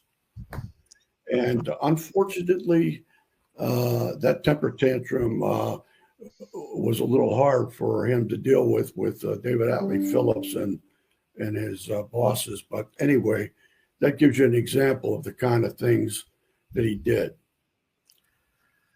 Yeah. So I know a lot of people would not survive that. In the CIA. Yeah, right. Yeah. So he must have been very high up. They must have really loved him a lot. So, and that's why he's still alive, because he's always done a very good job. Name of the girl came to me. Judith Exner. Judith Exner Campbell was in there somewhere too, but that's the name. And she was pretty famous for being a favorite of Jack Kennedy and both Sam Giancana. Anyway, Jim said she slept with a 45 under her pillow. So she must have been a tough girl. No doubt. So there's many stories like that. I know that like you said, you talked to Jimmy for quite some time, and he revealed a lot of stuff. Now, he was hoping to reveal this stuff to some type of commission, and maybe that will still happen. We're hoping that will happen. So we've touched base with a lot of different people, but we know with this administration, I guess they have a lot on their plate, so they're being very choosy what they focus on, unfortunately. Yeah. But like you said, Jim Manning, that's tomorrow would be a good time for them to go, okay, we're really going to open this can of worms on this. So that would be great. Now there's another one, and I'm gonna move over to Jim Scott. And Jim, you talked to me one time about. Hold on a sec. Before you unmute, Jim, let me say, and then I'll mute because it's a feedback. There you go. Thank you. So when you were telling me about the train incident, I think in an African country, South Africa or something, I forget where it was. Is that something that we can talk about? And then all of these different things, maybe when Jimmy comes on, he can verify. Go ahead. Okay, so can you hear me okay? Okay, so what you're talking about is the Blue Train massacre in South Africa. And the Blue Train is a luxury train similar to the Orient Express. It's a very famous train. It is blue in color. You can look it up online. If anybody in the audience wants to look at it. There is a story online, if you can find it, about this. But if I remember correctly, Jimmy led a 14-man team, and they had their target was members of the government in South Africa, and basically the entire cabinet was going to ride the Blue Train from one point to another, and they infiltrated the train as passengers. And when it left one stop and was headed to another stop, where there was some distance, where they had a little more, they had some time, they began assassinating the members of the train. And once the train got to the next stop, as the people got off the train, there was a team waiting for them there to ambush people getting off the train. And actually, witnesses to this said that they could tell that some of the gunmen in the team were Caucasians that were in blackface, that they were wearing makeup to look like blacks, and then others had like balaclavas on to cover their face and maybe makeup around their eyes, that kind of thing. But there was an explosive charge that derailed the train, and it went off the tracks down into a lower area off, like rolled off the tracks. And then the ambush continued, but virtually the entire cabinet of South Africa was murdered in that operation. That's called the Blue Train Massacre. Some of the other stuff, if you remember, Jim's history is 28 years doing on and off with the agency. He's worked, and in the agency, they, like when they talk about Central America, they call it the Central Hemisphere or the Southern Hemisphere, that kind of thing. So there was operations. There was a mission called the Dawson Island Raid down off the tip of South America. There's a small island called Dawson Island. One of the people incarcerated there was Orlando Letelier. He was basically kind of rescued from the prison and brought back to the United States. They turned him into like a double agent.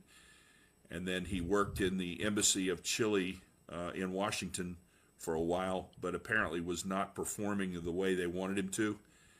And after rescuing him at the prison at Dawson Island and putting him as a double agent in the embassy of Chile, he went to the Falcando Mining Company in the Dominican Republic and got apparently like a couple cases of 60% nitro dynamite, and he made 2 bombs out of that dynamite, and they had the same lot number. Now, he would be the only person other than that foreman that gave him the dynamite that would know that. And both bombs, the one that bombed Cubana flight, I think 455, was a Cuban airliner that was blown up. And then the bombing on Embassy Row, I believe it was September of 1976, assassinated like a Chevy Malibu, I think. There was a couple other people in the vehicle with him, but the vehicle blew up and injured the other folks. Maybe killed, there were 3 people in the car, I think, in it. Ronnie Moffat or something like that, and maybe his girlfriend or wife or something. And it killed 2 of them, and 1 was injured, something like that. And but Orlando Letelier was killed, and it was right on Embassy Row, middle of the day, that kind of stuff. So Chappaquiddick, as you've alluded to, he's told us the story about what really happened there. Ted Kennedy drove. He was basically tricked to bring Mary Jo Kopechne down to the Dyke Bridge. When they got down there, they smothered Mary Jo Kopechne, put her in the back seat of that black Oldsmobile, and then Jimmy claims that he drove the car off the bridge into the tidal pool, and Ted Kennedy wasn't even in the car. So what's really ridiculous is when he gave the press conference a couple days later. You remember he was going to run for president in 72, and the CIA needed some way to control him. So he's basically became an accomplice to murder. The rumor was Mary Jo was pregnant by him. So they were doing him a favor by having him, having her go away. But the problem is he caused it. And so basically, when I was a Virginia State Trooper, he would have been charged with manslaughter and gotten 5 years in prison for killing somebody by driving recklessly. And everybody speculated that the long time before he reported the incident through his lawyer to the law enforcement after he ran the car off, because they found the car in the tidal pool the next morning, and the sheriff's department was down there and everything, recovering the car, found the body and all that kind of stuff. But he didn't report it till well after that. But but the reason why was because he needed to get Jimmy and the other two guys on the team, which was the E. Howard Hunt and Frank Sturgis, he needed to get off the island because the only way off the island was the ferry. And the only reason that he turned when he came up, if you research this and look at the map of Chappaquiddick, from the cabin or the cottage that they rented that had the party at, if you drive up to the T intersection, it's a left-hand turn to go to the ferry. But like at whatever it was, 11, 12 o'clock at night, I think the last run of the ferry was midnight or something like that. Ted Kennedy didn't turn left and go to the ferry. He turned right and went down to the Dyke Bridge to meet E. Howard Hunt, like he had been called and, told to do or whatever. So you take a young girl down to a dark one-lane bridge with no side protection in the middle of the night. That's kind of weird to begin with. But the thing is, there's no reason for him to drive in that direction and drive across that bridge, because all you do is go out to the beach. That's not a way to drive off the island. That's a dead-end road. So there's no reason, if he was going to the ferry to leave the island with Mary Jo, there's no reason for him to make the right turn and go to the bridge. But Mary Jo Kopechne was murdered. If you look on Wikipedia, it says right in there. And I think that they were involved with killing John F. Kennedy Jr. as well. There's rumors of an explosive device in his airplane. But he had no business flying that airplane in night IFR conditions because he wasn't IFR rated. But if you'll run your arrow again right there behind that disheveled-looking long-haired guy with his hands, which you can't really tell in the photograph, are bound by right behind Che Guevara, which was the he was a revolutionary. That's James Files. And the picture of the guy standing to the left, which would be to Che Guevara's right, that's Felix Rodriguez. He's a famous CIA officer. And when he tells the story about this, he says that some Bolivian captain, well, he's wearing a Bolivian captain uniform. He's the one that did it. And after they killed Che, they drug him into the kitchen. Jimmy maybe tell the story when he comes on at the turn of the hour. They cut Che's hand off. One was mailed to Fidel Castro, and the other one was mailed to the CIA Langley headquarters. And to this day, it's my understanding there's a glass jar with formaldehyde with Che Guevara's hand in it on the mantle at either Felix's house or at his little museum down there in Miami. This is a famous picture that was taken January 22nd, not November 22nd, but January 22nd, 1963, in the Luna Hotel in Mexico City. This is the only known photograph of the CIA's Operation 40 group, and it's only part of the guys that were on the crew. On the left side of the picture, bending over with a cigarette in his right hand, kind of laughing, is Felix Rodriguez. Now, in a previous show, I think I misspoke. The next guy is Porter Goss, and I said it was Barry Seal. I had him reversed. The guy with the glasses on is Porter Goss. He was the director of the CIA later under George W. Bush because his daddy, George H.W. Bush, told him to make Porter his, and he knew because they were, George H.W. Bush was the recruiter for Operation 40. And he recruited Jose Correas Posada and Jimmy Files. At the time, his name was James Earl Sutton. But that third guy on the left side is Barry Seal, the pilot that was made famous in the movie American Made. It was a Tom Cruise movie, flying guns to Nicaragua and other places in Central America and flying loads of cocaine back into Mena, Arkansas. And the CIA connection there was Bill and Hillary Clinton. Across the table from Barry Seal, the third guy on the right side, is James Files. So if you've just seen a picture of James Files with Che Guevara and Felix Rodriguez, the other Operation 40 guy that's on the left side here, the first guy, you've seen a picture of him with Che Guevara in Central America, and you've seen a picture of him with the Operation 40 group in January of '63 in Mexico City. They were already planning to kill Kennedy. Who in the world would not believe Jimmy's story that he was part of the CIA assassination group. I mean, how in the hell can he?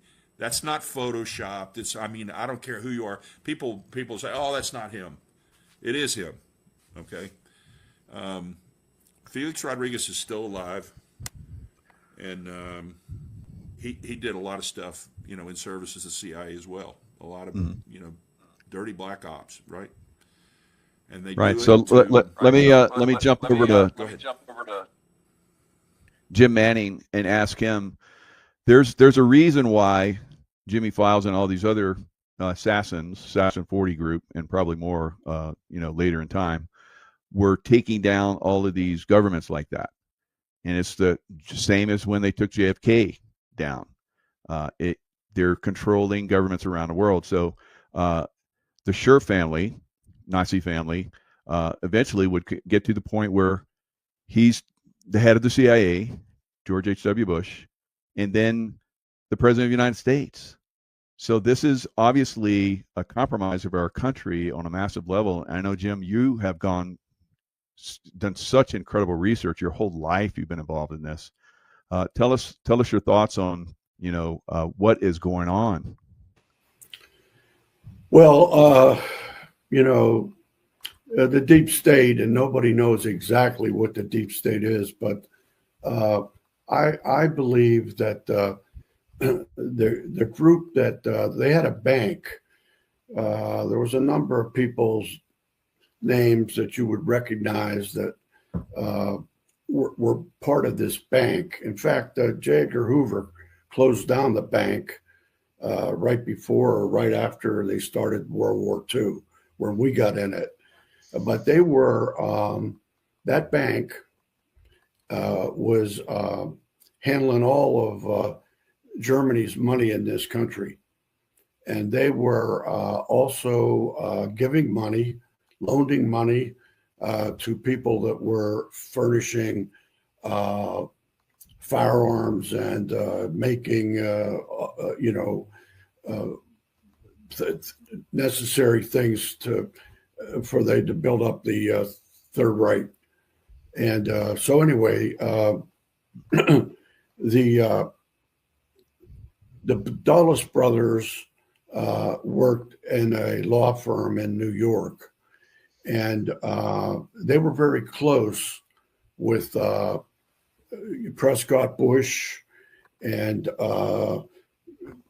other people that you know were just right before HW. And anyway, and so it was no surprise to a lot of people that they had a very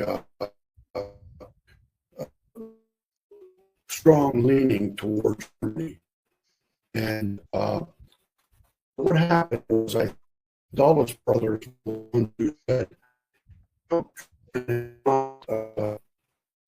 going to be a president this time around, that we could start something with him that we might not be able to start with whoever's next. And so they came up with starting the National Security Act, or what's it? That was the name of it, I think. But anyway, so they convinced Truman that the world's a different place now, Mr. Truman, because after the Second World War, even though we won, communism is on the march. And I believe it was his brother, John Foster Dulles, who was the Secretary of State, who coined the phrase domino theory. And they convinced Truman that what would happen is we'd lose Vietnam, for example, then Laos, then Cambodia, and so forth, and then the same thing in Central America. And so he said, there are times when we will actually have to kill people. And that was called executive action. And they convinced him that he had to approve that, and he did. Well, that was the first part of the plan. The second part of the plan was now we have to not be able to tell people that we did it, we did it, or what we were going to do it, and that was plausible deniability.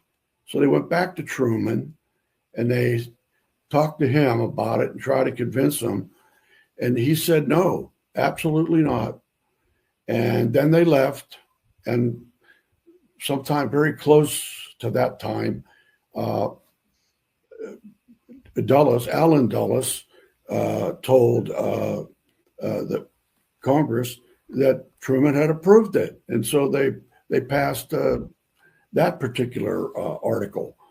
And Truman was so upset that he wrote a real stinging letter in the Washington Post. But the Washington Post has always been part of the CIA.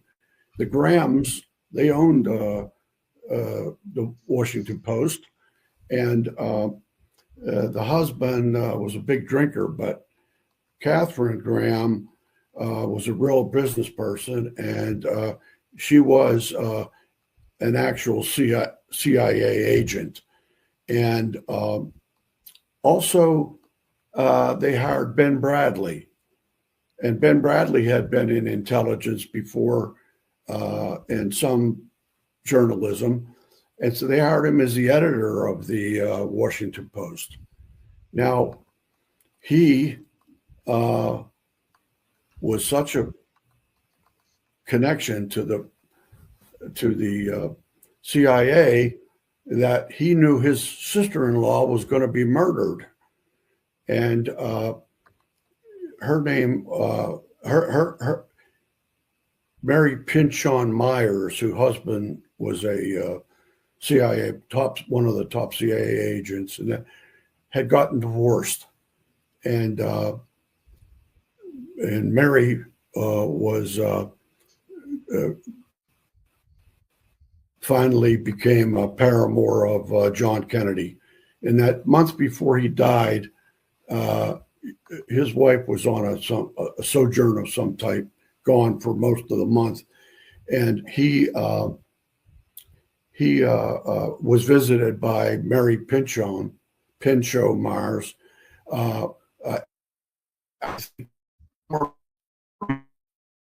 In 16 days that month.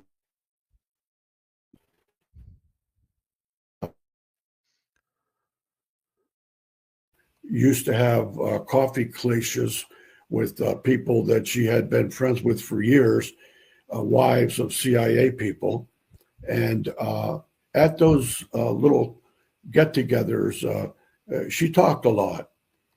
And at one of those get-togethers, she said some stuff, and that lady approached or called her now divorced husband and told him, I think you ought to talk to Mary, because she's talking a lot about what's going on over at the company, And so he then got involved with James Jesus Angleton and Ben Bradley, and they decided to kill her instead.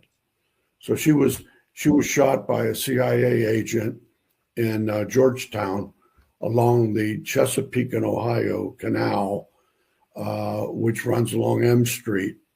And so it's just one more story of many because of the assassination. Wow, that's incredible. So I'm gonna shift back over to you, Jim, and maybe we can go through some of the pictures you shared with me. So again, we're seeing this incredible. Let me speak, and then I'll hand it over to you. But so we're seeing this incredible other government that's running the show, and you've talked about, and we've all talked about how they basically put a death warrant on JFK because he was working with the Russians, and he was working with the Russians to keep America safe and so forth. That's his privilege as the American president. But they didn't like that because they weren't in charge, they weren't in control. So they put out a death sentence on him. Now, I'm going to share a picture with the Scherfs, who is the Bush family. Basically, this is them in Germany. So they're with Otto Skorzeny, who was a very top-level special forces guy in Nazi Germany. Reinhard Gehlen, Martin Bormann, Joseph Mengele, because we know all about him with the medical stuff. But here's George Scherf Jr., who would be George H.W. Bush, and here's his father, George Scherf, who eventually would be Prescott Bush.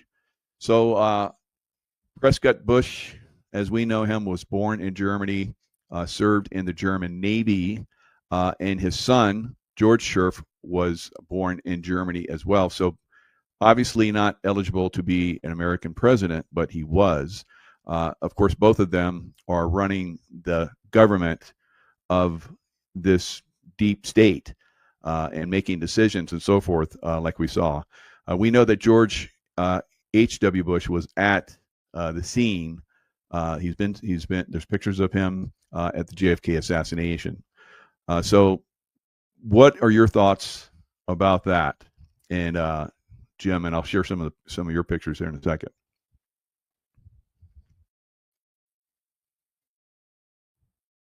Go ahead, you can unmute now.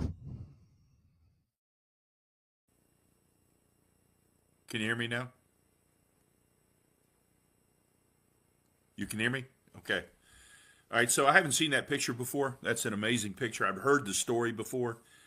I know that the Bushes were involved with several other families that had a lot of money invested in the German stock market.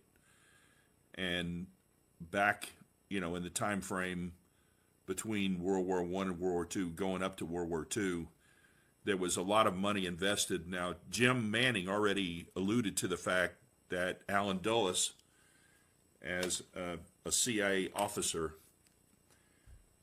was involved. He was a lawyer to start off with, and he was at Sullivan and Cromwell. And Sullivan and Cromwell represented a lot of those international interests and investments in Europe and with the Germans and with other countries, even like Guatemala and the copper company in Chile. And when Allende in Chile said, hey, we're going to nationalize the copper company and take it away from America, you're taking too many of our resources out of our country and we're not getting paid anything for it. That's the kind of stuff that generates, coups to overthrow a country, because, you've got all these investors. And when you're in the big dog in the dog lot, and one dog says, hey, I'm taking all the copper, the big dog says, oh, no, you're not. And that's really, in my view, that's really all it is.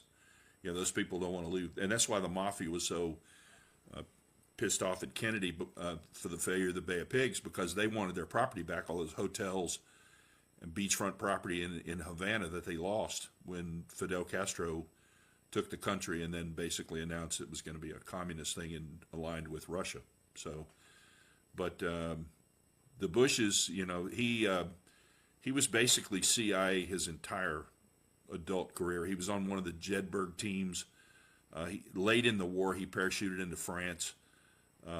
He was with the OSS, and then it became the CIA, and he was with these assassination teams.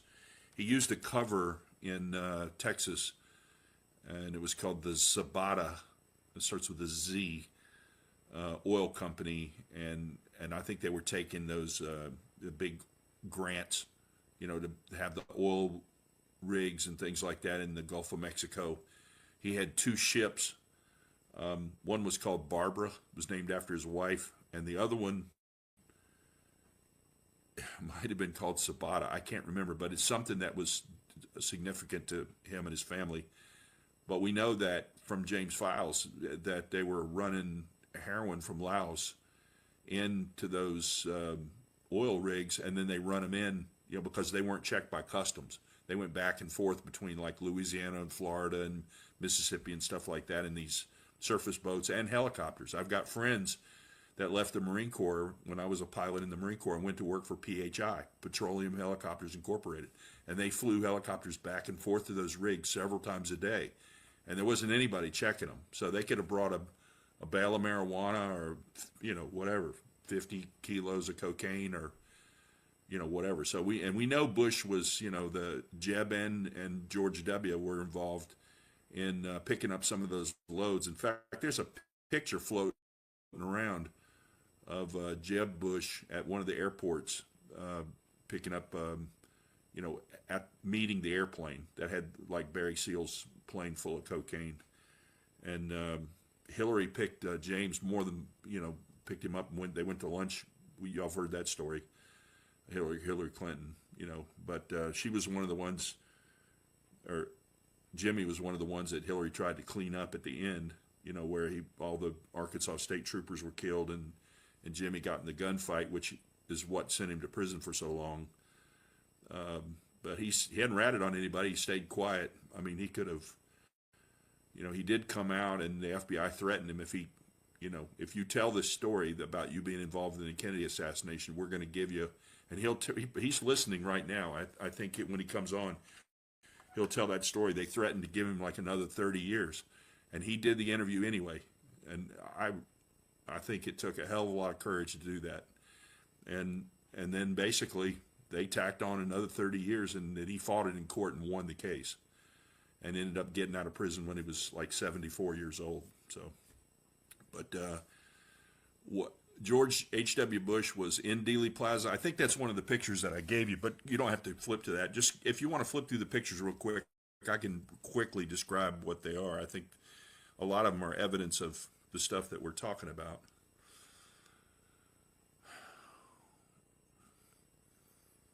So I just hope that, and also to the audience, while you're doing that, there's a book, Primary Target JFK, that Pamela Ray Files wrote. You can get it several places, Author House, or, you can get it on eBay, and you can buy it directly from them if you want a copy that's got Jim's thumbprint in it and his autograph.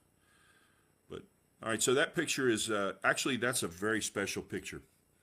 That is one frame out of a video. I had to isolate the frame, but that looks like a Remington XP 100, but it is and it's not. That is the first prototype of the Remington XP 100.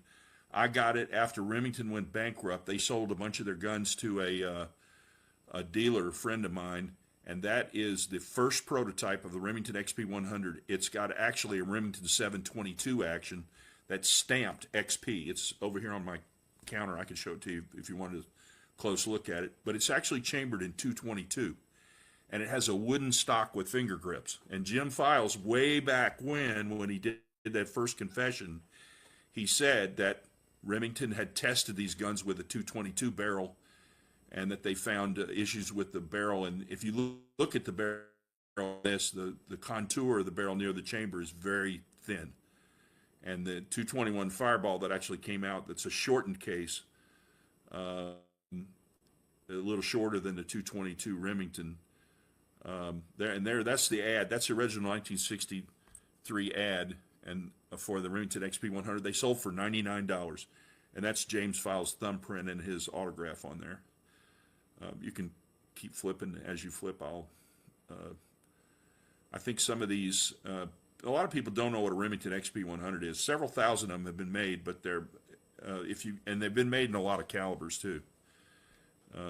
22 250, 7BR. That's Gary Marlowe. He was called the Raven. He's the guy that shot Officer J.D. Tibbet.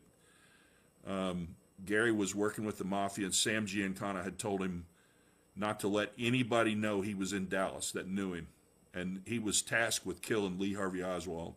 And he was over there looking for Lee. Lee was supposed to be walking with his pistol from his boarding house to the movie theater. And he bumped into J.D. Tibbet. J.D. was a friend of his from the Bay of Pigs operation. And because he was told that nobody could know he was in Dallas, he killed J.D., which I find bizarre. I mean, since they'd worked on a black op together, it seemed like he could just say, hey, dude, don't tell anybody I was here. You know what I mean? I'm not sure I could kill one of my close friends just to, but he did it. Shot him with a .38 Special Colt. So that's the guy that really killed J.D. Tibbet. This is kind of a famous picture, and there were these 5 guys were arrested. Turns out they were Mossad agents, and they're dancing in a parking lot behind a van, and that's the World Trade Center on fire behind them. So it's they were questioned. They were held for several days, and Mossad worked out a deal to get them released. But they were questioned, and they were actually interviewed back in Israel, and they were asked what were they doing there, and they said under testimony. There's a video online you can look, and says we were there to record the event. Well, if they were Israeli Mossad and they were there to record the event, how did they know it was going to happen? You know what I mean? I mean, it's a pretty simple question, right? So when you're talking about the deep state and all this kind of stuff, now this is Pam's book, Primary Target JFK, How the CIA Used the Chicago Mob to Kill the President. You can get these first edition hardcover with Jim's thumbprint. Some of them he's put his trigger finger print in also. Well, recently I suggested that, and he thought it was a good idea, and I've got a couple books that have both his thumbprint and his trigger finger, but it has his autograph in it. But you can get that at their website, which I've sent you, but the link, and I think you're going to put the link below the thing, but it's JFK Murder, jamesfiles.weebly.com, and Weebly is spelled WEEBLY. JFK Murder, jamesfiles.weebly.com. And I think those books, along with Jim Manning's book that releases the information about the Zipper document, which you can't hardly find a copy of the Regicide book. There you go. You can get a first edition book with Pam's autograph, Jim's autograph, and his thumbprint. And it could be, personalized to you if you want that too. You could ask them, but you can do it on that website. What else? Do you have any other pictures? I can't hear you. Let's bring in Pamela and Jimmy.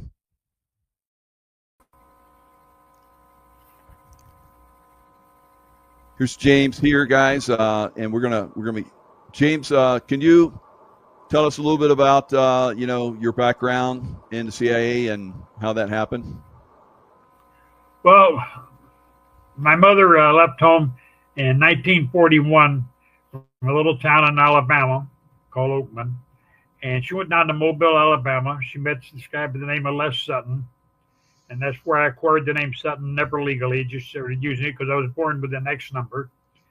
And from the X number, I went to James Sutton, and from James Sutton, I went to James Files. And jobs were hard to find at that time. There was no jobs available. And so Les Sutton got her involved in this program, birthing program, and that's how I came about.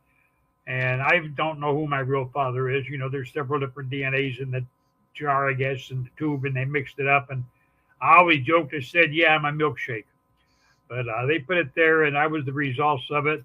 And I think 123, 124 of us was born at that time. In 1941, actually, it was assimilated in 41, and we started, and I was born in January 24th of 42. I was one of the early ones born, and out of a class of Camp Hero, only 14 of us graduated, survived it, and from there on, I trained heavily and steadily, and jumping out of airplanes to doing all kind of MAs, mechanical ambushes, one thing after another.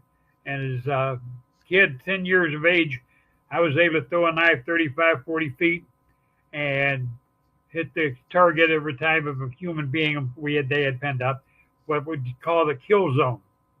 Mm-hmm. And later on, after I joined the service when I turned 17, I would think I was in my early 20s. We attended different schools of called School of Americas, which a lot of people have never heard of. We had one in South America, one in Central America, and one here in North America at Fort Benning, Georgia. I did all my training and jumping from Fort Bragg, North Carolina, Mackerel Reservation. And I went to Laos, and I shipped out from there July the 10th of 1959. And from there, I wound up with the Bay of Pigs.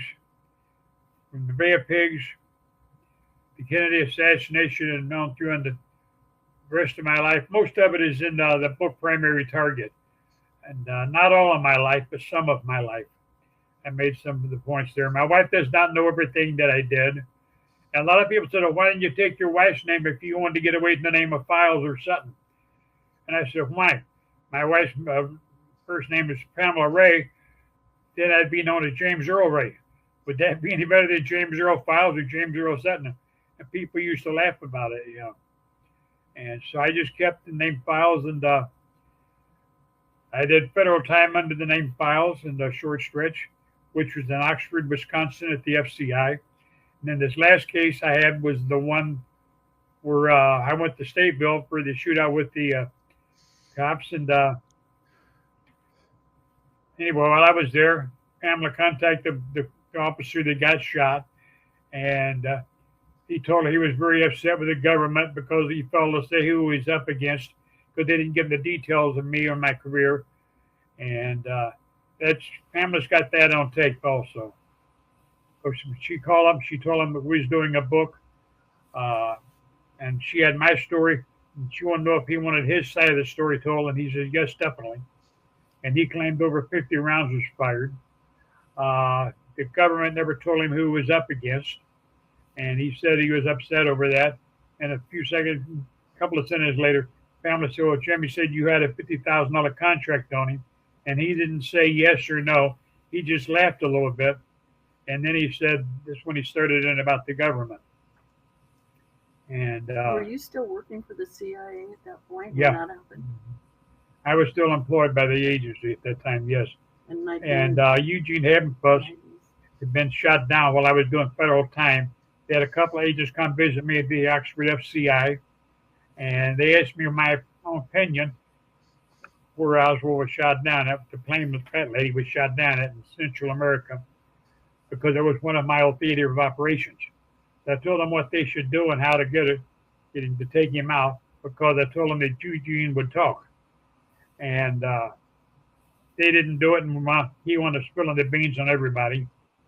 And he was from Marriott, Wisconsin.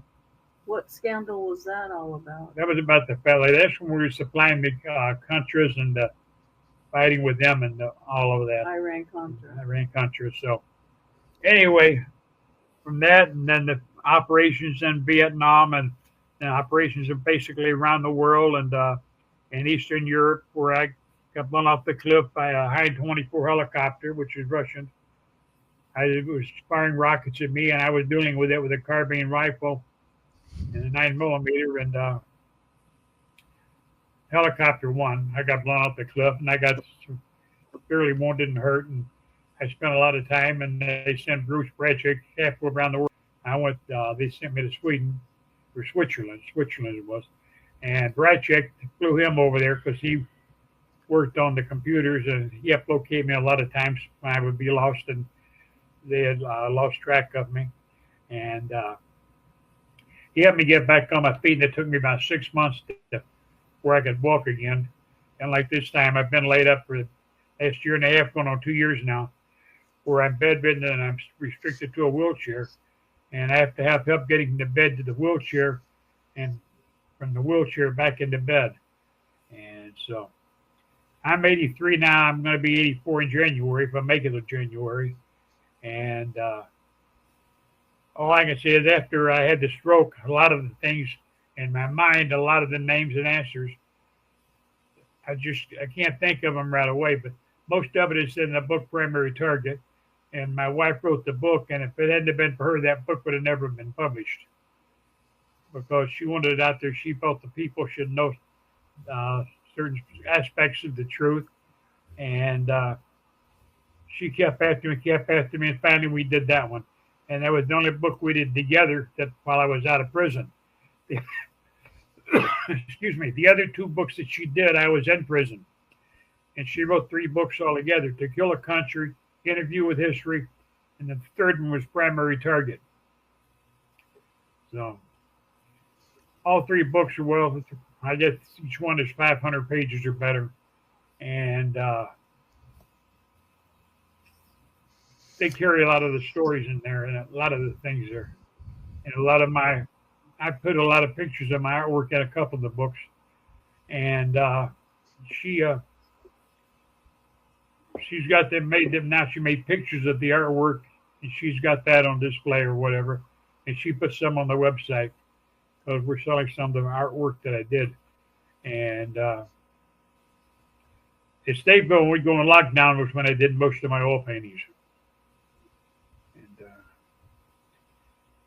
she has the original of the one I did of JFK, and I sent that one to Bruce Breitscheck, which you've probably seen him in some of the interviews with me. And him and I have been friends since 1969. I'm 9 years older than Bruce. And I was come back from the Central Hemisphere, and I was looking for a place to work out. And so David Phillips recommended a place up on the north side of Chicago, and I went there and I found this young kid working there. And I didn't know he worked there. I thought he was just training. I asked him when he got through training, I said, how often do you train here? Because I'd like to train with you. And he said, I work here part-time. And I said, that's better yet. And so we started training together. And he still laughs about, talks about it. My kicks were pretty hard, and he took it. And like he said, I used to kick the devil out of him, 2-3 times a week when I was home. I'd train there. And he wound up owning, I think it was nine martial arts studios altogether on the south side and north side. And we've been friends since 1969. And he's got over 900 visits to Stateville to see me. And it's all booked and logged and registered with the Stateville. Because you have to sign up every time you come in, so they've got all that on record. Very good. So, thanks for sharing all that. So, yeah. Jim Manning, you've done a lot of time with James and Pamela. What stands out in your mind, and what can you ask James? Hi, Jimmy. How are you? My wife, Pamela. Huh? Jim Manning. Okay, yeah, I'm pretty good. How are you today? Yeah, fine, Jim. How are you today? Are you okay? I'm doing good. Yeah, doing good. The thing that stands out most about Jim to me is that the thing that people don't really understand that much is the way he was born and the way that he had to go through. I'm not hearing you. The voice is cutting out. Voice cutting out. Anyway, it's spinning, but anyway, I think that possibly from the response that I've gotten from the YouTubes that we've done together, they're overwhelmingly in favor of not only that he was the shooter, but that he was led, his life led him that way from birth with that naval birthing program, Camp Hero. There's a lot of stuff there that people ask me about. Of course, I don't know much about it, but it got to the point where Jim did what he was told. He did what he was told in the Army. He did what he was told when he worked for the CIA, and that's the kind of guy he is. He's a plain guy, very bright, extremely bright, but he didn't make a connection that a lot of people would make in killing, and so that really stands out to me, that his birth and growth had a lot to do with who he is. And the CIA has to kill people. There are people that they have to kill, and that was made clear to President Truman in 1947, and so Jim's not the only one, but he may be the only one that went through the naval birthing program, and I was going to ask Jim if he knew if anybody else in the birthing program was in the CIA today.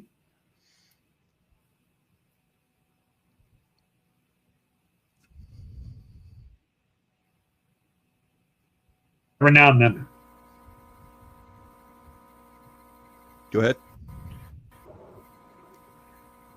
Did he hear me? And so we lost you before, and I only heard a few words that you said every so often. I heard a couple words.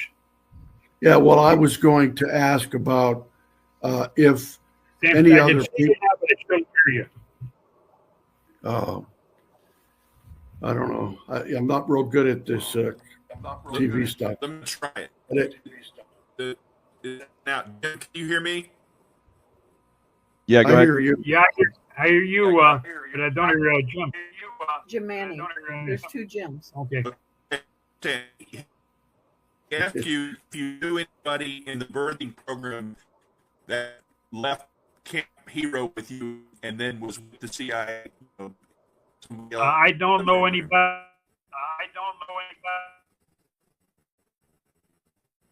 34, because the operations that we went on and that we did was dangerous. Some of them were still off by the time they were 34 years of age. If you lived to 34, you was considered an old man. And with the Chicago outfit, see, Chicago was never a family. Chicago was known as the outfit. And the ledger that I burned that belonged to Nicoletti and me, Nicoletti gave me before they killed him, showed us where we were tied up with over 60 mob hits. And that's why the FBI wanted it so bad. And basically, the one book, babe, could you hand me that book back there? Our book? Yeah, Oh, not the spiral notebook. This book here, I don't know if you can see it, but on the bottom, on page 50, it talks about when the FBI kidnapped me and tortured me, and they admitted they failed to bring me to speak of any crime that I had been involved in. And so, basically, the FBI, they've known about me forever. They chased me for many years. And Zach Shellen is the one that finally arrested me on the hijacking ring.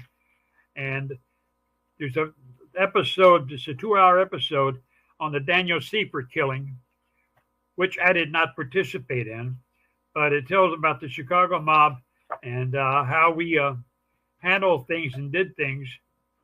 And like I told Pamela, we ruled from the west coast of from the west border of Pennsylvania all the way to the Pacific Ocean and from Canada to the Gulf. Everything they ruled. We took no orders from New York. New York absolutely had no power over the outfit in Chicago. There was 5 families in New York, but they was always squabbling with each other. And I think, and it's not just me saying it, it's other people saying it, it's in New York. And 69 and 70, Chicago, I mean, we went off the marks with the executions and everything else. And Daniel Seifert had turned informant, and he was going to testify against the mob on the International Plastics Fiberglass Company in Bensenville, Illinois. And they killed him with his wife and son there. And it was a botched hit, and they sent 2 youngest wannabes, and they claimed that Joey Lombardo and Tony Spilaccio did the hit, which was incorrect, because somebody with an indictment on them, a federal indictment, would never go on a hit like that, would be tied right to the outfit itself. The outfit used a couple of no-name youngsters that if they got caught, they could deny any connection to them with the outfit. They would never send unknown hitman to them. And that's why they failed to send Chuck and me. And I was upset because they didn't send Chuck and me.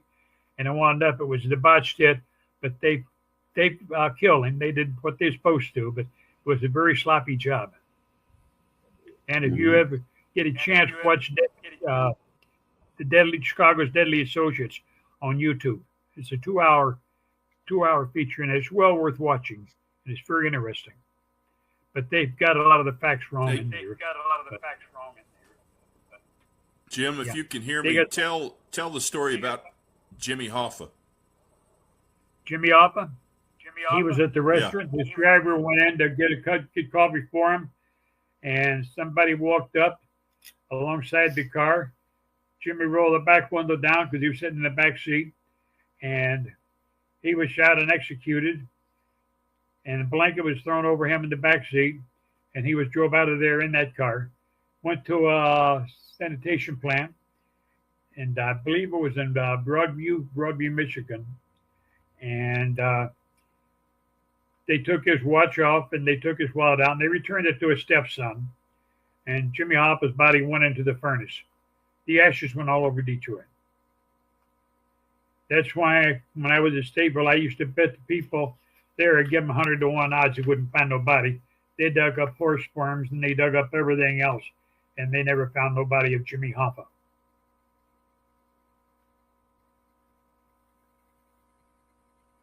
Because Jimmy Hoffa wasn't buried. Jimmy Hoffa was incinerated. And it was just like at Tony Accardo's home. When they pulled the jewel heist over on Michigan Avenue, the guy they robbed was a friend of Tony Accardo's. Tony Accardo grew up in the 42 gang. He was also a gunman for Al Capone. So Tony Accardo in his own right, hitman, what you want to call him. And me and Tony Accardo got along real well with Sam Giancana. And they talk about Sam DeStefano, the torture chamber where they put the guy's head in the vice in the movie Casino and squeezed the eyeballs out. Sam DeStefano, he had this house there in Broadview. And he had the torture chamber in his basement. The basement was soundproof. And I wouldn't go to Sam's house there, just Sam DeStefano. And don't mix him up with Sam Giancana. Sam Giancana was a nice guy compared to Sam DeStefano. And Sam DeStefano, he was actually a little bit crazy, just a whole lot. And he had that reputation of going to court in his pajamas and shopping in his pajamas and everything else. And I had actually seen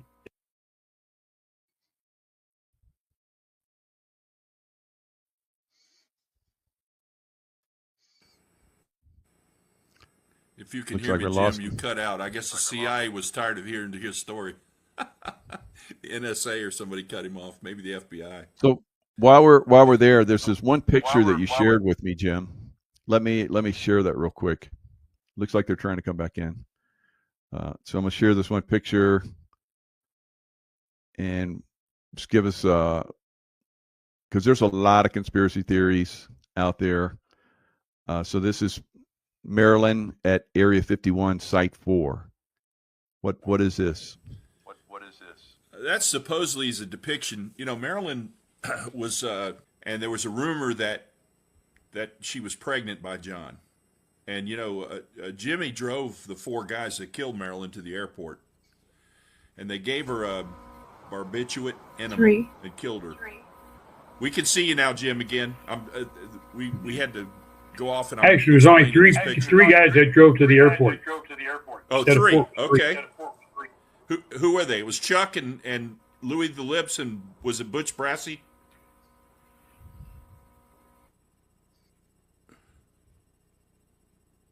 Who were the 3?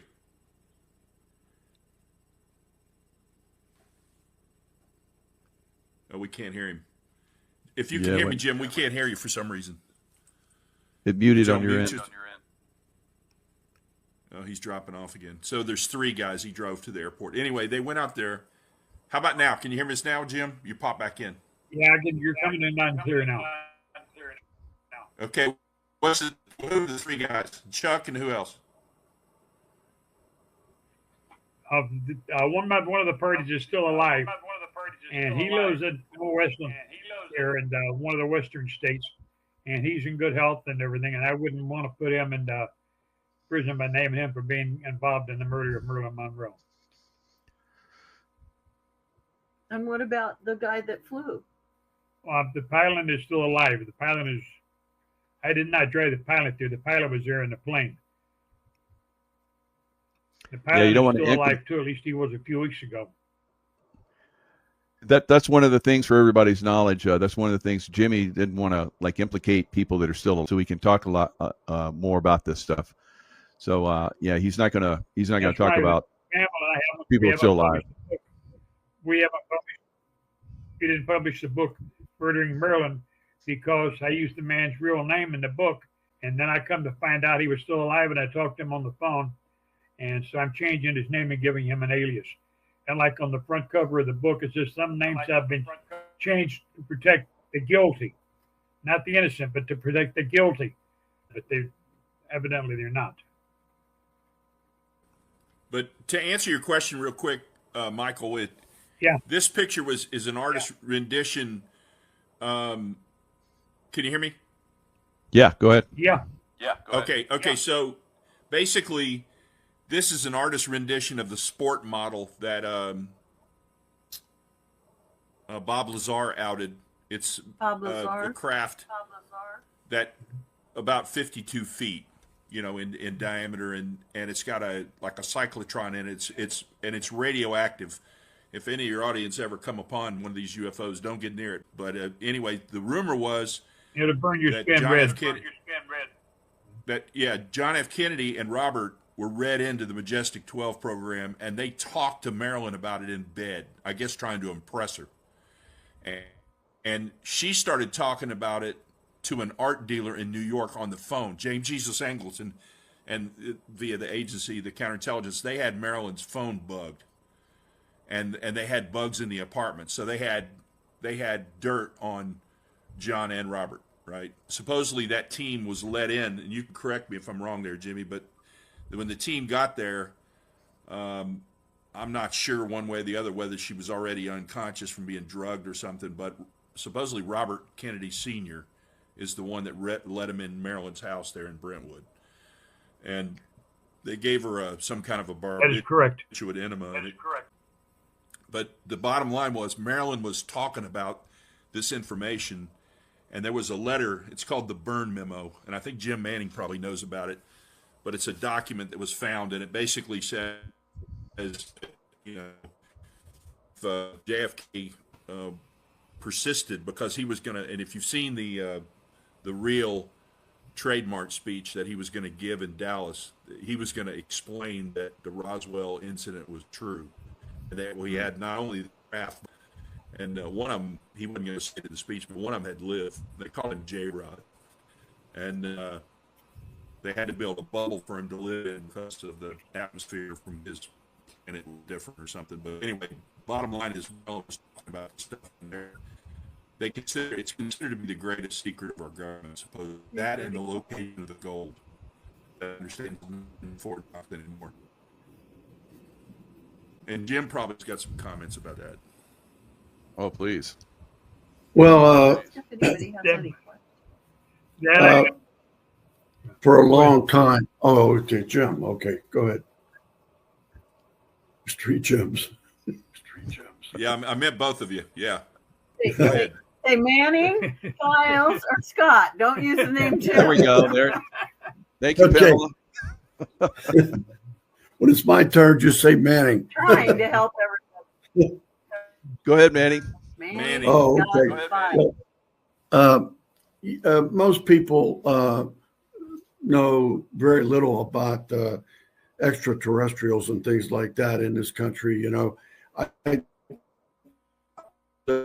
dinner a couple of months ago. I happened to mention, looked at me, she said, "Neighbors, were you dreaming?" And just occurred that people don't know anything now. Whenever Roswell happened, it was cut up. The next day they lied about it being a balloon, and whatever. But there were so many things that happened there that even before that, Truman had set up the Majestic 12, which were 12 men who knew about it. They were scientists, some military types, and one of them, one of the 12, thought that they needed to start disclosing things about extraterrestrials to the American people. And he was really pushing for that. And we have a carrier named after him, Forrestal. I think he might have been the first Secretary of Defense. And Mr. Forrestal, he jumped out of a 14-story window. I think it was 14-story. However, it was proven later that he wouldn't have been strong enough to even run into it or hit a piece of furniture. So anyway, there's books on it, and most because he wanted to bring that out. And so I got into that whenever I was studying about Kennedy, because Kennedy wanted to bring it out too. And if when I was young, I thought maybe the reason that because of him trying to bring it out, you know. But after I found out more about it, I realized that. I think that the Kennedys knew a good bit about it, and they Jim Manning have James Files talk about Gordon Gray. Gordon Gray. Gordon Gray. Yeah. Oh, I'm not familiar Gordon with Gray was the MJ-12 member, and James Files has personal recollections of meeting him and talking to him. Oh, Go ahead, yeah. Jim. MJ-12. Files. Gordon Tell Gray. us, Jim. Well, Gordon Gray, him and I, we used to sit down and share a six-pack or a couple of six-packs, and all depended on how much time we had. And he used to tell me a lot of stories about Area 51 and different stories, aliens, spaceships. And I thought the guy was really nuts, and I didn't believe him at the time. I used to laugh and agree with him, and we'd drink a beer, and we pretty good friends, at least as far as I was concerned, we was. And all I know is the stories that he told me about aliens and spaceships and that. And there was two crashes that night at Roswell. One was 35 miles northwest of Roswell. And two of the spaceships collided together, and the one blew up and the other one landed. It didn't land. It went into a ravine, into a muddy ditch, and half of it was buried in that ditch. And they dug it out and they exhumed it and they took it back and they carried it to someplace in Texas. And from there, I went to Dayton, Ohio, and Patterson Air Force Base. And as far as I know, it's still there. Mm-hmm. Yeah, well, the CIA, of course. Gordon Gray was one of the members of MJ-12. Yeah, the CIA made people disappear. Bob Lazar came out. He was working at S4, which is about 12 miles away from Main side at Area 51. And that's where they had most of the stuff going on with the aliens and their flight equipment. And Bob Lazar came out and said that he had figured out how they were engineering the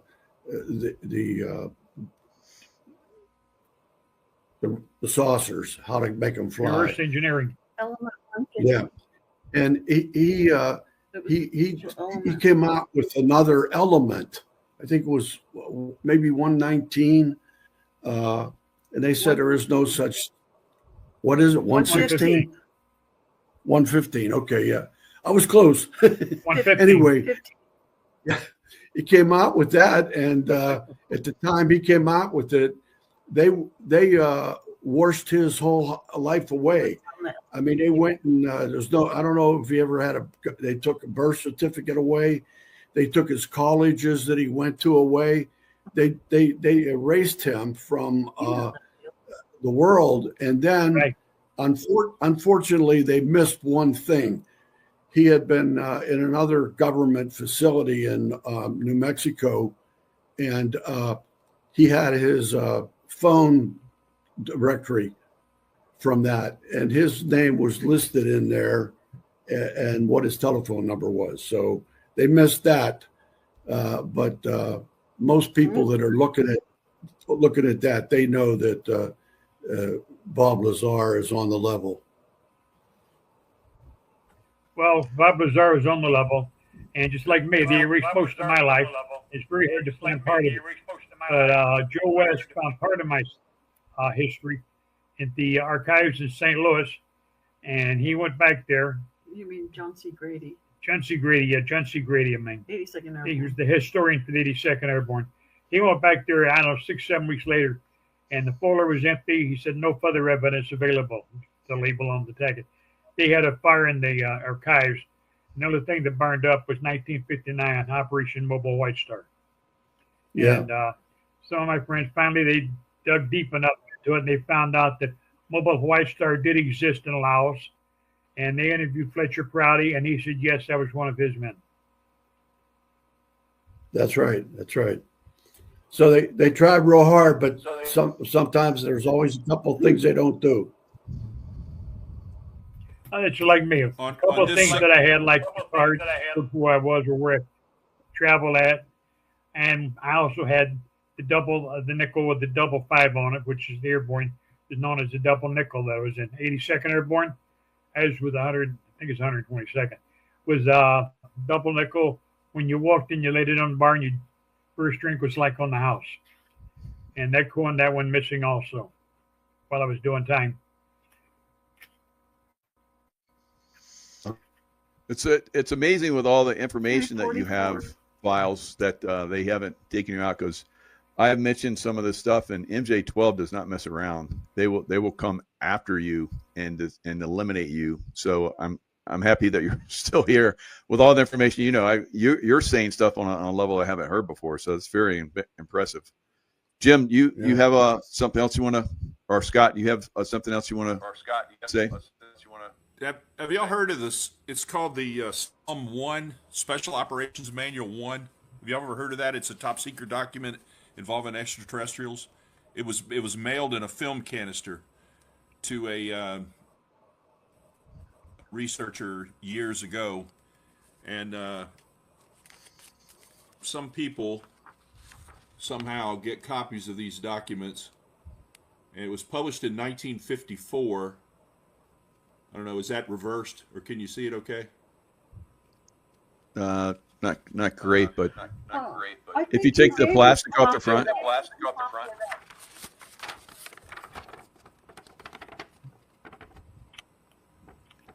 Are the letters yes. reversed? See it. It's hard to see. Yeah. Okay. All right. Well, Jim Scott gave us this. Yeah, that was eyes only. be a yeah. I don't know if you couldn't read Jim that Scott on gave my us copy. this. I guess. Jim Scott gave us this. Yeah. It's called Majestic 12 Group Special Operations Manual, and it's many, many pages long, and it's got all kinds of references and explanations and stuff like that. It was leaked. Only So years ago, it's interviewed me at State Level with this. pretty. Joe West? No, Anyway, that's not just, Joe West. just one of the pieces of evidence. No, the The author. story He is wrote a true. bunch of books. Y'all go ahead. You're not muted. Oh, is the JFK author? Yeah, Huh. He just died? yeah, a few years ago. what the hell was his name? He interviewed me. He interviewed me with one bank bar. That was me. Yes, there was another man there. Who was the guy that was the book author? He wrote Double Cross or something. Oh, Jim Mars. Jim Mars, yeah, Jim Mars. Yeah. I forgot what I was going to say about Jim Mars. Oh, Jim Mars and this UFO and Gordon Gray. He asked you about Gordon Gray when you did your 2003 interview. Yeah. You all know who Jim Mars was, so.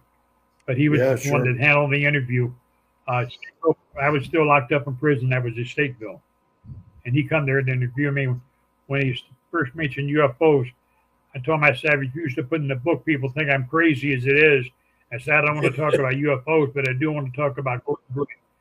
Was Gordon Gray really with Majestic 12? And he said, yes, he was. Yeah. And there was a picture of you and him in Florida somewhere, right?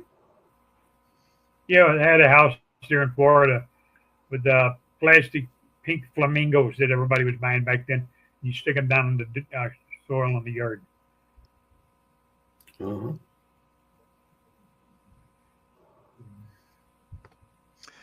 So I had a hard time coming up with Jim Mars' name because this is a stroke. I forgot a lot of the names of the people that I knew and people that I talked to, and I learned and different things because my memory's not as sharp as it used to be. And thank God Pamela had me get together with her, and we put the book Primary Target out before I had the stroke.